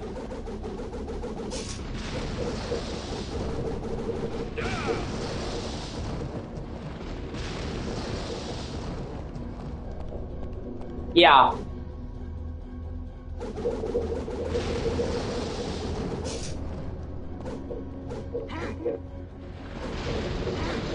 So you can't use your Devil Trigger, but it's way more powerful to make up for it.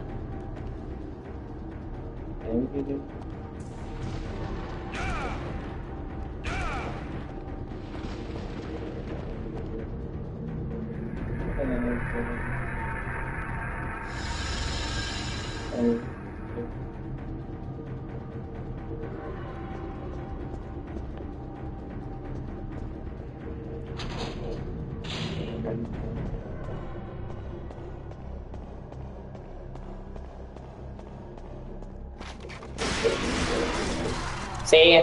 Like, I killed that thing in like 3 hits.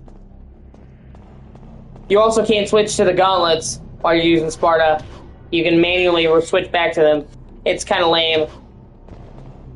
Like, I can understand maybe not giving you your trigger, but come on, dude. I should be able to switch to the fucking gauntlets. That's definitely something they should redo. But yeah, it is still a cool sword.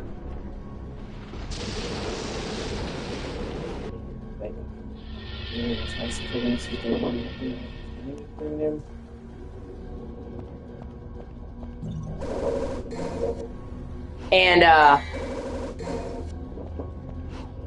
the sword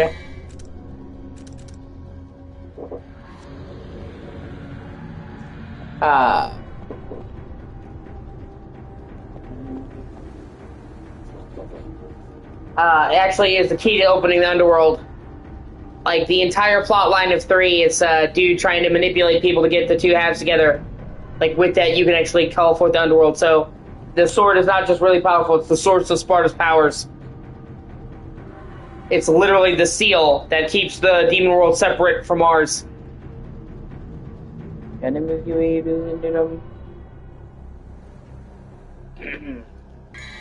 Sorry, let me do my OCD ritual real quickly. Sorry.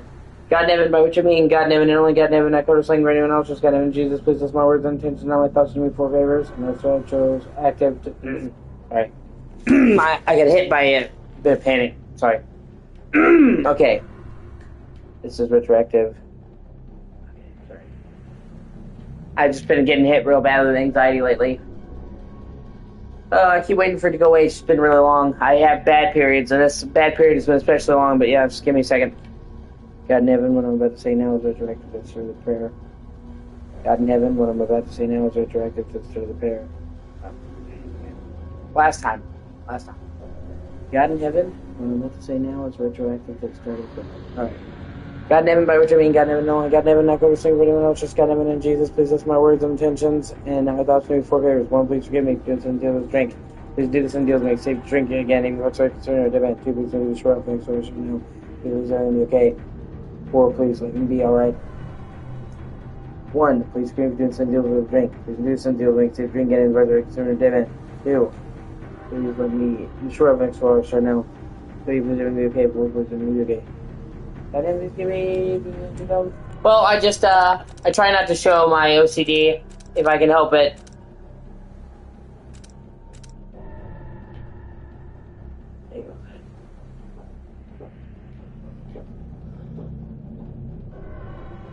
I hate, like, doing it so much publicly. But see, like I said, that's definitely, if they remade this, that would be the number one thing to change, because there's really only two weapons. Like, yeah, there's three swords, but they're basically just the same weapon in various states of upgrade. You have the default sword, then you get the upgrade Alistair, then you get the ultimate Sparta. And then the gauntlets. You know, in DMC 3, for example, you have 5 weapons. Rebellion, Cerberus, Agony and Rudra, Nivan, Beowulf. DMC 4, I think you have 4 melee weapons, and then in 5, I think you have 4 as well. But the weapons have like more depth. So like Cerberus has like 3 different forms. It's called Tri-Cerberus in DMC 5, and it has 3 different elements. And then the gauntlets in 5 Balrog, they have a moveset for the hands and moveset for the fists, and you swap between them. So essentially, it has twice the moveset in most gauntlets, like 2 weapons in 1. But there's only really 2 weapons in this game, so if they were going to remake this, I'd really like it, I'd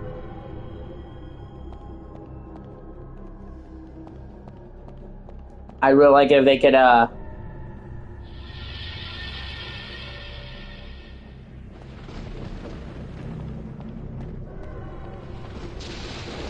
more weapons.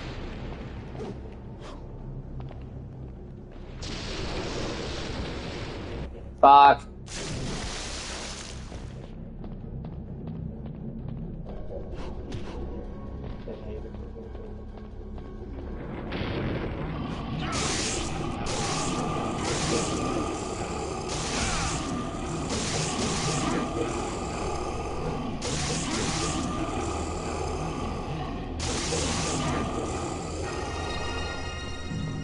You also get to use Sparta in DMC 5, by the way. You get to use it before Dante gets his ultimate sword. And his ultimate sword's really fucking cool. So it's like,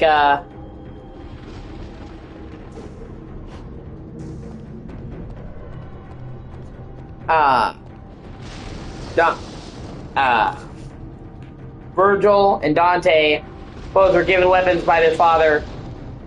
And those are cool.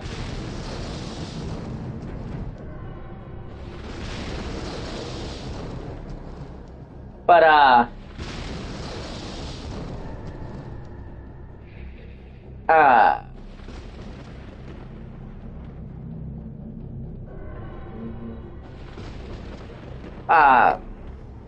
Dante makes his own sword. Like, he crafts his own legendary weapon. That's not his dad's. Like, he basically makes his version of Sparta in DMC 5, and it's fucking amazing. So, like, you start out with Rebellion, and then you go to Sparta, and then finally he gets the Devil Sword Dante.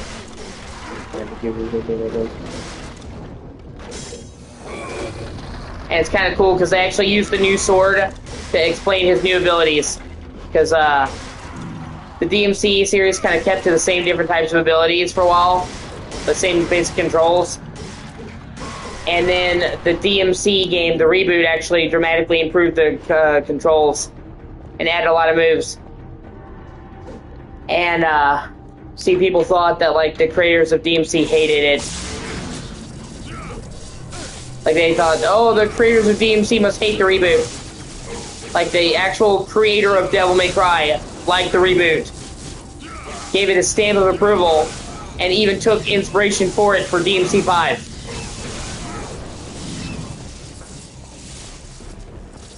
Like, literally, he took the fucking, a bunch of moves in DMC 5 come from the reboot. because he really liked it. And anyway, so they have a revised moveset in the DMC 5 for Dante. And the new sword is Howl, because when you get his when you start out the game, he has a moveset that's very similar to DMC 4, and then when you get his new sword is when you get his new moveset, and they've altered his combos and brought in stuff from the reboot. So like they actually have a mechanical explanation for why his combat style changes. He's got a new sword.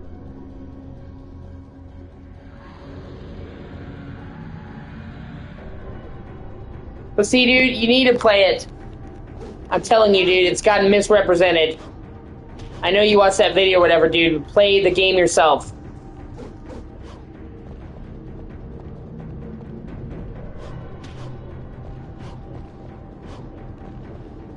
I fucking love the reboot, man.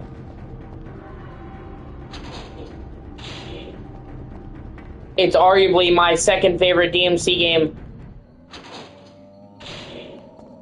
Like, it's probably just under DMC 5. But I would, honestly, I probably like the reboot more than DMC 3, dude. I'm not even kidding. And I feel like it got a bum rep.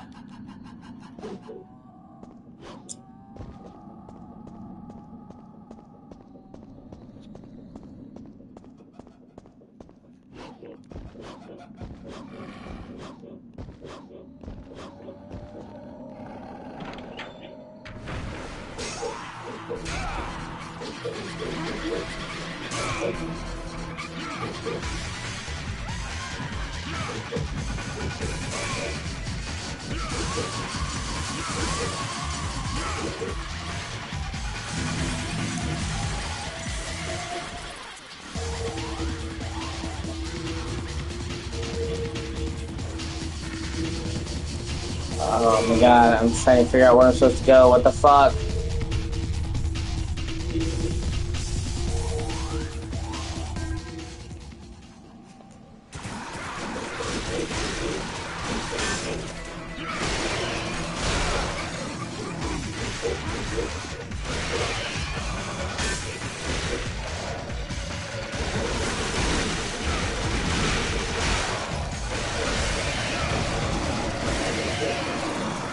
And like most of the people who hate on the reboot, dude, they just cherry pick shit.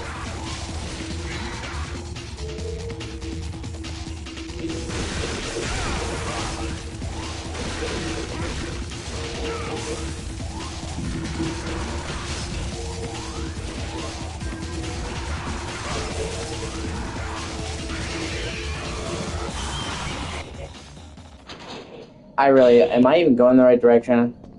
It's possible to get lost. Like, the fact... no, this is definitely not the right way. Fuck me. The fact that the creator of DMC, or the man behind it that really loves it, Hideki Kamiya, he liked the reboot, should kind of tell you something.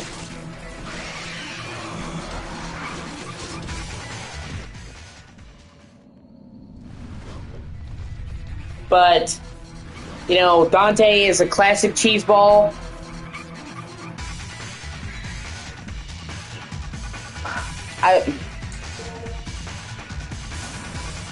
A lot of the complaints that people had about it were nothing burgers, dude. Here we go, finally. Oh, it's a secret mission. Wow. Well, I accidentally found my way into a secret mission. Okay. But what I'm saying is, so, like, Dante is classic Dante in the reboot. You see him at the beginning, and you've seen the parts of him being edgy, but most of the game, he's not like that.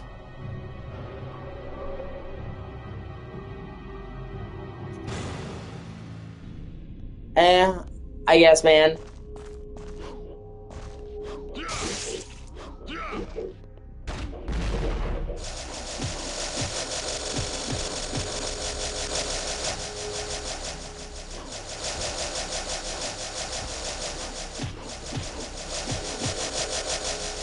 But like I said, dude, I don't want to get the opinion of somebody, you know, like, a YouTuber, dude. I want your opinion. I want you to play it.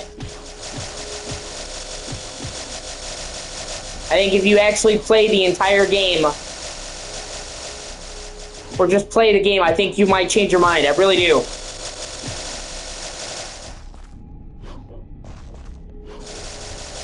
You know,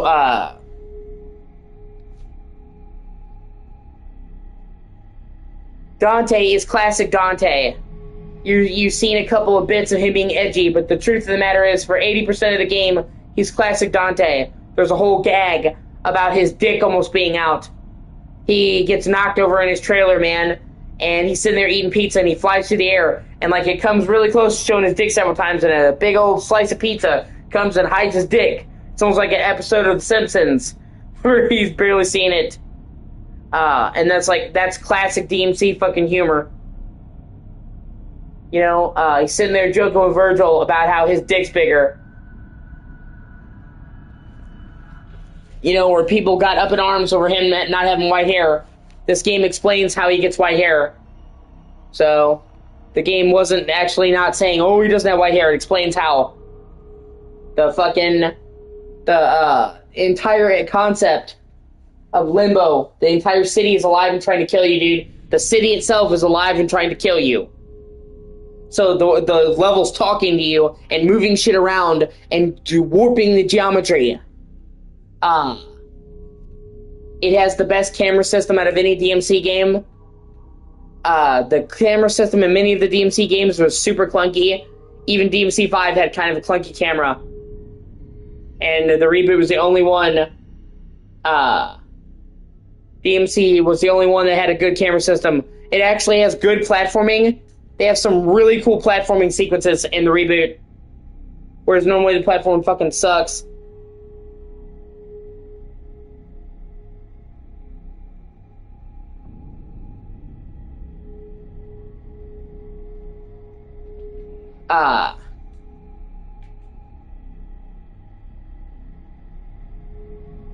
There's actually like really cool platforming segments, which, like I said, most of the time when they make you jump, it fucking sucks.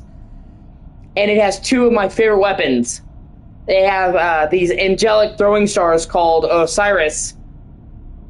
No, I'm sorry, Aquila. Osiris is the angelic scythe, but Osiris. And they're throwing stars that you throw out and whirl around and pull. And there's an attack where you throw out like 6 throwing stars, grab the enemies, and pull them to you. And then you can hold the button, and you spin. And it's like a buzzsaw. So you can literally grab every enemy in the area, pull them to you, and then...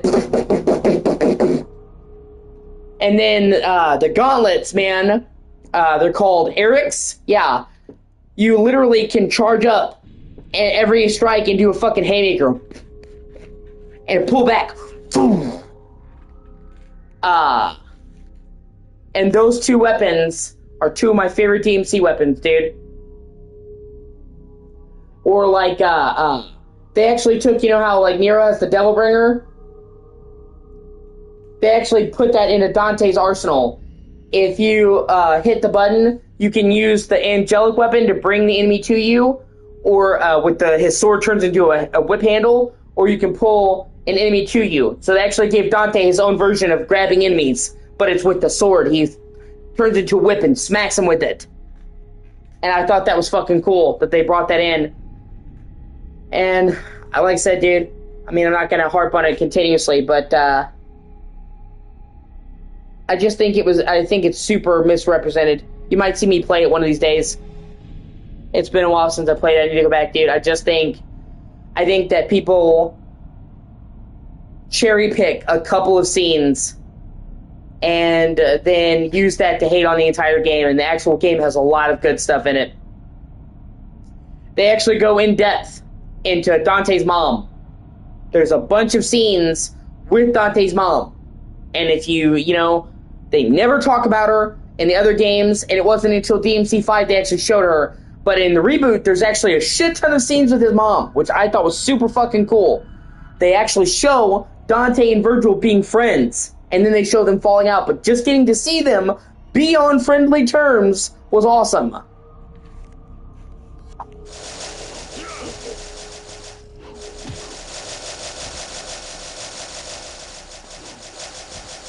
And you actually get to see Dante become the way he is. You have to understand that DMC, dude, is meant to be a reboot. Or, oh, I'm sorry. Oh, I failed. Well, fuck you. I don't care. DMC is meant to be an origin story. Not even DMC 3 is an origin story. So, the whole point of DMC 3 is showing you how Dante becomes Dante. That's what I mean. The edgy parts of the game are in the early parts. And you literally see, like, Dante has no family. He has no hope. He doesn't even know that Virgil exists at the start of the story. Like, he spent his whole life in an orphanage where they literally brainwashed him into not thinking he was a person. So, over the course of the game, he gets a family. Virgil gives him a family. And then he actually feels like he has someplace to belong. And that's when you start to see the actual good part of Dante come in. And he becomes more like you'd expect. That's what I'm saying. It's supposed to be his origin story.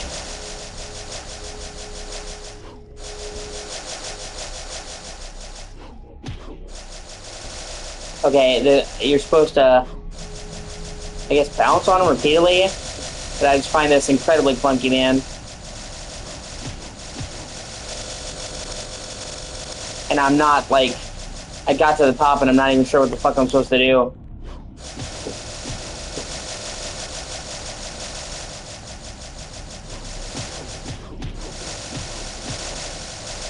Oh. Gotcha.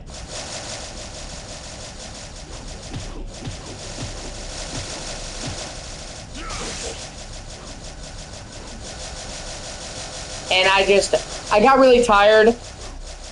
Because, like I said, dude, 90%... Oh my god, fuck. 90% of the people that were shitting on the reboot, man, had never played it. And didn't really know anything about it. They just saw he had black hair and just immediately wrote it off.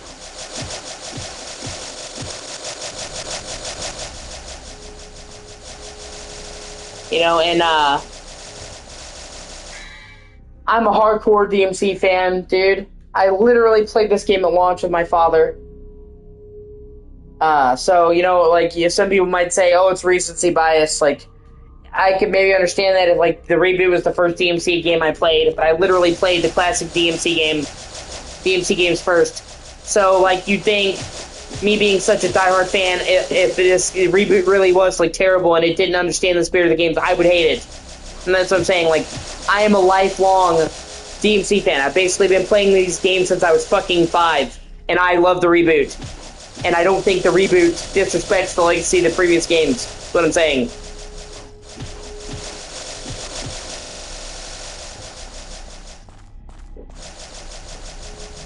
Come on.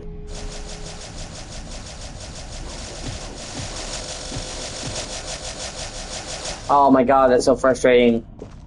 Platforming is not this game's strong suit.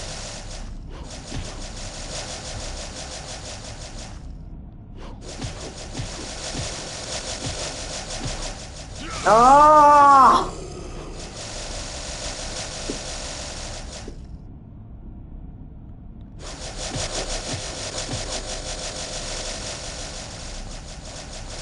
Yeah.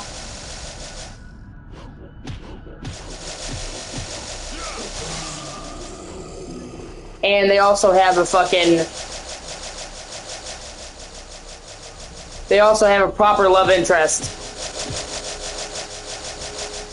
They have a new chick in the reboot called Kat. And she's actually fucking great. And they actually make her a proper romantic love interest. You know, with this game and the future DMC games, they never really elaborate on if Dante and Trish are together. And I always thought that was kind of frustrating. But they actually, like, have a full-on romance in the reboot. and she actually is great. And I think Kat is the best character in the reboot because, like, Trish actually doesn't have much place in the story. Like,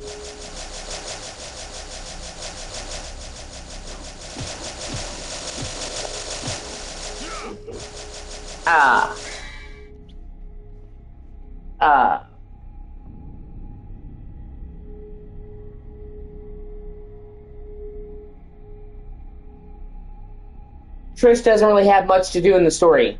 You've seen most of her scenes now. All she's there to do is be slightly sexy and mysterious. And then they hint at a relationship with Dante, but what do you actually see in the game? So, like, Trish is a cool character, but they don't really do much with Trish. Or go into her backstory. She's got maybe 10 minutes of scenes. With, like, Kat, they actually go into her backstory and, like, do her whole thing, and they give her a bunch of scenes where Dante and her are together and they fall in love. And actually flesh out the relationship. And flesh out Kat as a character. And there's a scene in particular in the game, the white hair is tied to your devil trigger. Dante doesn't have white hair because he can't use his devil trigger. When you first use your devil trigger in the game, you get a tuft of white hair in his back, and then at the very end of the game, he unlocks his full devil trigger, fighting Virgil. And after he fights Virgil, his hair goes full white permanently. So the game wasn't saying that he didn't have white hair, the game is explaining why. And by the end of the game, his hair is fully white. Which I think that, you know, people made such a big deal about that, and it turns out his hair literally goes white anyway. It was just supposed to be, explaining why. But he, reaches down and touches, like, the full demon inside him, and it kind of freaks Dante out. Because, like I said, he's never unleashed, like, the full fucking beast. And it's how he beats Virgil. And there's a particularly great scene in the reboot that I really liked. It's one of my favorite scenes in the series. Where he, like I said, he beats Virgil, and, like, he's really upset that now him and Virgil are at odds, because this whole time, Virgil wanted him to overthrow this, you know, Mundus. So, you know, that there could be peace, and Virgil wants to rule. So, him and Virgil, like, got their relationship together, they came together, and then he's like, oh shit, you just did this so you could rule people. And he's like, I can't let you do this. And so he has to beat his, you know, brother, and his brother's like, I loved you, Dante. And you, like, see where the rift comes between them, where, once again, it's a classic DMC thing where Virgil just cared about power. And Virgil thinks, well, I want to protect humans. Humans need a shepherd. And Dante's like, they don't need to be controlled by somebody else, dude. So he reaches down and he sees, like, the full power, and it freaks him out. Because it awakens, like, the dark shit inside of him. And, you know, he's like, he looks at Kat and he says, I don't know who I am anymore. Because, you know, Virgil and him are all that. He thought this whole time he had a brother. And Kat grabs him, she puts his hand on his face, and she says, you are Dante. Nothing more and nothing less. And that's what I'm saying. That is a fucking awesome scene. And perfectly shows the difference between Dante and Virgil. And shows that they understood the series. And that's what I'm talking about. People always show, like, a couple of scenes, and they talk about the cringe. They don't show those fucking scenes that I'm talking about that are actually really good. And then, as they're walking away, he's got his arm on Kat's shoulder, and they just had this, like, touching moment. And then as they're walking away before the credits roll, you see him slowly slide his hand down to her ass. I was like, it's fucking Dante. And that's what I'm saying. The people cherry pick a couple of the scenes. There's a lot of shit in the reboot that's really good, man.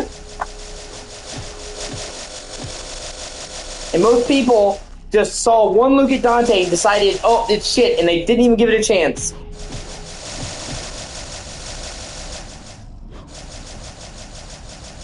Oh my god.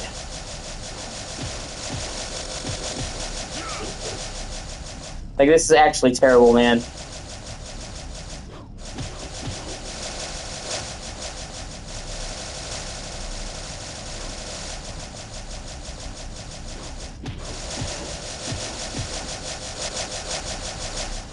Yeah, you know what? Fuck this. It's not worth it for one blue orb fragment. But yeah, I'm not trying to harp on it. I'm not trying to bludgeon you with it. I'm just trying to explain why I like the reboot. Why I've always liked the reboot. And like I said, how I don't think it's really fair that people just highlight a couple of things and they don't really show the full picture.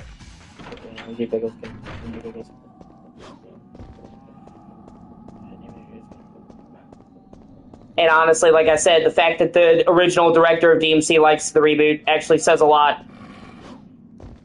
Because you think if it was so different and it fucked people up, that he would be the first person that dislikes it. And the fact that he not only did he like the reboot, he took elements of it in the combat and brought it into DMC 5, kind of shows that, like, people kind of treat it like it's this black sheep, and it's like, no, the actual director, the creator of fucking DMC, liked it enough to bring a bunch of the shit into his next game. Like, DMC 5 has a lot of shit from the reboot. And then we go.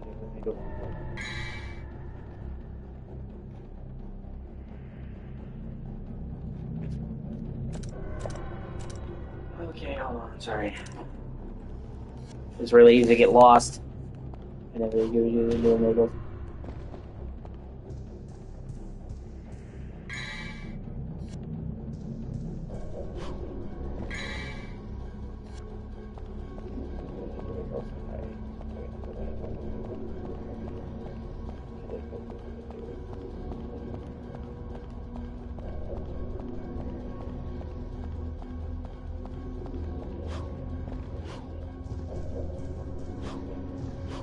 There you go.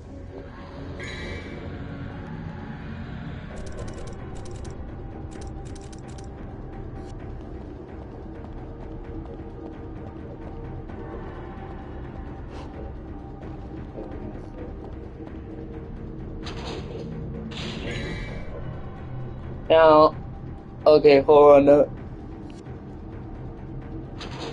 I don't even fucking know how to get over there, man. Oops.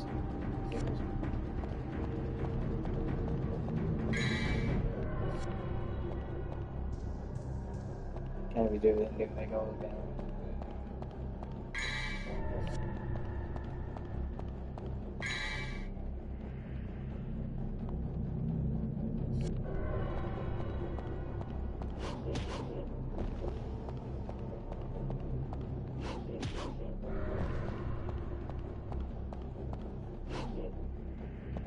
Yeah, if I have to, hold on. Let me check where I'm supposed to go.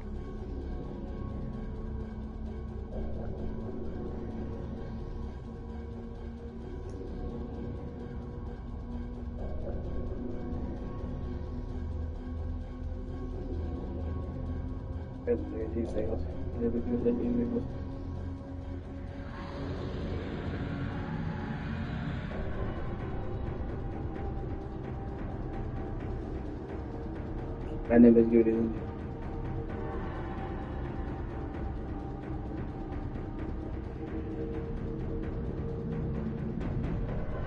God damn, please give me do-dum. God damn, please give me do-dum.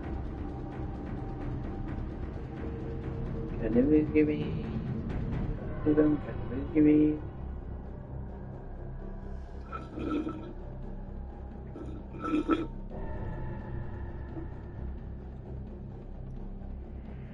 Oh, okay.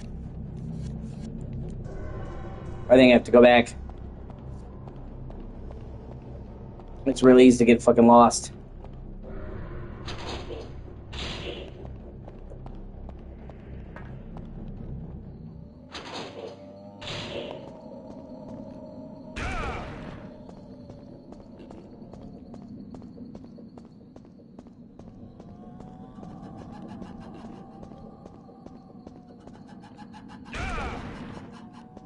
No, shit.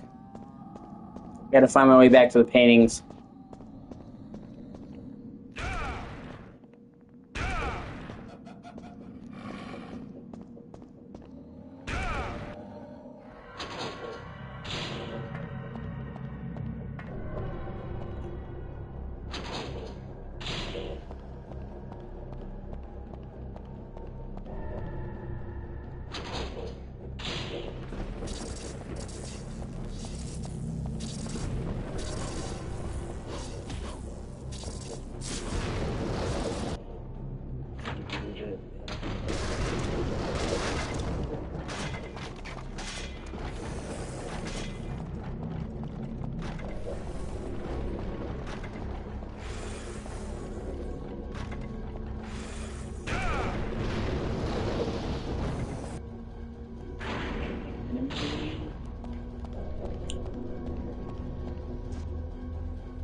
shit. Ugh.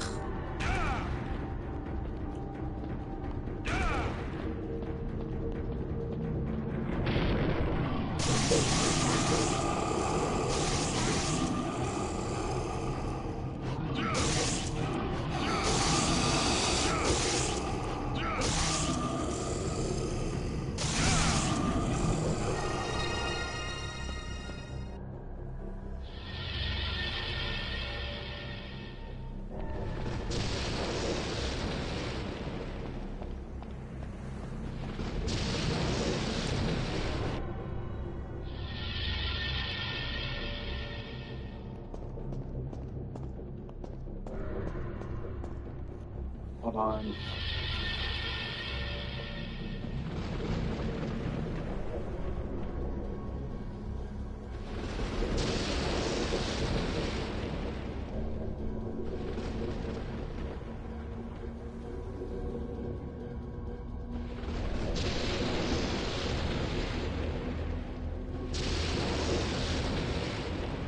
Okay.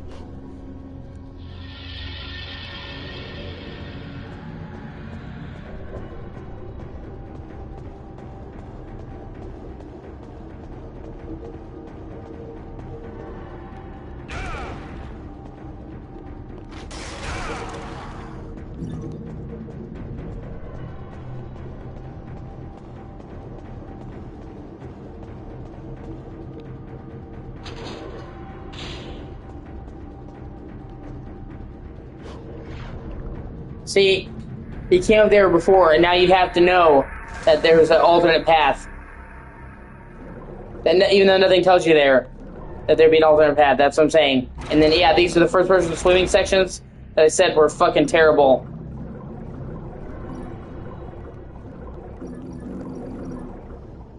Like, what the fuck, man? And you look and turn with the same stick, by the way, so... And you have to tap X for every movement you make. These swimming sections are fucking great.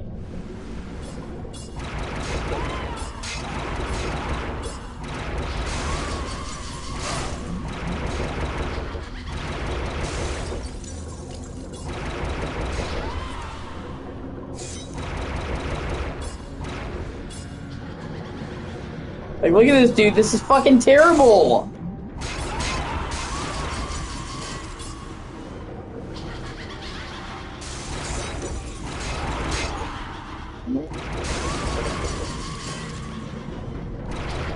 Whoever came up with this shit had their nuts in a fucking vice. Let's put slow-ass first-person swimming sequences with a shitty gun in a game that's third-person and known for the melee weapons, where the guns are normally shit. Like, who does... Like, seriously, who fucking put this in there, man? I just won 5 minutes in a room with them.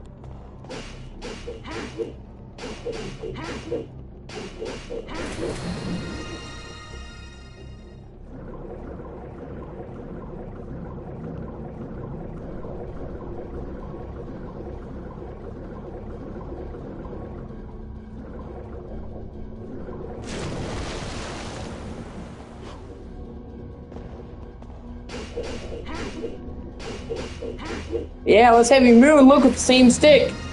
You know what? Maybe I could get behind that in PS1, Alex. This PS2. We had 2 sticks from the get-go, okay? So there was no fucking... there was no excuse!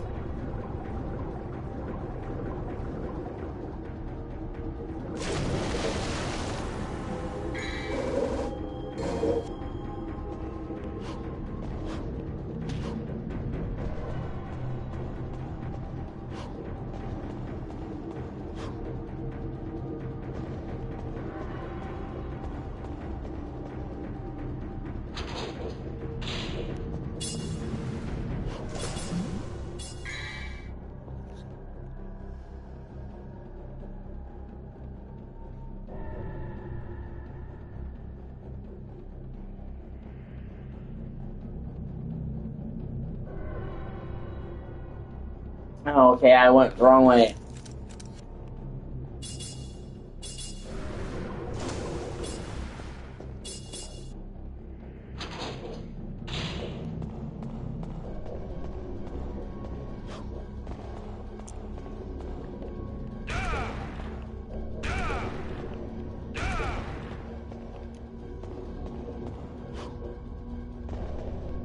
Yeah, fuck.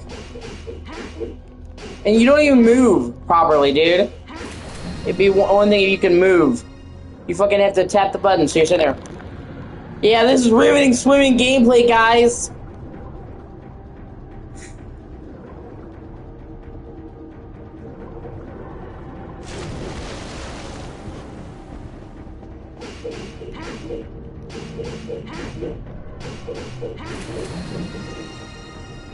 Never mind, the filter they have to make it look like it's underwater is actually distorting and makes it hard to see what you're doing sometimes. So that's fun. More like your fucking drunk filter.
Oh my god, I thought that thing would never fucking die.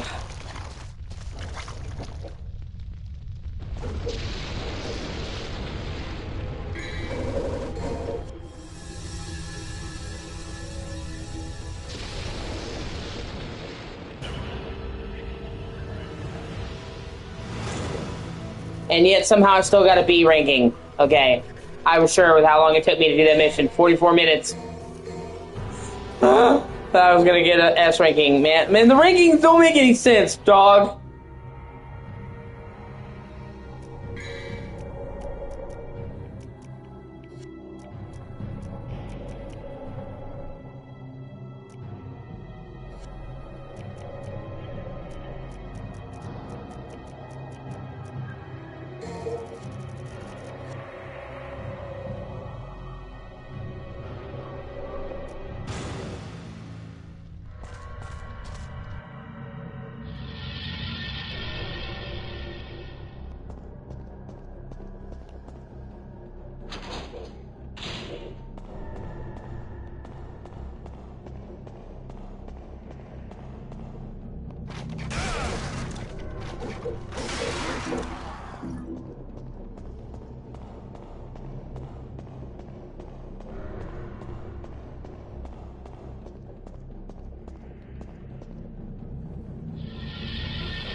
Now I'm in the mirror world, which is basically just Dante's drunk vision.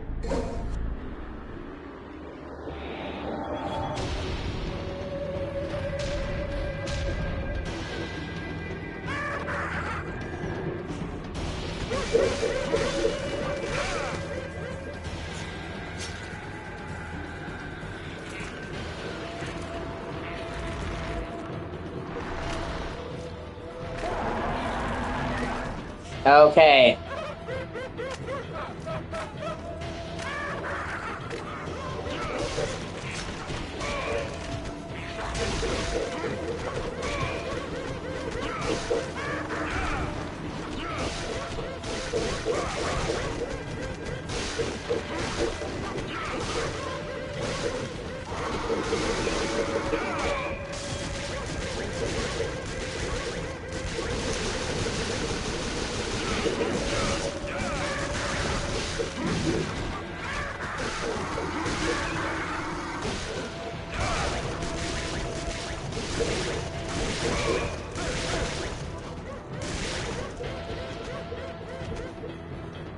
Oh, God.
Like, that filter is actually hard for me to look at, man.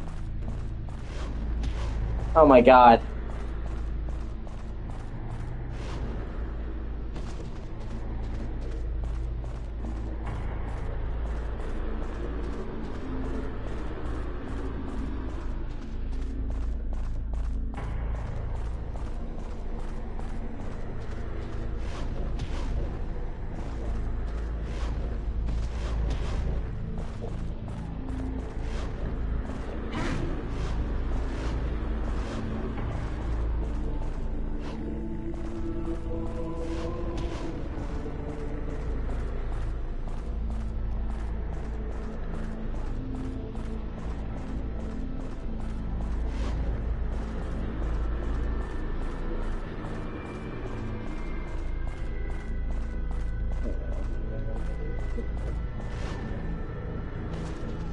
Fuck, I didn't even see where I was supposed to go. There's a door that opened up.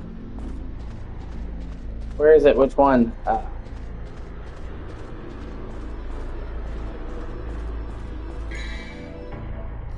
Oh, there's not even a map. So it just says unknown. Well, fuck you.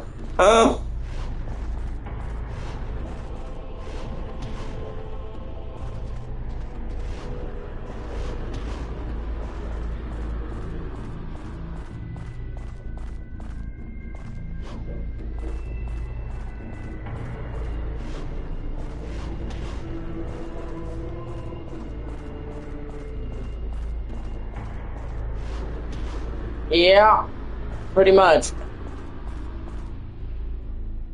Oh, my bad.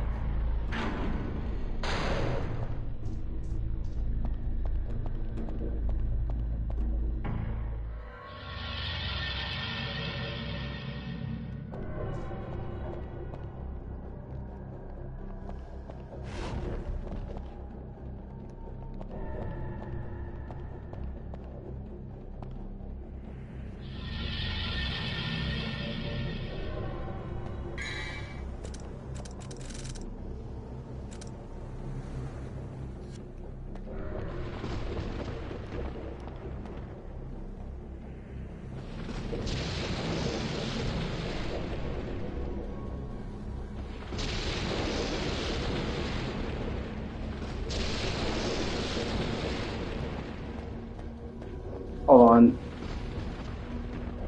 I'm trying to... I can't remember what I'm supposed to do with this.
Okay.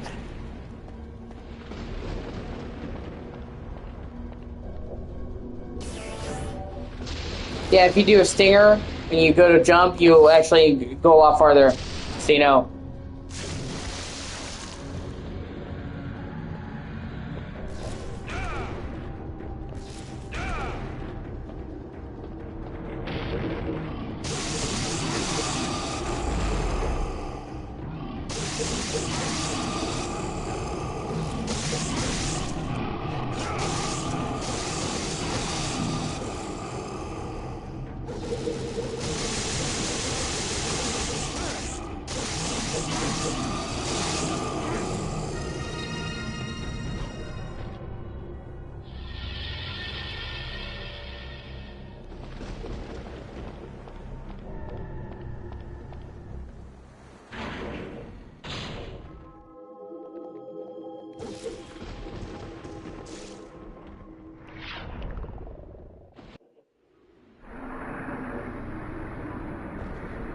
Okay, now it's all dark and fucked up and we're on the ceiling.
Oh, this looks like a pleasant place.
Hey, what kind of experience is this like? Dante! Dante! Help me! Trish!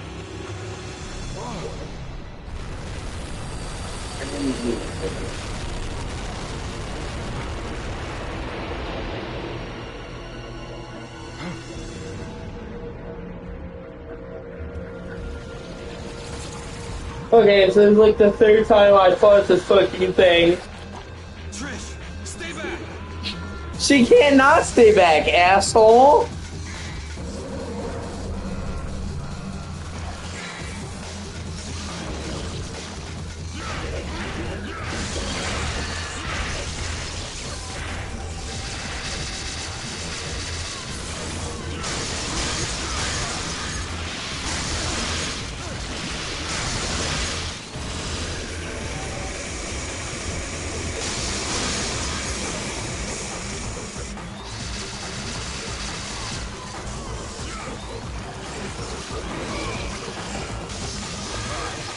Oh my fucking god, here we go.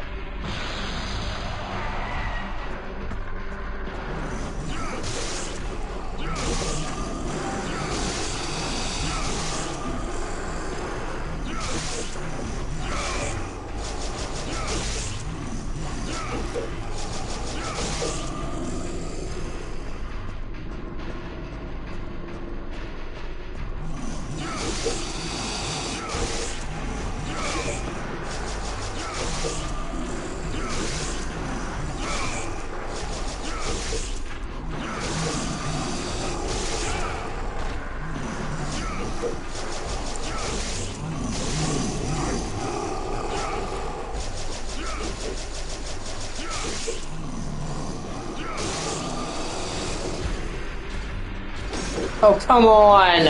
Are you fucking kidding me? Oh my fucking god, dude. Well, I have a boss that can actually trap me, maybe fucking have to redo Nilo Angelo. That's just so fucking lame.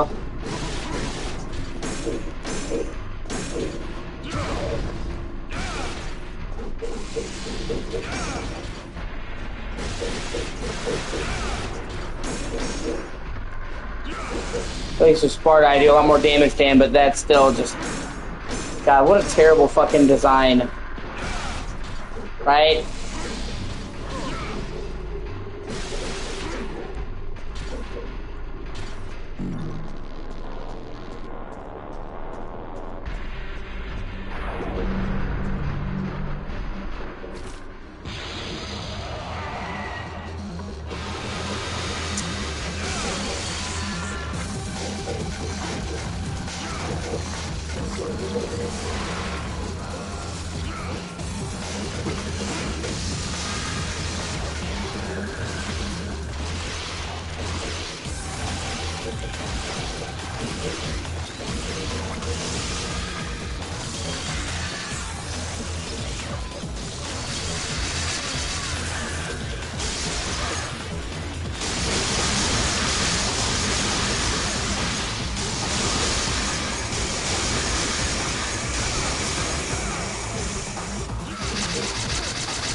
God, even with Sparta, this thing takes so much damage to kill it, dude.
Betrayal! You fool! You're so easy. Trish, you? Humans, what sweets. You should know better than to trust a stranger. Your presence has become a hindrance to my master's bloody scheme. Now die!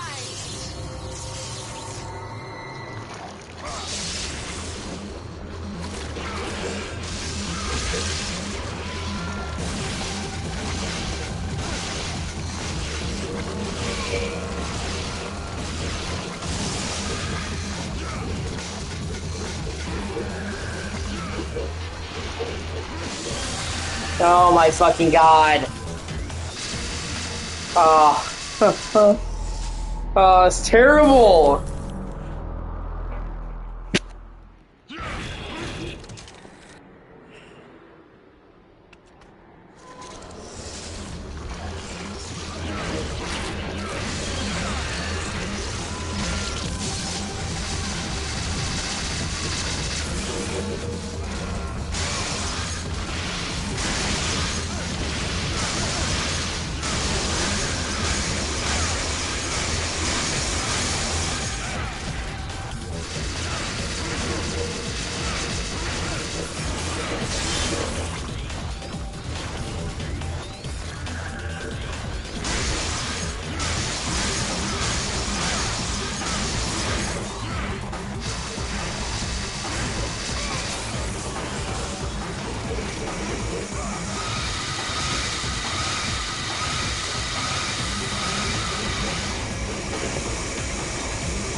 Yeah, dude, I gotta take a break. This pissed me off.